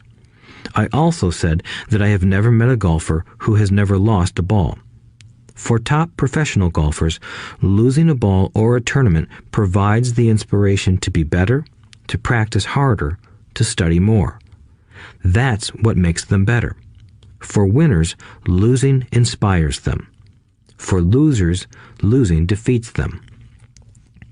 I like to quote John D. Rockefeller, who said, "I always tried to turn every disaster into an opportunity." And being Japanese American, I can say this. Many people say that Pearl Harbor was an American mistake. I say it was a Japanese mistake.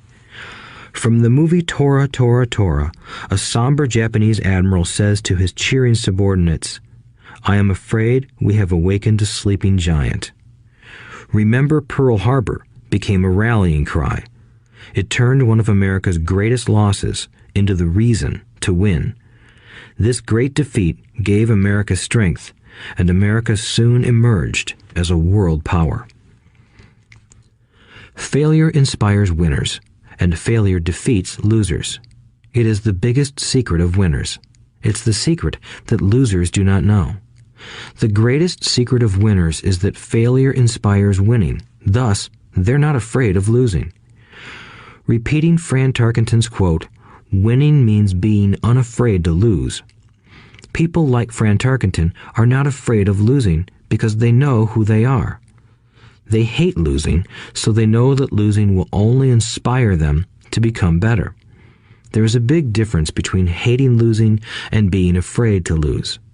Most people are so afraid of losing money that they lose. They go broke over a duplex. Financially, they play life too safe and too small. They buy big houses and big cars, but not big investments. The main reason that over 90% of the American public struggles financially is because they play not to lose. They don't play to win. They go to their financial planners or accountants or stockbrokers and buy a balanced portfolio. Most have lots of cash in CDs, low-yield bonds, mutual funds that can be traded within a mutual fund family, and a few individual stocks. It is a safe and sensible portfolio, but it is not a winning portfolio. It is a portfolio of someone playing not to lose. Don't get me wrong, it's probably a better portfolio than more than 70% of the population has, and that's frightening. It's a great portfolio for someone who loves safety. But playing it safe and balanced on your investment portfolio is not the way successful investors play the game.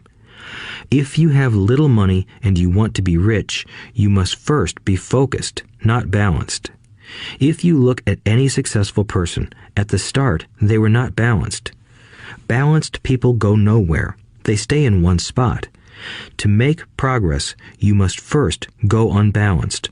Just look at how you make progress walking.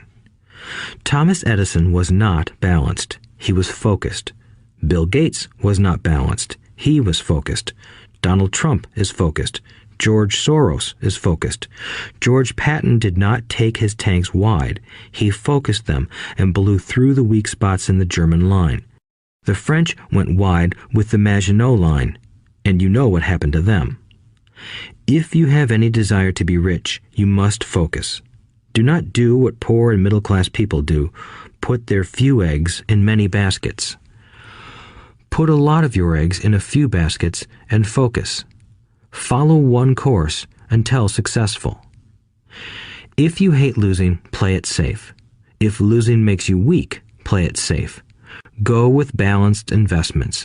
If you're over 25 years old and are terrified of taking risks, don't change. Play it safe, but start early. Start accumulating your nest egg early because it will take time. But if you have dreams of freedom, of getting out of the rat race, the first question to ask yourself is, how do I respond to failure? If failure inspires you to win, maybe you should go for it, but only maybe. If failure makes you weak or causes you to throw temper tantrums, like spoiled brats who call attorneys to file lawsuits every time something doesn't go their way, then play it safe. Keep your daytime job, or buy bonds or mutual funds. But remember, there is risk in those financial instruments also, even though they may appear safe. I say all this, mentioning Texas and Fran Tarkenton, because stacking the asset column is easy. It's really a low-aptitude game. It doesn't take much education. Fifth-grade math will do. But building your asset column is a game in which attitude plays a major role. It takes guts, patience, and a great attitude toward failure. Losers avoid failing, and failure turns losers into winners. Just remember the Alamo. Overcoming cynicism. The sky is falling. The sky is falling. Most of us know the story of Chicken Little, who ran around warning the barnyard of impending doom. We all know people who are that way. There's a Chicken Little inside each of us. As I stated earlier, the cynic is really a little chicken. We all get a little chicken when fear and doubt cloud our thoughts.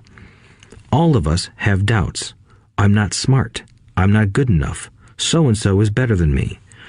Our doubts often paralyze us. We play the what-if game. What if the economy crashes right after I invest? What if I lose control and I can't pay the money back? What if things don't go as I planned? Or we have friends or loved ones who will remind us of our shortcomings. They often say, "What makes you think you can do that? If it's such a good idea, how come someone else hasn't done it? That will never work. You don't know what you're talking about." These words of doubt often get so loud that we fail to act. A horrible feeling builds in our stomach. Sometimes we can't sleep. We fail to move forward. So we stay with what is safe, and opportunities pass us by. We watch life passing by as we sit immobilized with a cold knot in our body. We have all felt this at one time in our lives, some more than others. Peter Lynch of Fidelity Magellan Mutual Fund fame refers to warnings about the sky falling as noise, and we all hear it. Noise is either created inside our heads or comes from outside, often from friends, family, co-workers, and the media. Lynch recalls the time during the 1950s when the threat of nuclear war was so prevalent in the news that people began building fallout shelters and storing food and water. If they had invested that money wisely in the market, instead of building a fallout shelter, they'd probably be financially independent today. When violence breaks out in a city, gun sales go up all over the country. A person dies from rare hamburger meat in the state of Washington, and the Arizona Health Department orders restaurants to have all beef cooked well done. A drug company runs a TV commercial in February showing people catching the flu. Colds go up as well as sales of cold medicine. Most people are poor because when it comes to investing, the world is filled with Chicken Littles running around yelling, "The sky is falling, the sky is falling." And Chicken Littles are effective because every one of us is a little chicken. It often takes great courage to not let rumors and talk of doom and gloom affect your doubts and fears. But a savvy investor knows that the seemingly worst of times is actually the best of times to make money. When everyone else is too afraid to act, they pull the trigger and are rewarded. Some time ago, a friend named Richard came from Boston to visit Kim and me in Phoenix. He was impressed with what we had done through stocks and real estate. The Phoenix real estate prices were depressed. We spent 2 days showing him what we thought were excellent opportunities for cash flow and capital appreciation. Kim and I are not real estate agents. We are strictly investors. After identifying a unit in a resort community, we called an agent who sold it to him that afternoon. The price was a mere $42,000 for a 2-bedroom townhome. Similar units were going for $65,000. He had found a bargain. Excited, he bought it and returned to Boston. 2 weeks later, the agent called to say that our friend had backed out. I called immediately to find out why. All he said was that he talked to his neighbor, and his neighbor told him it was a bad deal. He was paying too much. I asked Richard if his neighbor was an investor. Richard said he was not. When I asked why he listened to him, Richard got defensive and simply said he wanted to keep looking. The real estate market in Phoenix turned, and a few years later, that little unit was renting for $1,000 a month, $2,500 in the peak winter months. The unit was worth $95,000.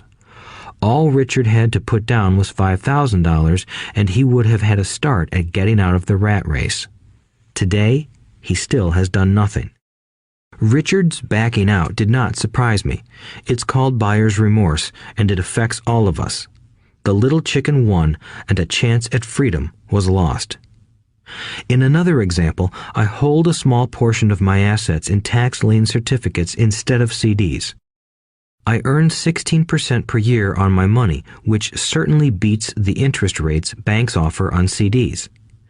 The certificates are secured by real estate and enforced by state law, which is also better than most banks.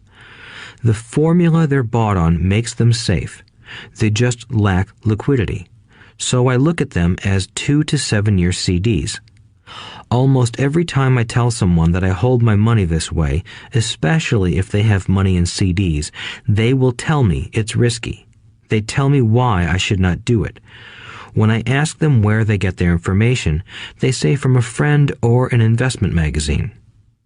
They've never done it, and they're telling someone who's doing it why they shouldn't. The lowest yield I look for is 16%, but people who are filled with doubt are willing to accept a far lower return. Doubt is expensive. My point is that it's those doubts and cynicism that keep most people poor and playing it safe. The real world is simply waiting for you to get rich. Only a person's doubts keep them poor. As I said, getting out of the rat race is technically easy. It doesn't take much education, but those doubts are cripplers for most people. Cynics never win, said Rich Dad. Unchecked doubt and fear creates a cynic. Cynics criticize and winners analyze was another of his favorite sayings. Rich Dad explained that criticism blinded while analysis opened eyes. Analysis allowed winners to see that critics were blind and to see opportunities that everyone else missed. And finding what people miss is key to any success. Real estate is a powerful investment tool for anyone seeking financial independence or freedom. It is a unique investment tool. Yet every time I mention real estate as a vehicle, I often hear, "I don't want to fix toilets." That's what Peter Lynch calls noise. That's what my rich dad would say is the cynic talking, someone who criticizes and does not analyze, someone who lets their doubts and fears close their mind instead of open their eyes. So when someone says, "I don't want to fix toilets, I want to fire back," what makes you think I want to? They're saying a toilet is more important than what they want. I talk about freedom from the rat race, and they focus on toilets. That is the thought pattern that keeps most people poor. They criticize instead of analyze. I don't once hold the key to your success, Rich Dad would say, because I too do not want to fix toilets. I shop hard for a property manager who does fix toilets. And by finding a great property manager who runs houses or apartments, well, my cash flow goes up. But more importantly, a great property manager allows me to buy a lot more real estate since I don't have to fix toilets. A great property manager is key to success in real estate. Finding a good manager is more important to me than the real estate. A great property manager often hears of great deals before real estate agents do, which makes them even more valuable.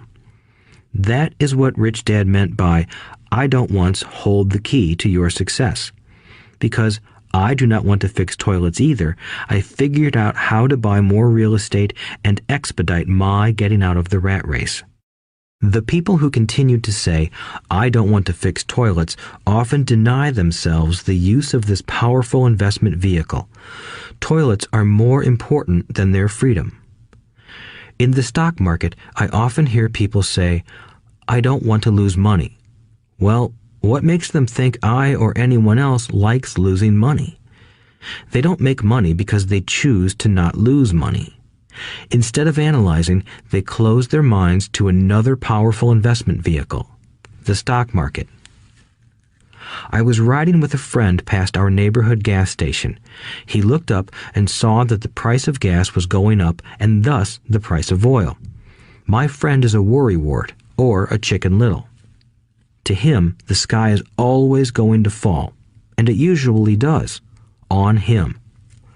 When we got home, he showed me all the stats as to why the price of oil was going to go up over the next few years, statistics I had never seen before, even though I already owned substantial shares of an existing oil company. With that information, I immediately began looking for and found a new undervalued oil company that was about to find some oil deposits. My broker was excited about this new company, and I bought 15,000 shares for 65 cents per share. 3 months later, this same friend and I drove by the same gas station, and sure enough, the price per gallon had gone up nearly 15%. Again, the Chicken Little worried and complained. I smiled, because a month earlier, that little oil company hit oil, and those 15,000 shares went up to more than $3 per share since he had first given me the tip. And the price of gas will continue to go up if what my friend says is true. If most people understood how a stop worked in stock market investing, there would be more people investing to win instead of investing not to lose. A stop is simply a computer command that sells your stock automatically if the price begins to drop, helping to minimize your losses and maximize some gains. It's a great tool for those who are terrified of losing. So whenever I hear people focusing on their I don't wants rather than what they do want, I know the noise in their head must be loud.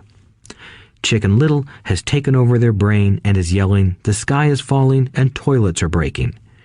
So they avoid their don't wants, but they pay a huge price. They may never get what they want in life.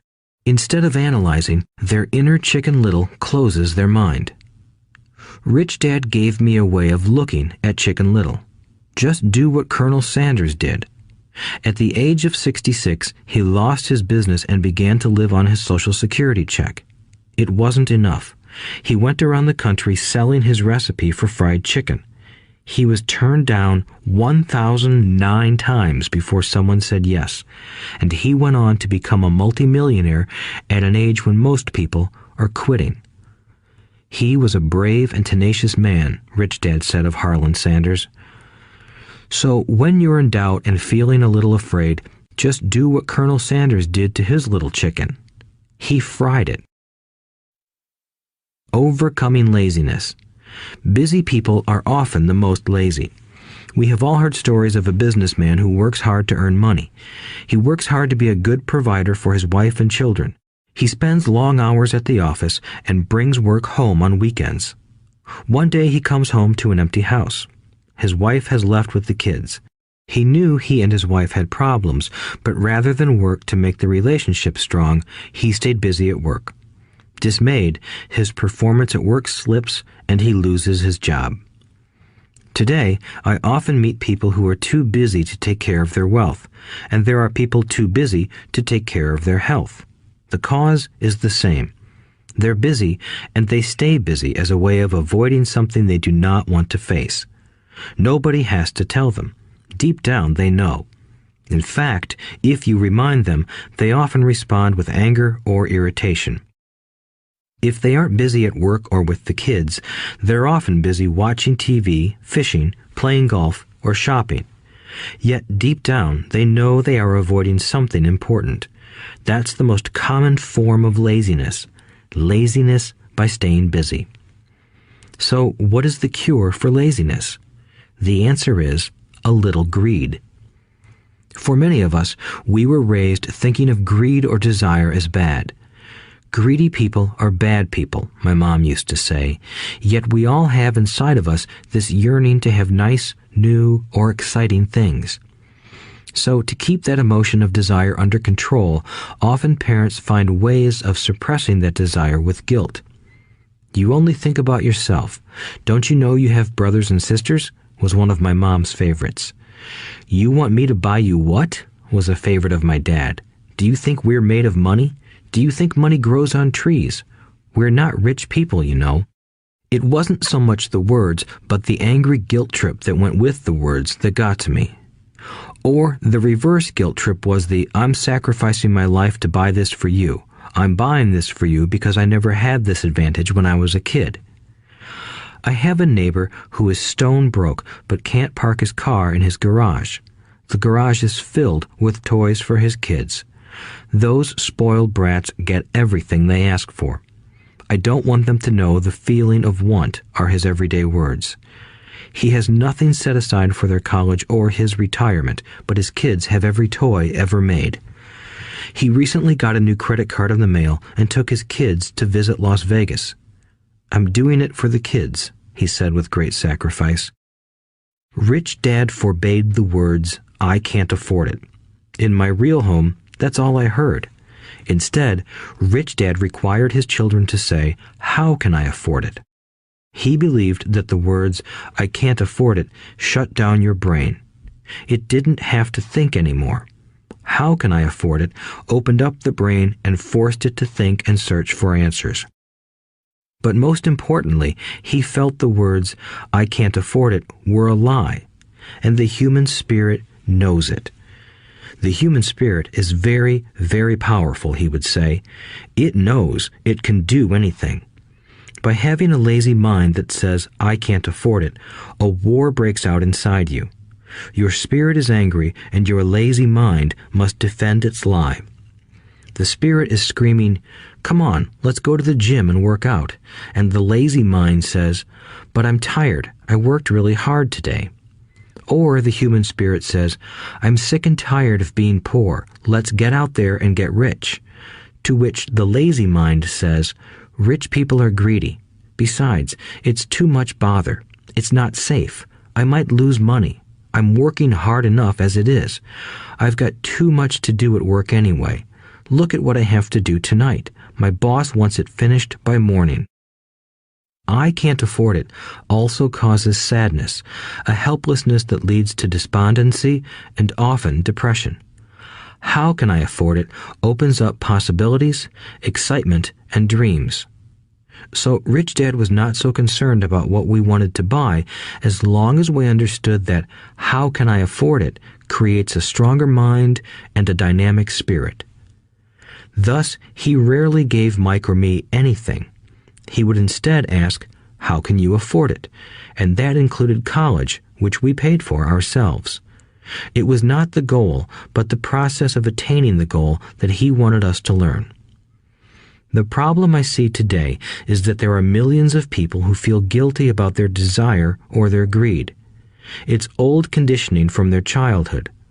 While they desire to have the finer things that life offers, most have been conditioned subconsciously to say, I can't have that, or I'll never be able to afford that.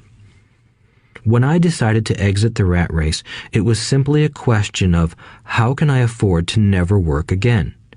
And my mind began to kick out answers and solutions. The hardest part was fighting my real parents' dogma. We can't afford that.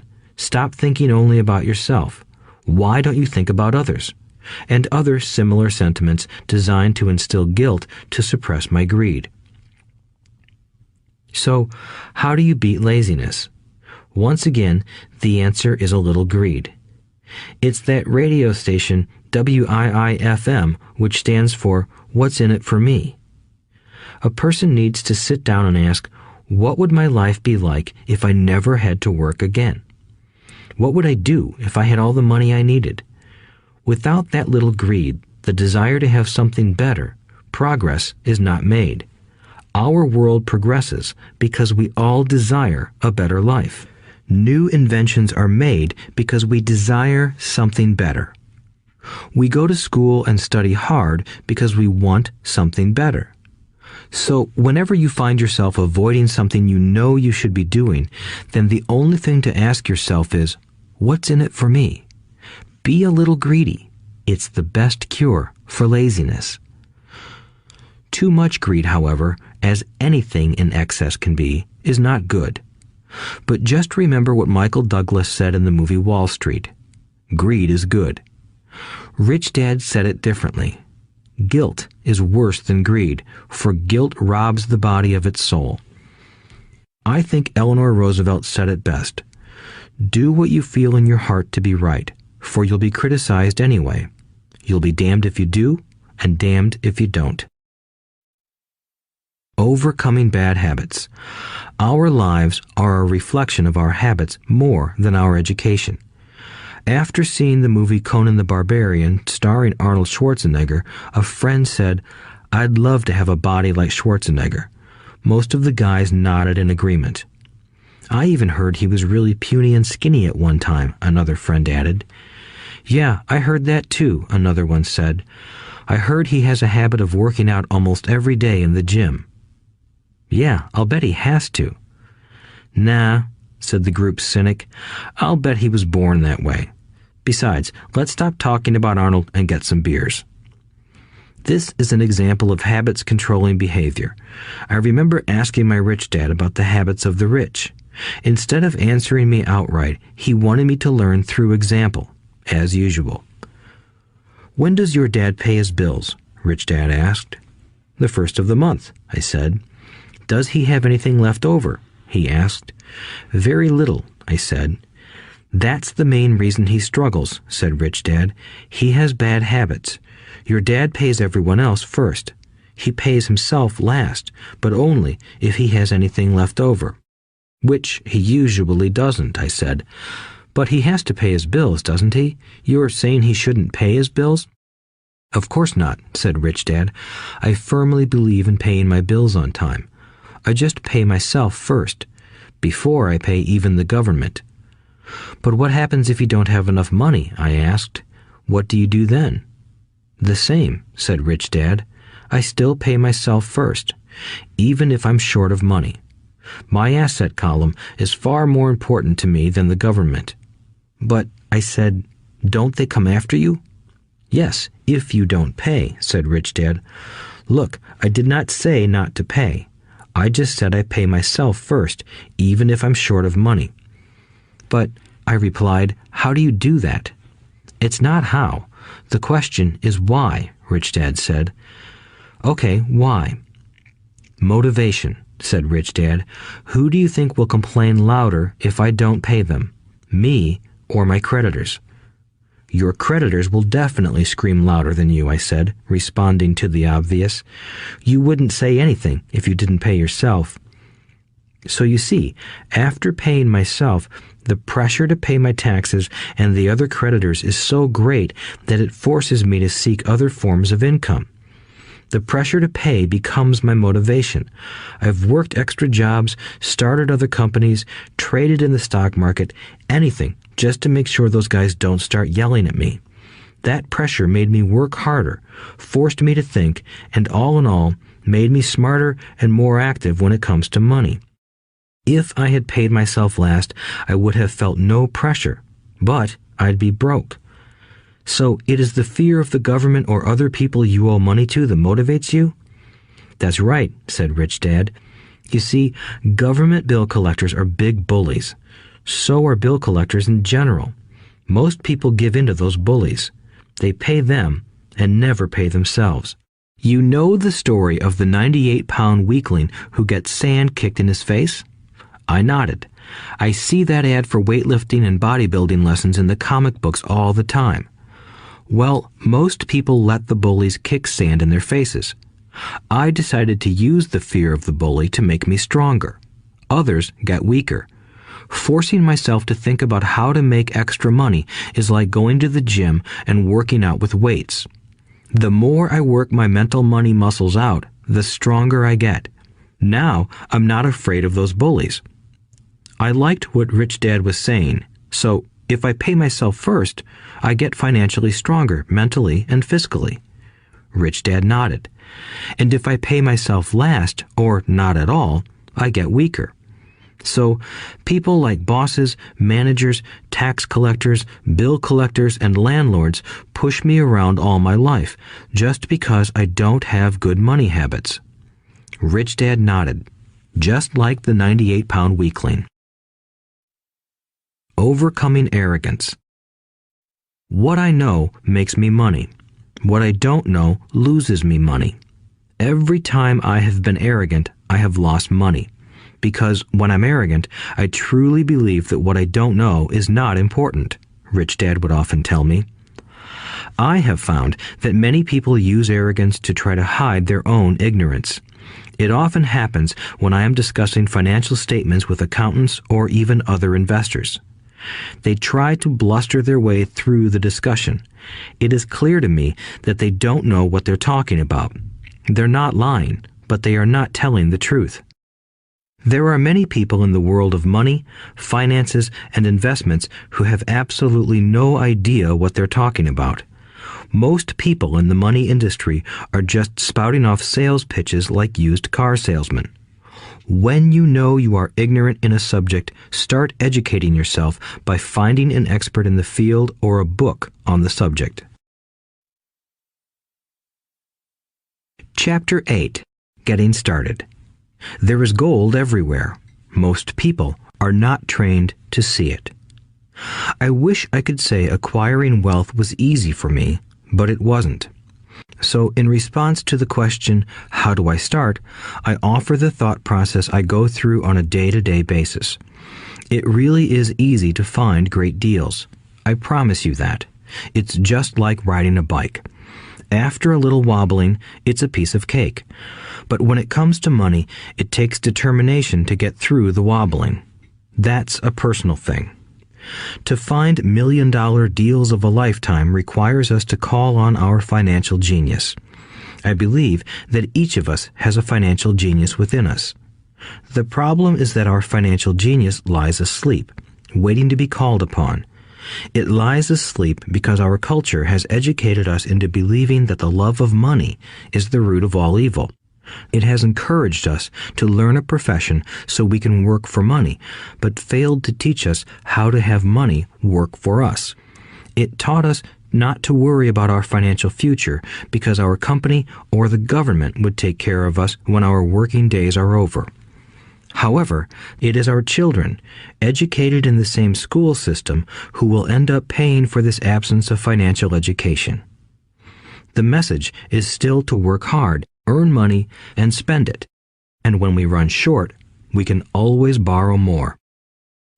Unfortunately, 90% of the Western world subscribes to the above dogma, simply because it's easier to find a job and work for money. If you are not one of the masses, I offer you the following 10 steps to awaken your financial genius. I simply offer you the steps I have personally followed. If you want to follow some of them, great. If you don't, make up your own. Your financial genius is smart enough to develop its own list. While in Peru, I asked a gold miner of 45 years how he was so confident about finding a gold mine. He replied, "There is gold everywhere. Most people are not trained to see it." And I would say that is true. In real estate, I can go out and in a day come up with 4 or 5 great potential deals, while the average person will go out and find nothing, even looking in the same neighborhood. The reason is that they have not taken the time to develop their financial genius. I offer you the following 10 steps as a process to develop your God-given powers, powers over which only you have control. 1. Find a reason greater than reality, the power of spirit. If you ask most people if they would like to be rich or financially free, they would say yes. But then reality sets in. The road seems too long with too many hills to climb. It's easier to just work for money and hand the excess over to your broker. I once met a young woman who had dreams of swimming for the U.S. Olympic team. The reality was that she had to get up every morning at 4 o'clock to swim for 3 hours before going to school. She did not party with her friends on Saturday night. She had to study and keep her grades up, just like everyone else. When I asked her what fueled her superhuman ambition and sacrifice, she simply said, "I do it for myself and the people I love. It's love that gets me over the hurdles and sacrifices." A reason or a purpose is a combination of wants and don't wants. When people ask me what my reason for wanting to be rich is, I tell them that it is a combination of deep emotional wants and don't wants. I will list a few. First, the don't wants, for they create the wants. I don't want to work all my life. I don't want what my parents aspired for, which was job security and a house in the suburbs. I don't like being an employee. I hated that my dad always missed my football games because he was so busy working on his career. I hated it when my dad worked hard all his life and the government took most of what he worked for at his death. He could not even pass on what he worked so hard for when he died. The rich don't do that. They work hard and pass it on to their children. Now, the wants. I want to be free to travel the world and live in the lifestyle I love. I want to be young when I do this. I want to simply be free. I want control over my time and my life. I want money to work for me. Those are my deep-seated emotional reasons. What are yours? If they are not strong enough, then the reality of the road ahead may be greater than your reasons. I have lost money and been set back many times, but it was the deep emotional reasons that kept me standing up and going forward. I wanted to be free by age 40, but it took me until I was 47, with many learning experiences along the way. As I said, I wish I could say it was easy. It wasn't, but it wasn't that hard either. I've learned that without a strong reason or purpose, anything in life is hard. If you do not have a strong reason, there is no sense listening further. It will sound like too much work. 2. Make daily choices. The power of choice. Choice is the main reason people want to live in a free country. We want the power to choose. Financially, with every dollar we get in our hands, we hold the power to choose our future, to be rich, poor, or middle class. Our spending habits reflect who we are. Poor people simply have poor spending habits. The benefit I had as a boy was that I loved playing Monopoly constantly. Nobody told me Monopoly was only for kids, so I just kept playing the game as an adult. I also had a rich dad who pointed out to me the difference between an asset and a liability. So a long time ago, as a little boy, I chose to be rich, and I knew that all I had to do was learn to acquire assets, real assets. My best friend, Mike, had an asset column handed to him, but he still had to choose to learn to keep it.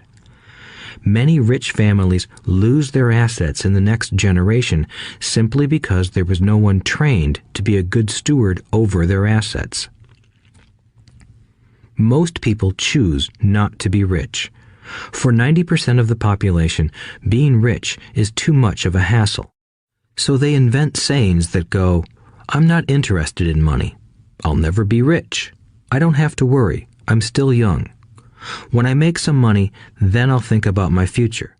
My husband or wife handles the finances. The problem with those statements is that they rob the person who chooses to think such thoughts of two things.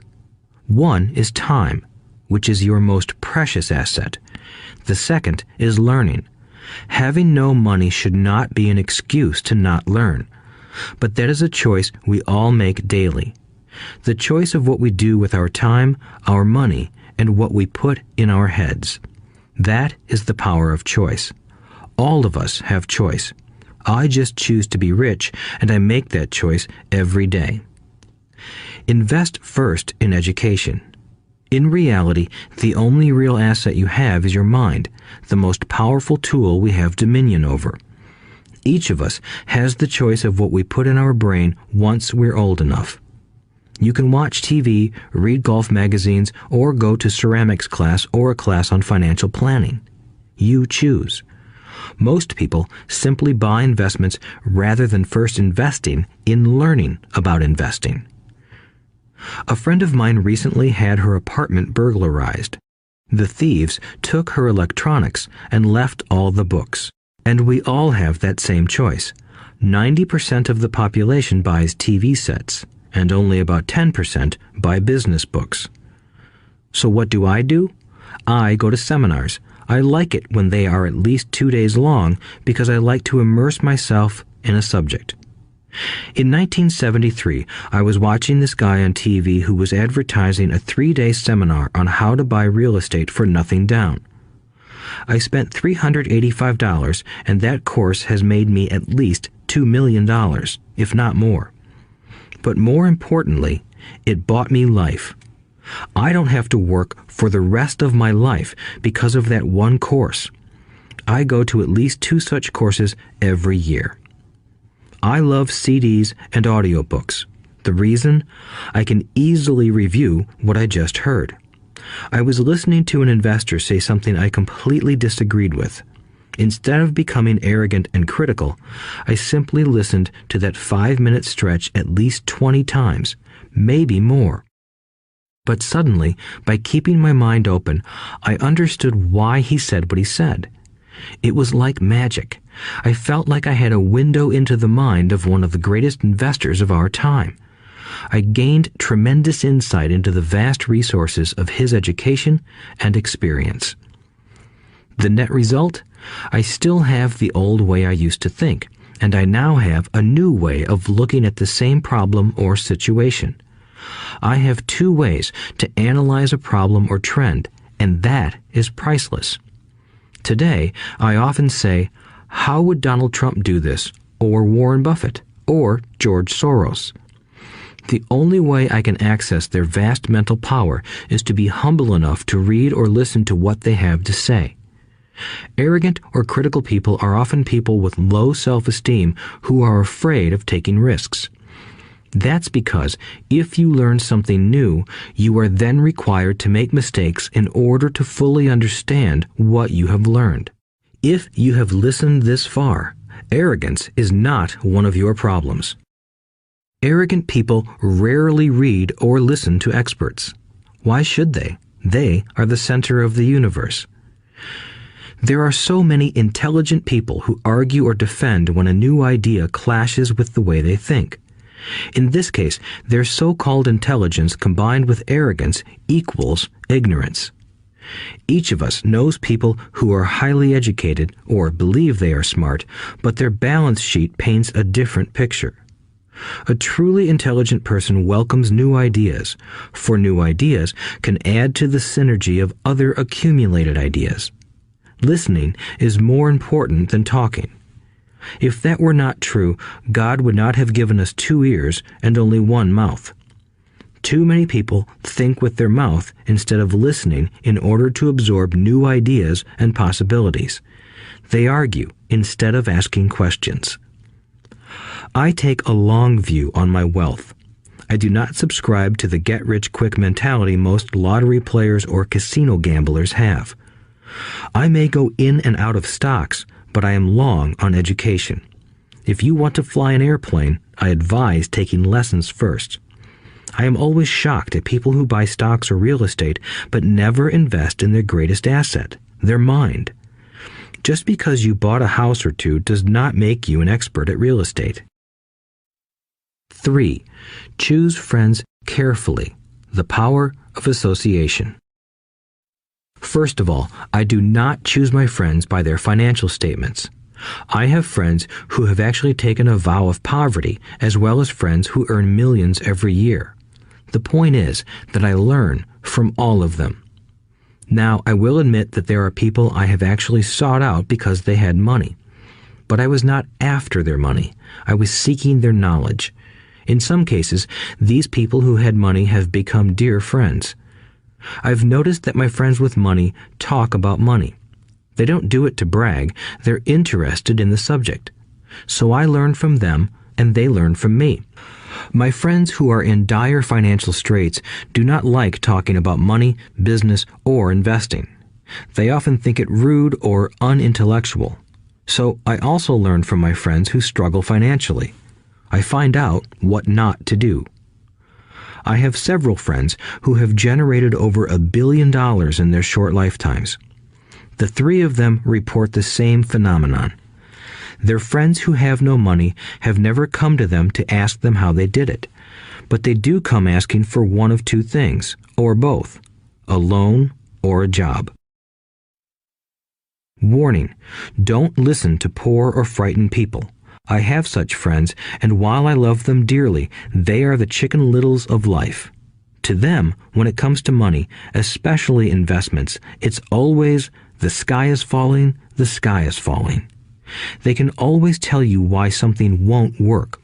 The problem is that people listen to them. But people who blindly accept doom and gloom information are also Chicken Littles. As that old saying goes, birds of a feather flock together.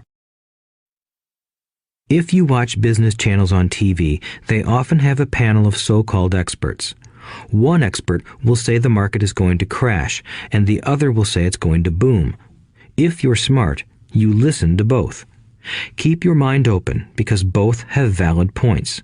Unfortunately, most poor people listen to Chicken Little. I have had many close friends try to talk me out of a deal or an investment.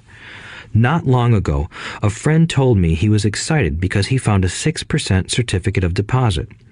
I told him I earned 16% from the state government. The next day, he sent me an article about why my investment was dangerous. I have received 16% for years now, and he still receives 6%. I would say that one of the hardest things about wealth building is to be true to yourself and to be willing to not go along with the crowd.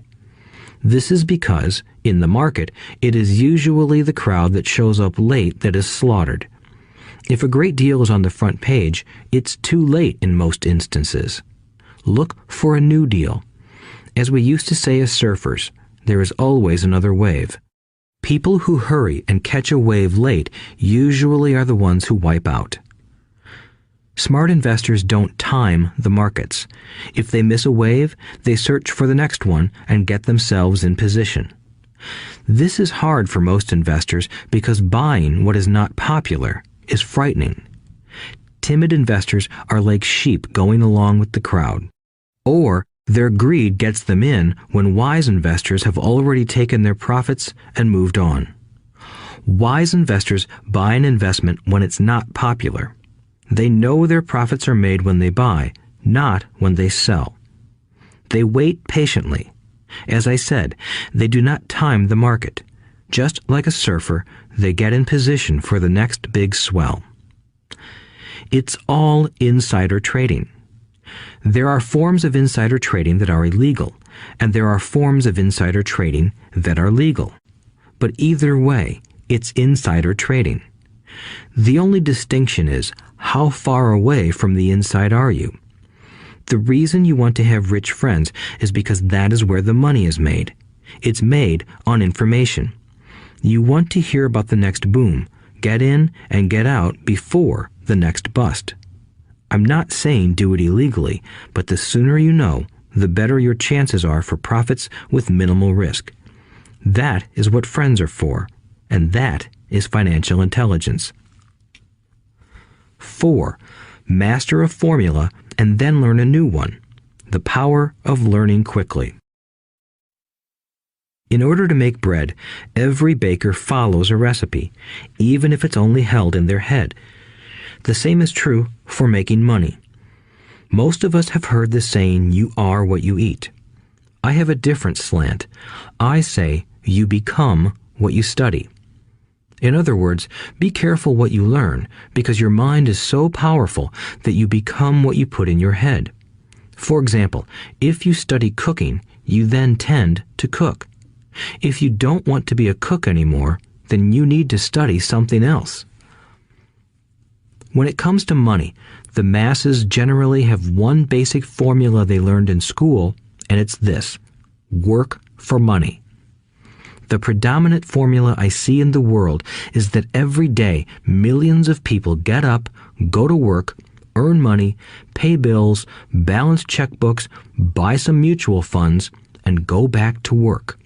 That is the basic formula, or recipe. If you're tired of what you're doing, or you're not making enough, it's simply a case of changing the formula via which you make money. Years ago, when I was 26, I took a weekend class called How to Buy Real Estate Foreclosures. I learned a formula. The next trick was to have the discipline to actually put into action what I had learned. That is where most people stop. For 3 years, while working for Xerox, I spent my spare time learning to master the art of buying foreclosures.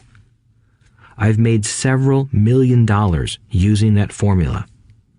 So, after I mastered that formula, I went in search of other formulas. For many of the classes, I did not directly use the information I learned, but I always learned something new. I have attended classes designed for derivative traders, commodity option traders, and chaologists. I was way out of my league, being in a room full of people with doctorates in nuclear physics and space science. Yet, I learned a lot that made my stock and real estate investing more meaningful and lucrative. Most junior colleges and community colleges have classes on financial planning and buying traditional investments. They are good places to start, but I always search for a faster formula. That is why, on a fairly regular basis, I make more in a day than many people will make in their lifetime. Another side note, in today's fast-changing world, it's not so much what you know anymore that counts, because often what you know is old. It is how fast you learn. That skill is priceless. It's priceless in finding faster formulas, recipes, if you will, for making dough. Working hard for money is an old formula born in the day of cavemen. 5. Pay yourself first. The power of self-discipline. If you cannot get control of yourself, do not try to get rich. It makes no sense to invest, make money, and blow it. It is the lack of self-discipline that causes most lottery winners to go broke soon after winning millions. It is the lack of self-discipline that causes people who get a raise to immediately go out and buy a new car or take a cruise. It is difficult to say which of the 10 steps is the most important, but of all the steps, this step is probably the most difficult to master if it is not already a part of your makeup. I would venture to say that personal self-discipline is the number one delineating factor between the rich, the poor, and the middle class. Simply put, people who have low self-esteem and low tolerance for financial pressure can never be rich. As I have said, a lesson learned from my rich dad was that the world will push you around. The world pushes people around, not because other people are bullies, but because the individual lacks internal control and discipline. People who lack internal fortitude often become victims of those who have self-discipline. In the entrepreneur classes I teach, I constantly remind people to not focus on their product, service, or widget, but to focus on developing management skills. The 3 most important management skills necessary to start your own business are management of 1. Cash flow, 2. people. 3, personal time. I would say the skills to manage these 3 apply to anything, not just entrepreneurs. The 3 matter in the way you live your life as an individual or as part of a family, a business, a charitable organization, a city, or a nation. Each of these skills is enhanced by the mastery of self-discipline. I do not take the saying, "pay yourself first," lightly. The statement, "pay yourself first," comes from George Clayson's book, The Richest Man in Babylon. Millions of copies have been sold. But while millions of people freely repeat that powerful statement, few follow the advice. As I said, financial literacy allows one to read numbers, and numbers tell the story. By looking at a person's income statement and balance sheet, I can readily see if people who spout the words, "pay yourself first," actually practice what they preach. In reality, each month, many allocate money to their asset column before they pay their monthly expenses. Although millions of people have read Clayson's book and understand the words, "pay yourself first," in reality, they pay themselves last. Now, I can hear the howls from those of you who sincerely believe in paying your bills first, and I can hear all the responsible people who pay their bills on time. I am not saying be irresponsible and not pay your bills. All I am saying is do what the book says, which is pay yourself first. If you can truly begin to understand the power of cash flow, you will soon realize why 90% of people work hard all their lives and need government support like Social Security when they are no longer able to work. Kim and I have had many bookkeepers, accountants, and bankers who have had a major problem with this way of looking at pay yourself first. The reason is that these financial professionals actually do what the masses do. They pay themselves last. There have been times in my life when, for whatever reason, cash flow was far less than my bills. I still paid myself first. My accountant and bookkeeper screamed in panic. "They're going to come after you. The IRS is going to put you in jail. You're going to ruin your credit rating. They'll cut off the electricity." I still paid myself first. Why, you ask? Because that's what the story, The Richest Man in Babylon, was all about. The power of self-discipline and the power of internal fortitude. As my rich dad taught me the first month I worked for him, most people allow the world to push them around. A bill collector calls and you pay or else. A sales clerk says, "Oh, just put it on your charge card." Your real estate agent tells you, "Go ahead. The government allows you a tax deduction on your home." That is what the book is really about. Having the guts to go against the tide and get rich. You may not be weak, but when it comes to money, many people get wimpy. I am not saying be irresponsible.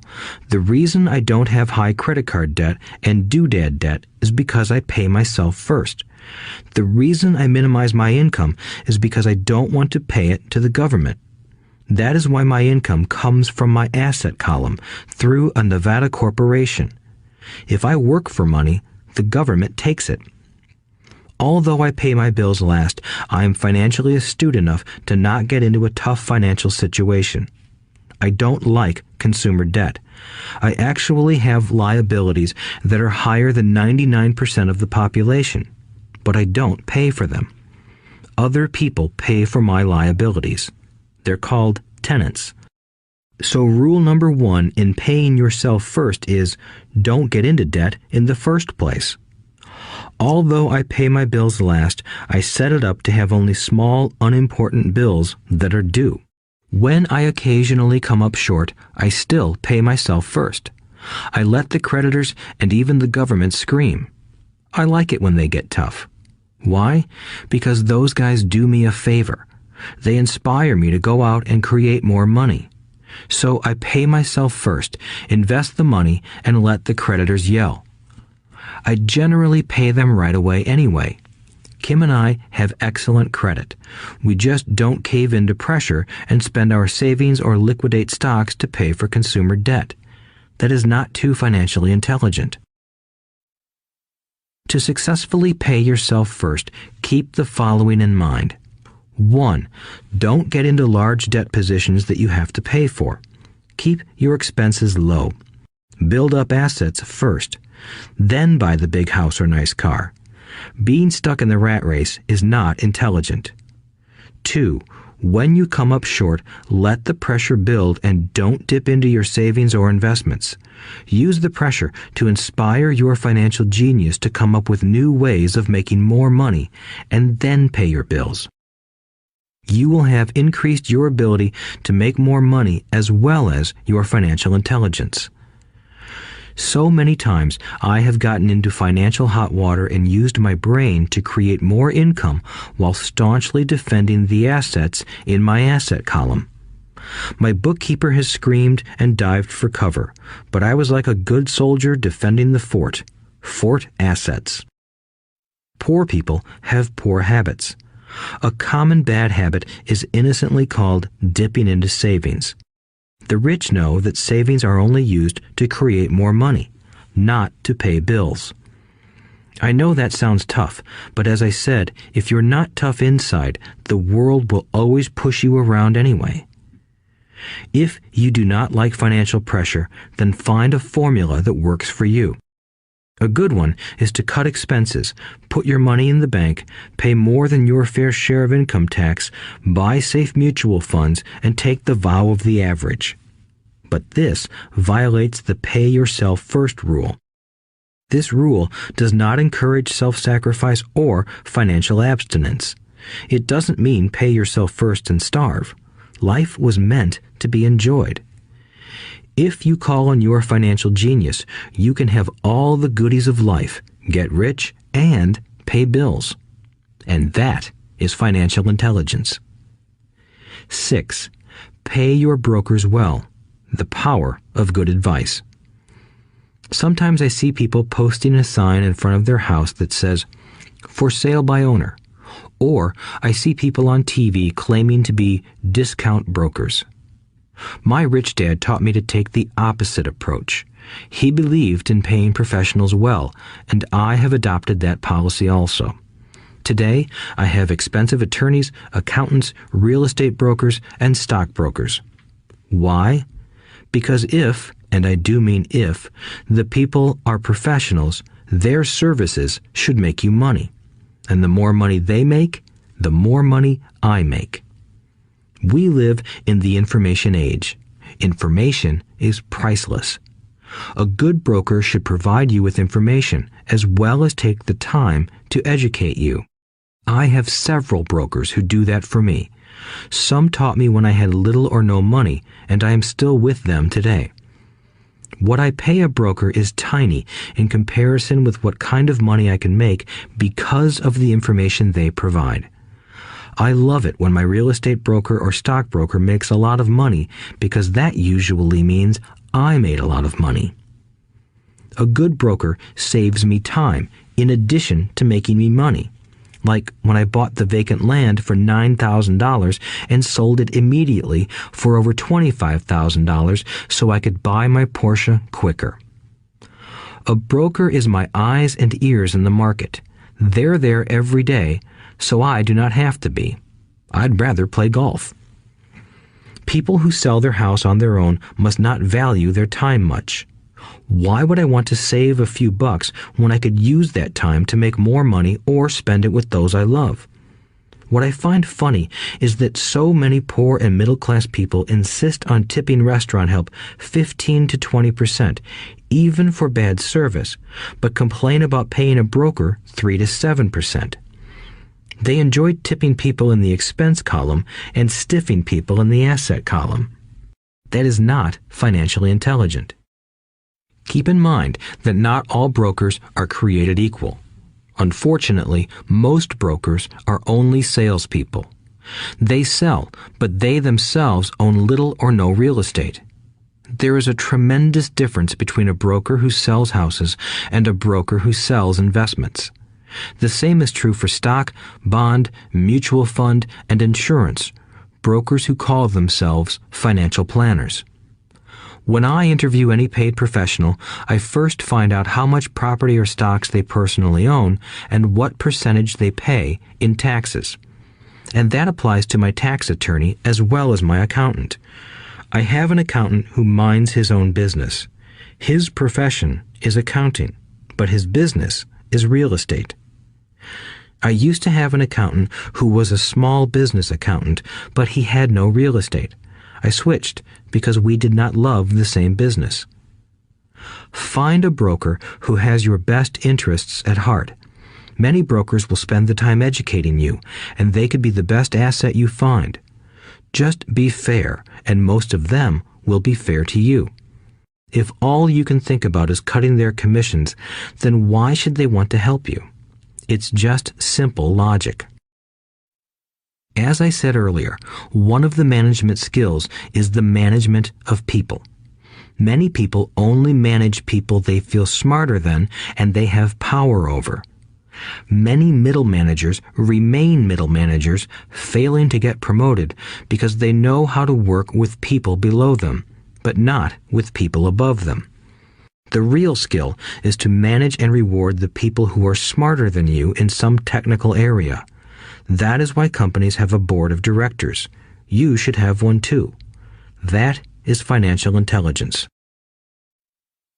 7. Be an Indian giver. The power of getting something for nothing.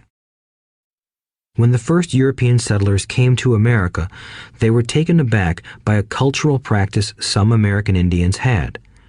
For example, if a settler was cold, the Indian would give the person a blanket. Mistaking it for a gift, the settler was often offended when the Indian asked for it back. The Indians also got upset when they realized that settlers did not want to give it back. That is where the term Indian giver came from, a simple cultural misunderstanding.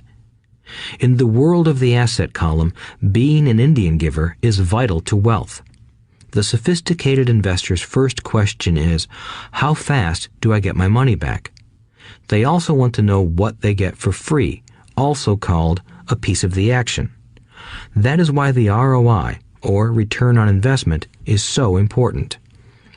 For example, I found a small condominium that was in foreclosure a few blocks from where I lived. The bank wanted $60,000 and I submitted a bid for $50,000, which they took simply because, along with my bid, was a cashier's check for $50,000. They realized I was serious. Most investors would say, "Aren't you tying up a lot of cash? Would it not be better to get a loan on it?" The answer is, not in this case. My investment company uses this condominium as a vacation rental in the winter months when the snowbirds come to Arizona. It rents for $2,500 a month for 4 months out of the year. For rental during the off-season, it rents for only $1,000 a month. I had my money back in about 3 years. Now I own this asset, which pumps money out for me, month in and month out. The same is done with stocks. Frequently, my broker calls and recommends I move a sizable amount of money into the stock of a company that he feels is just about to make a move that will add value to the stock, like announcing a new product. I will move my money in for a week to a month while the stock moves up. Then I pull my initial dollar amount out and stop worrying about the fluctuations of the market because my initial money is back and ready to work on another asset. So my money goes in, and then it comes out, and I own an asset that was technically free. True, I have lost money on many occasions, but I only play with money I can afford to lose. I would say, on an average 10 investments, I hit home runs on 2 or 3, while 5 or 6 do nothing, and I lose on 2 or 3. But I limit my losses to only the money I have in at that time. People who hate risk put their money in the bank. In the long run, safe savings are better than no savings. But it takes a long time to get your money back, and, in most instances, you don't get anything for free with it. On every one of my investments, there must be an upside, something for free, like a condominium, a mini storage, a piece of free land, a house, stock shares, or an office building. and there must be limited risk or a low-risk idea. There are books devoted entirely to this subject, so I will not talk about it here. Ray Kroc of McDonald's fame sold hamburger franchises, not because he loved hamburgers, but because he wanted the real estate under the franchise for free. So wise investors must look at more than ROI. They look at the assets they get for free once they get their money back. That is financial intelligence. 8. Use assets to buy luxuries. The power of focus. A friend's child has been developing a nasty habit of burning a hole in his pocket. Just 16, he wanted his own car. The excuse? All his friends' parents gave their kids cars. The child wanted to go into his savings and use it for a down payment. That was when his father called me and then came to see me. Do you think I should let him do it, or should I just buy him a car? I answered, it might relieve the pressure in the short term, but what have you taught him in the long term? Can you use this desire to own a car and inspire your son to learn something? Suddenly, the lights went on and he hurried home. 2 months later, I ran into my friend again. Does your son have his new car? I asked. No, he doesn't, but I gave him $3,000 for the car. I told him to use my money instead of his college money. Well, that's generous of you, I said. Not really. The money came with a hitch. So what was the hitch? I asked. Well, first we played your cash flow game. We then had a long discussion about the wise use of money. After that, I gave him a subscription to the Wall Street Journal and a few books on the stock market. Then what? I asked. What was the catch? I told him that $3,000 was his, but he could not directly buy a car with it. He could use it to find a stockbroker and buy and sell stocks. Once he had made $6,000 with the $3,000, the money would be his for the car, and the $3,000 would go into his college fund. And what are the results? I asked. Well, he got lucky early in his trading, but lost everything a few days later. Then he really got interested.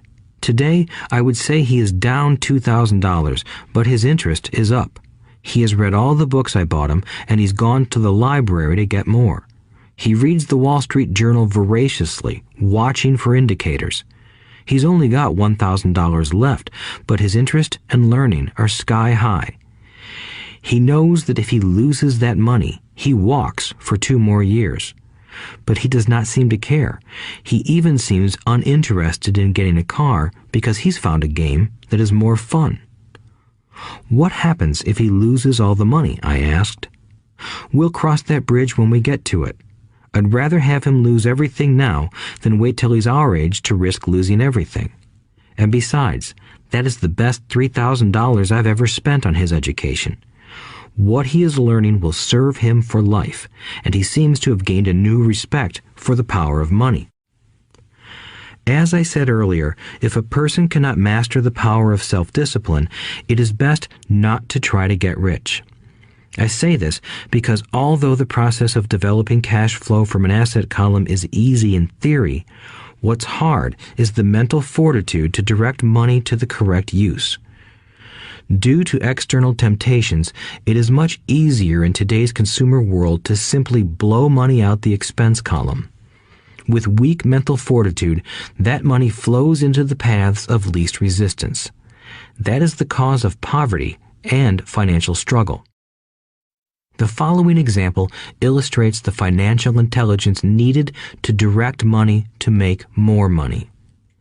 If we give 100 people $10,000 at the start of the year, I believe that at the end of the year, 80 would have nothing left. In fact, many would have created greater debt by making a down payment on a new car, refrigerator, electronics, or a holiday. 16 would have increased that $10,000 by 5 to 10%. 4 would have increased it to $20,000 or into the millions.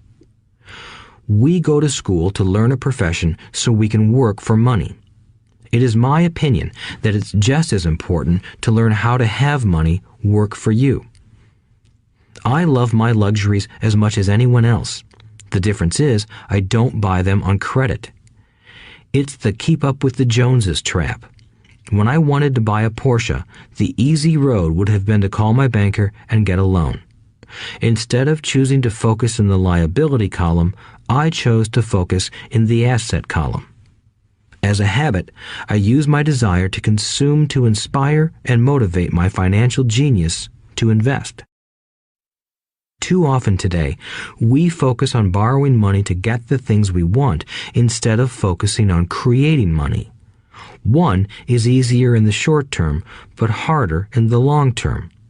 It's a bad habit that we as individuals and as a nation have gotten into.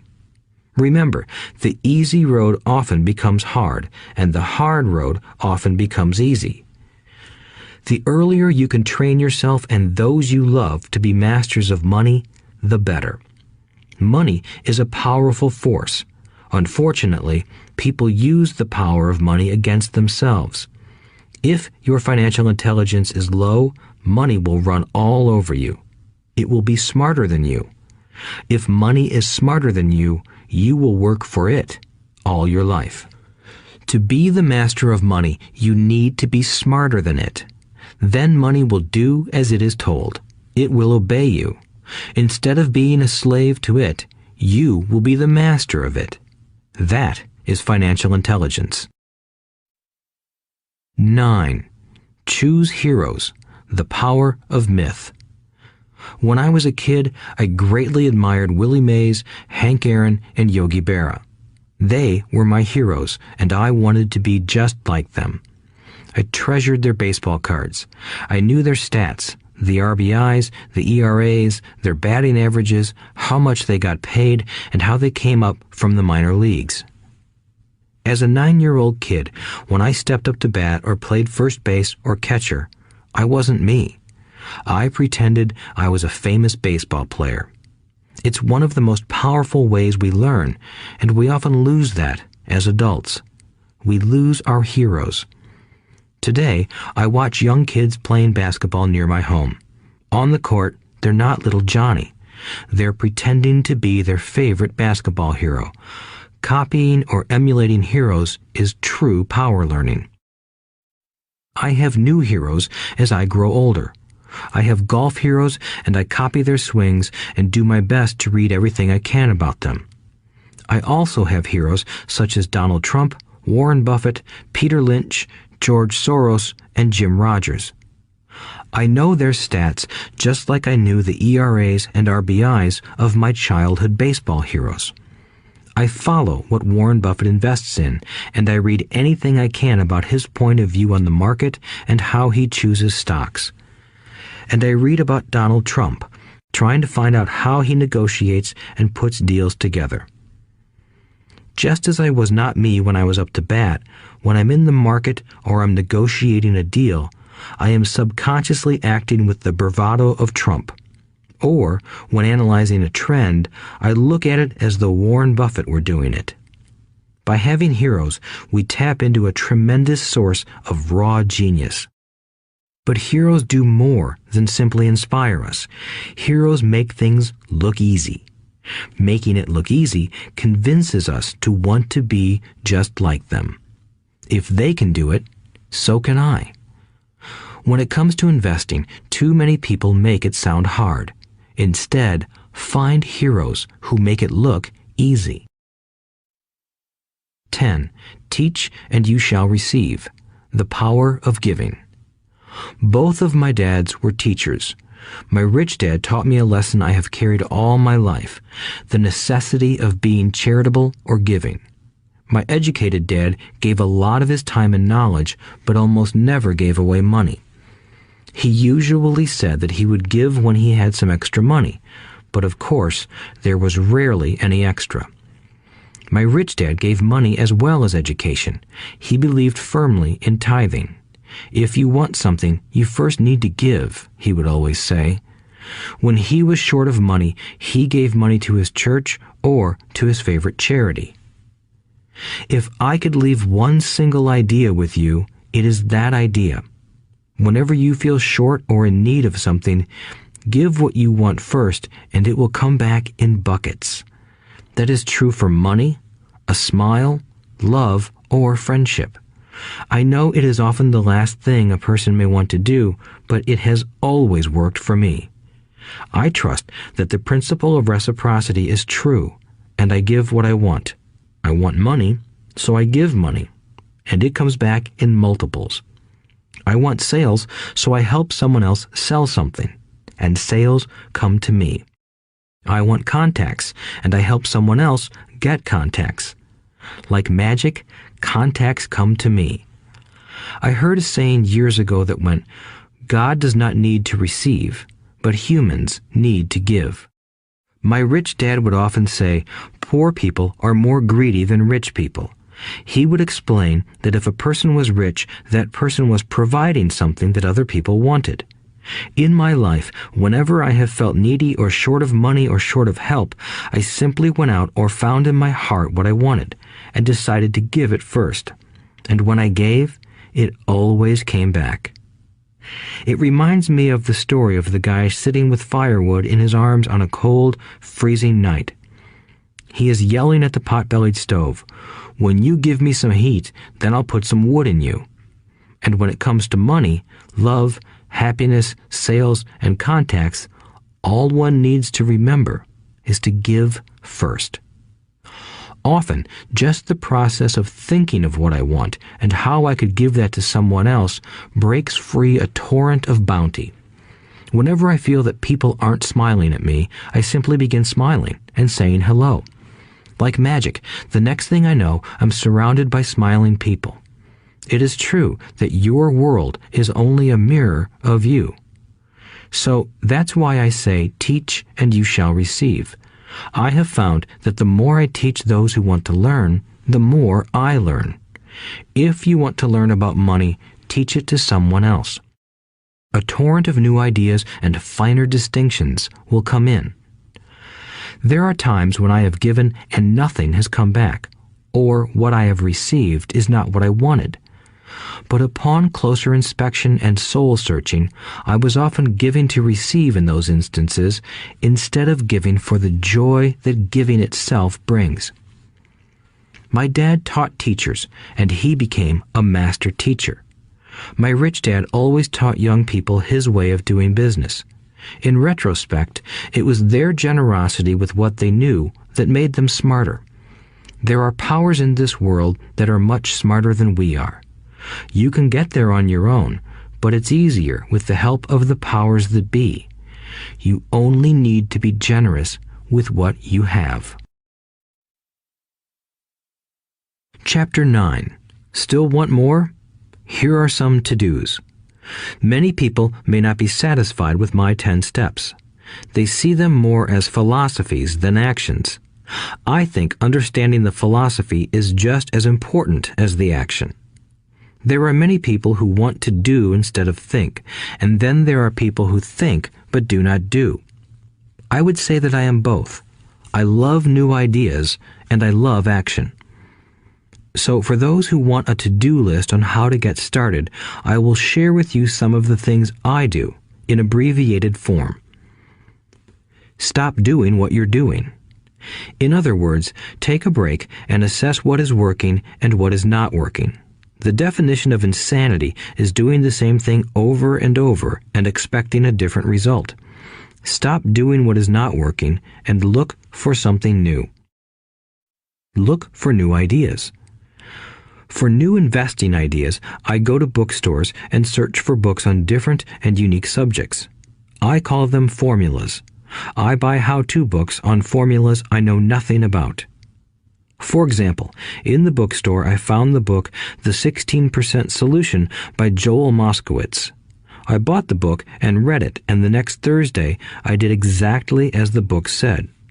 Most people do not take action, or they let someone talk them out of whatever new formula they are studying. My neighbor told me why 16% would not work. I did not listen to him because he's never done it. Find someone who has done what you want to do. take them to lunch, and ask them for tips and tricks of the trade. As for 16% tax lien certificates, I went to the county tax office and found the government employee who worked in that office.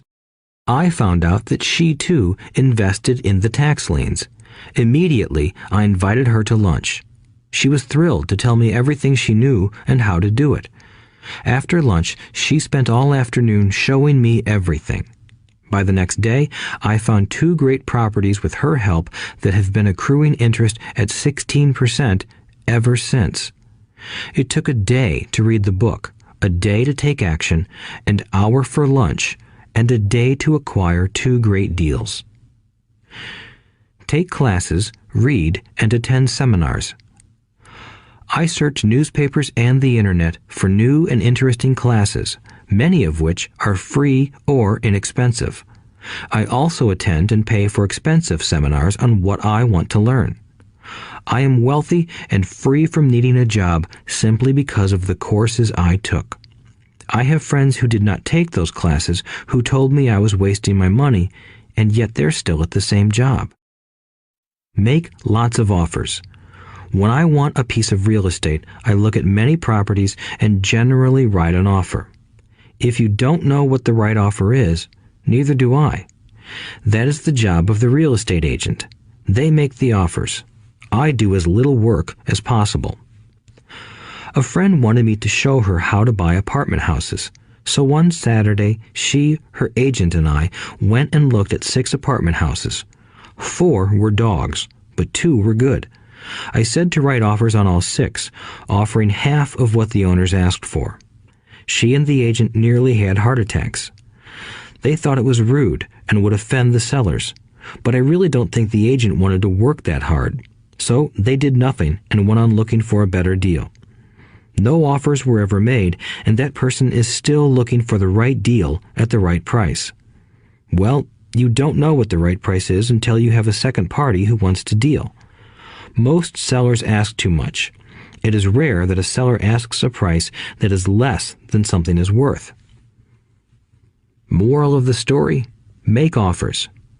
People who are not investors have no idea what it feels like to try to sell something.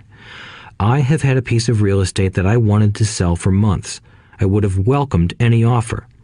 They could have offered me 10 pigs and I would have been happy. Not at the offer, but just because someone was interested. I would have countered, maybe for a pig farm in exchange. But that's how the game works. The game of buying and selling is fun. Keep that in mind. It's fun and only a game. Make offers. Someone might say yes. I always make offers with escape clauses. In real estate, I make an offer with language that details subject to contingencies, such as the approval of a business partner. Never specify who the business partner is. Most people don't know that my partner is my cat. If they accept the offer and I don't want the deal, I call home and speak to my cat. I make this ridiculous statement to illustrate how absurdly easy and simple the game is. So many people make things too difficult and take it too seriously. Finding a good deal, the right business, the right people, the right investors, or whatever is just like dating. You must go to the market and talk to a lot of people, make a lot of offers, counter-offers, negotiate, reject, and accept. I know single people who sit at home and wait for the phone to ring, but it's better to go to the market, even if it's only the supermarket. Search, offer, reject, negotiate, and accept are all parts of the process of almost everything in life. Jog, walk, or drive a certain area once a month for 10 minutes.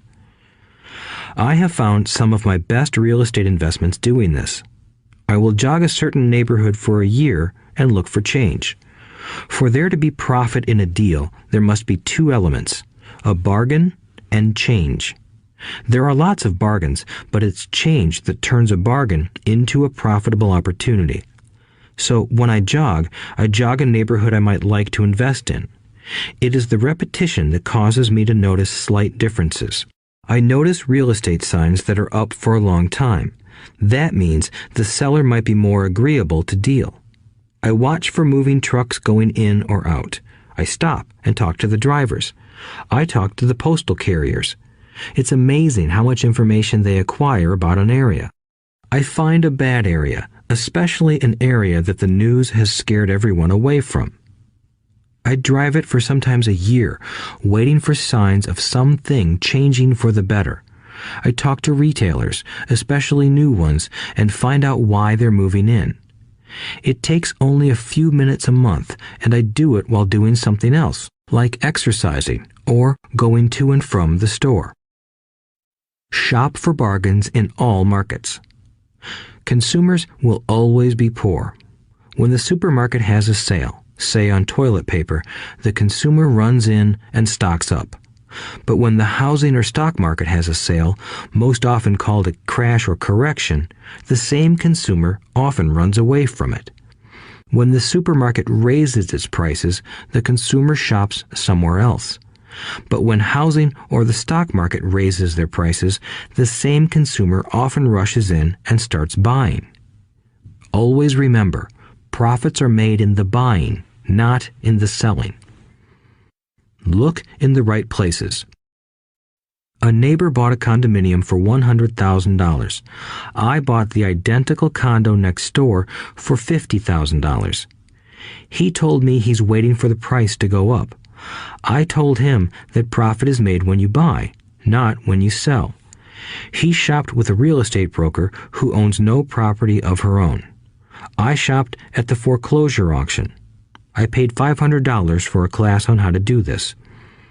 My neighbor thought that the $500 for a real estate investment class was too expensive. He said he could not afford the money or the time. So he waits for the prices to go up. Look for people who want to buy first, then look for someone who wants to sell. A friend was looking for a certain piece of land. He had the money, but did not have the time. I found a large piece of land, larger than what my friend wanted to buy, tied it up with an option, called my friend, and he said he wanted a piece of it. So I sold the piece to him and then bought the land. I kept the remaining land as mine for free. Moral of the story: buy the pie and cut it in pieces. Most people look for what they can afford, so they look too small. They buy only a piece of the pie, so they end up paying more for less. Small thinkers don't get the big breaks. If you want to get richer, think big. Think big. Retailers love giving volume discounts simply because most business people love big spenders. So even if you're small, you can always think big. When my company was in the market for computers, I called several friends and asked them if they were ready to buy also. We then went to different dealers and negotiated a great deal because we wanted to buy so many. I have done the same with stocks. Small people remain small because they think small, act alone, or don't act at all. Learn from history. All the big companies on the stock exchange started out as small companies. Colonel Sanders did not get rich until after he lost everything in his 60s. Bill Gates was one of the richest men in the world before he was 30. Action always beats inaction. These are just a few of the things I have done and continue to do to recognize opportunities. The important words are have done and do. As repeated many times throughout this audiobook, you must take action before you can receive the financial rewards. Act now. Final thoughts. I would like to share some final thoughts with you. The main reason I wrote this book, and the reason it has remained a bestseller since 2000, was to share insights into how increased financial intelligence can be used to solve many of life's common problems. Without financial training, we all too often use the standard formulas to get through life. Work hard, save, borrow, and pay excessive taxes. Today, more than ever, we need better information. I use the following story as an example of a financial problem that confronts many young families today. How do you afford a good education for your children and provide for your own retirement? It requires using financial intelligence instead of hard work. A friend of mine was griping one day about how hard it was to save money for his 4 children's college educations. He was putting $300 away in a college fund each month and had so far accumulated only about $12,000. He had about 12 more years to save for college since his oldest child was then 6 years old. At the time, the real estate market in Phoenix was terrible. People were giving houses away. I suggested to my friend that he buy a house with some of the money in his college fund. The idea intrigued him, and we began to discuss the possibility. His primary concern was that he did not have credit with the bank to buy another house since he was so overextended. I assured him that there were other ways to finance a property rather than through the bank. We looked for a house for 2 weeks, a house that would fit all our criteria. There were plenty to choose from, so shopping was fun. Finally, we found a 3-bedroom, 2-bath home in a prime neighborhood. The owner had been downsized and needed to sell that day because he and his family were moving to California where another job waited. The owner wanted $102,000, but we offered only $79,000. He took it immediately and agreed to carry back the loan with a 10% down payment. All my friend had to come up with was $7,900. As soon as the owner moved, my friend put the house up for rent. After all expenses were paid, including the mortgage, he put $125 in his pocket each month. His plan was to keep the house for 12 years and let the mortgage get paid down faster by applying the extra $125 to the principal each month. We figured that in 12 years, a large portion of the mortgage would be paid off and he could possibly be clearing $800 a month by the time his first child went to college. He could also sell the house if it had appreciated in value. 3 years later, the real estate market greatly improved in Phoenix, and he was offered $156,000 for the same house by the tenant who lived in it. Again, he asked me what I thought. I advised that he sell it, using a 1031 tax-deferred exchange. Suddenly, he had nearly $80,000 to operate with. I called another friend in Austin, Texas, who then moved this tax-deferred capital gain into a mini storage facility. Within 3 months, he began receiving checks for a little less than $1,000 a month, which he then poured back into the college fund. A couple of years later, the mini warehouse sold, and he received a check for nearly $330,000 as proceeds from the sale. He rolled those funds into a new project that would now generate over $3,000 a month in income, again going into the college fund. He is now very confident that his goal will be met easily. It only took $7,900 to start and a little financial intelligence. His children will be able to afford the education they want, and he will then use the underlying asset, wrapped in his legal entity, to pay for his retirement. As a result of this successful investment strategy, he will be able to retire early.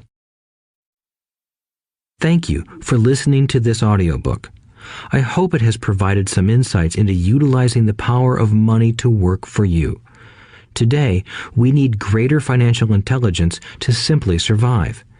The idea that it takes money to make money is the thinking of financially unsophisticated people. It does not mean that they're not intelligent. They have simply not learned the science of making money. Money is only an idea. If you want more money, simply change your thinking. Every self-made person started small with an idea and then turned it into something big. The same applies to investing. It takes only a few dollars to start and grow it into something big. I meet so many people who spend their lives chasing the big deal or trying to amass a lot of money to get into a big deal. But to me, that is foolish. Too often, I have seen unsophisticated investors put their large nest egg into one deal and lose most of it rapidly. They may have been good workers, but they were not good investors. Education and wisdom about money are important. Start early. Buy a book. Go to a seminar. Practice. Start small.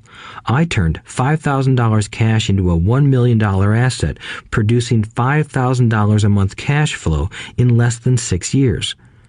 But I started learning as a kid. I encourage you to learn because it's not that hard.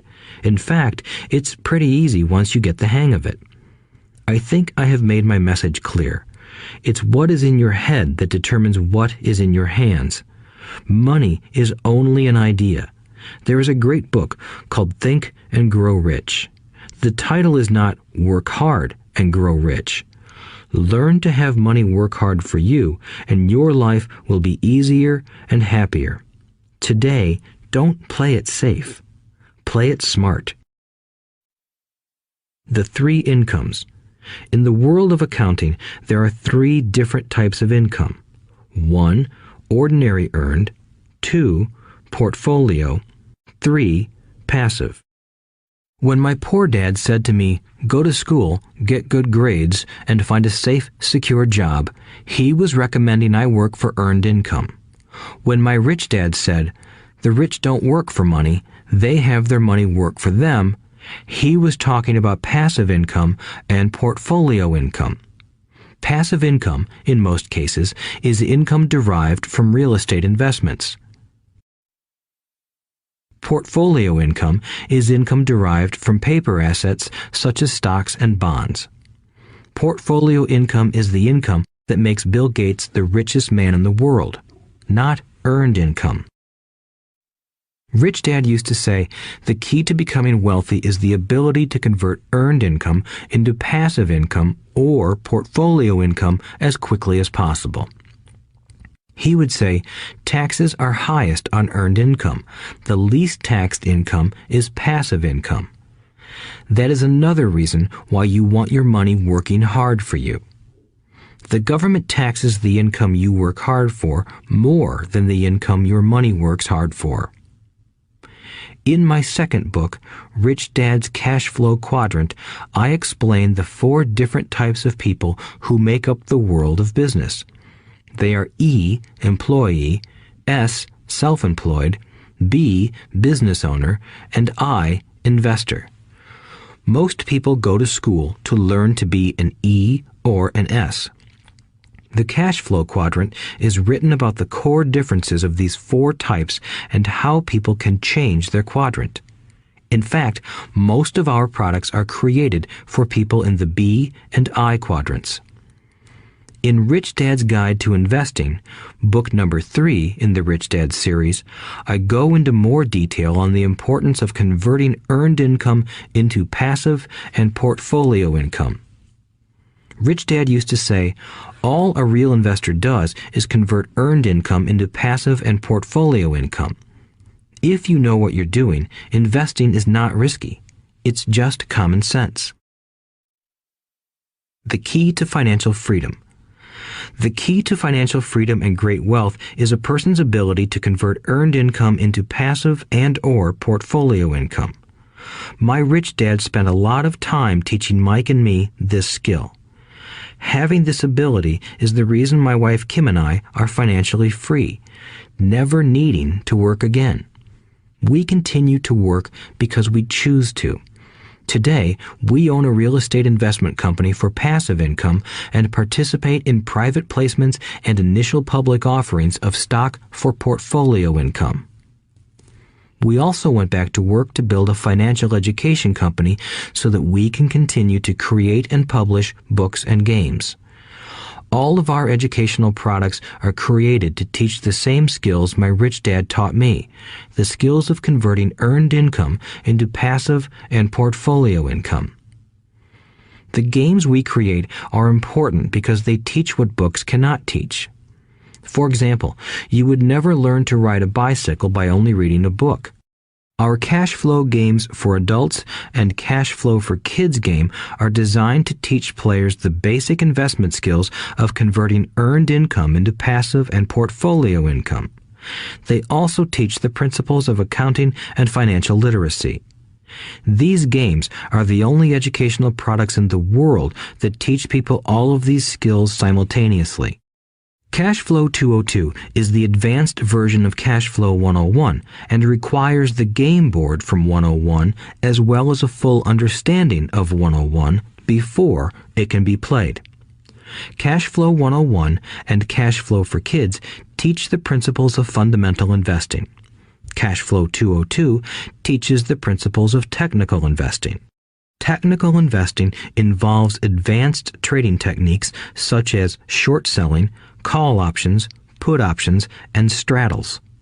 A person who understands these advanced techniques is able to make money when the market goes up, as well as when the market comes down. As my rich dad would say, a real investor makes money in an up market and a down market. That is why they make so much money. One of the reasons they make more money is simply because they have more self-confidence. Rich Dad would say they have more self-confidence because they are less afraid of losing. In other words, the average investor does not make as much money because they are so afraid of losing money. The average investor does not know how to protect themselves from losses, and that is what Cash Flow 202 teaches. Average investors think investing is risky because they have not been formally trained to be professional investors. As Warren Buffett, America's richest investor, says, risk comes from not knowing what you're doing.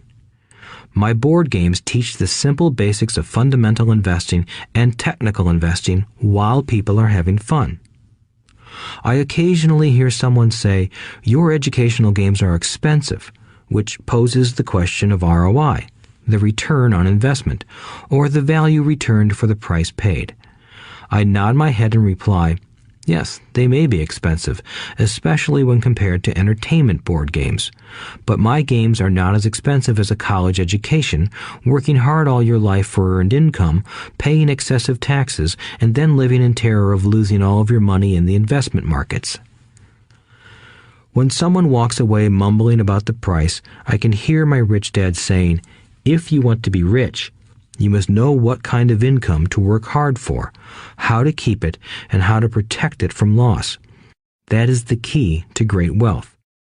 Rich Dad would also say, if you do not understand the differences in those three incomes and do not learn the skills on how to acquire and protect those incomes, you will probably spend your life earning less than you could and working harder than you should. My poor dad thought a good education, a good job, and years of hard work were all you needed to be successful. My rich dad also thought a good education was important. But to him, it was also important that Mike and I know the differences in the three incomes and what kind of income to work hard for. To him, that was basic financial education. Knowing the differences in the three incomes and learning the investment skills of how to acquire the different incomes is basic education for anyone who strives to acquire great wealth and achieve financial freedom, a special kind of freedom that only a few will ever know. As Rich Dad states in lesson number 1, the rich do not work for money. They know how to have money work hard for them. Rich Dad said, earned income is money you work for, and passive and portfolio income is money working for you. Knowing that little difference has been significant in my life. Or, as Robert Frost ends his poem, and that has made all the difference. Take action. All of you were given two great gifts, your mind and your time. It is up to you to do what you please with both. With each dollar bill that enters your hand, you and only you have the power to determine your destiny. Spend it foolishly, and you choose to be poor. Spend it on liabilities, and you join the middle class. Invest it in your mind and learn how to acquire assets, and you will be choosing wealth as your goal and your future. The choice is yours, and only yours. Every day, with every dollar, you decide to be rich, poor, or middle class. Choose to share this knowledge with your children, and you choose to prepare them for the world that awaits. No one else will. You and your children's future will be determined by choices you make today, not tomorrow. I wish you great wealth and much happiness with this fabulous gift called life. Robert Kiyosaki.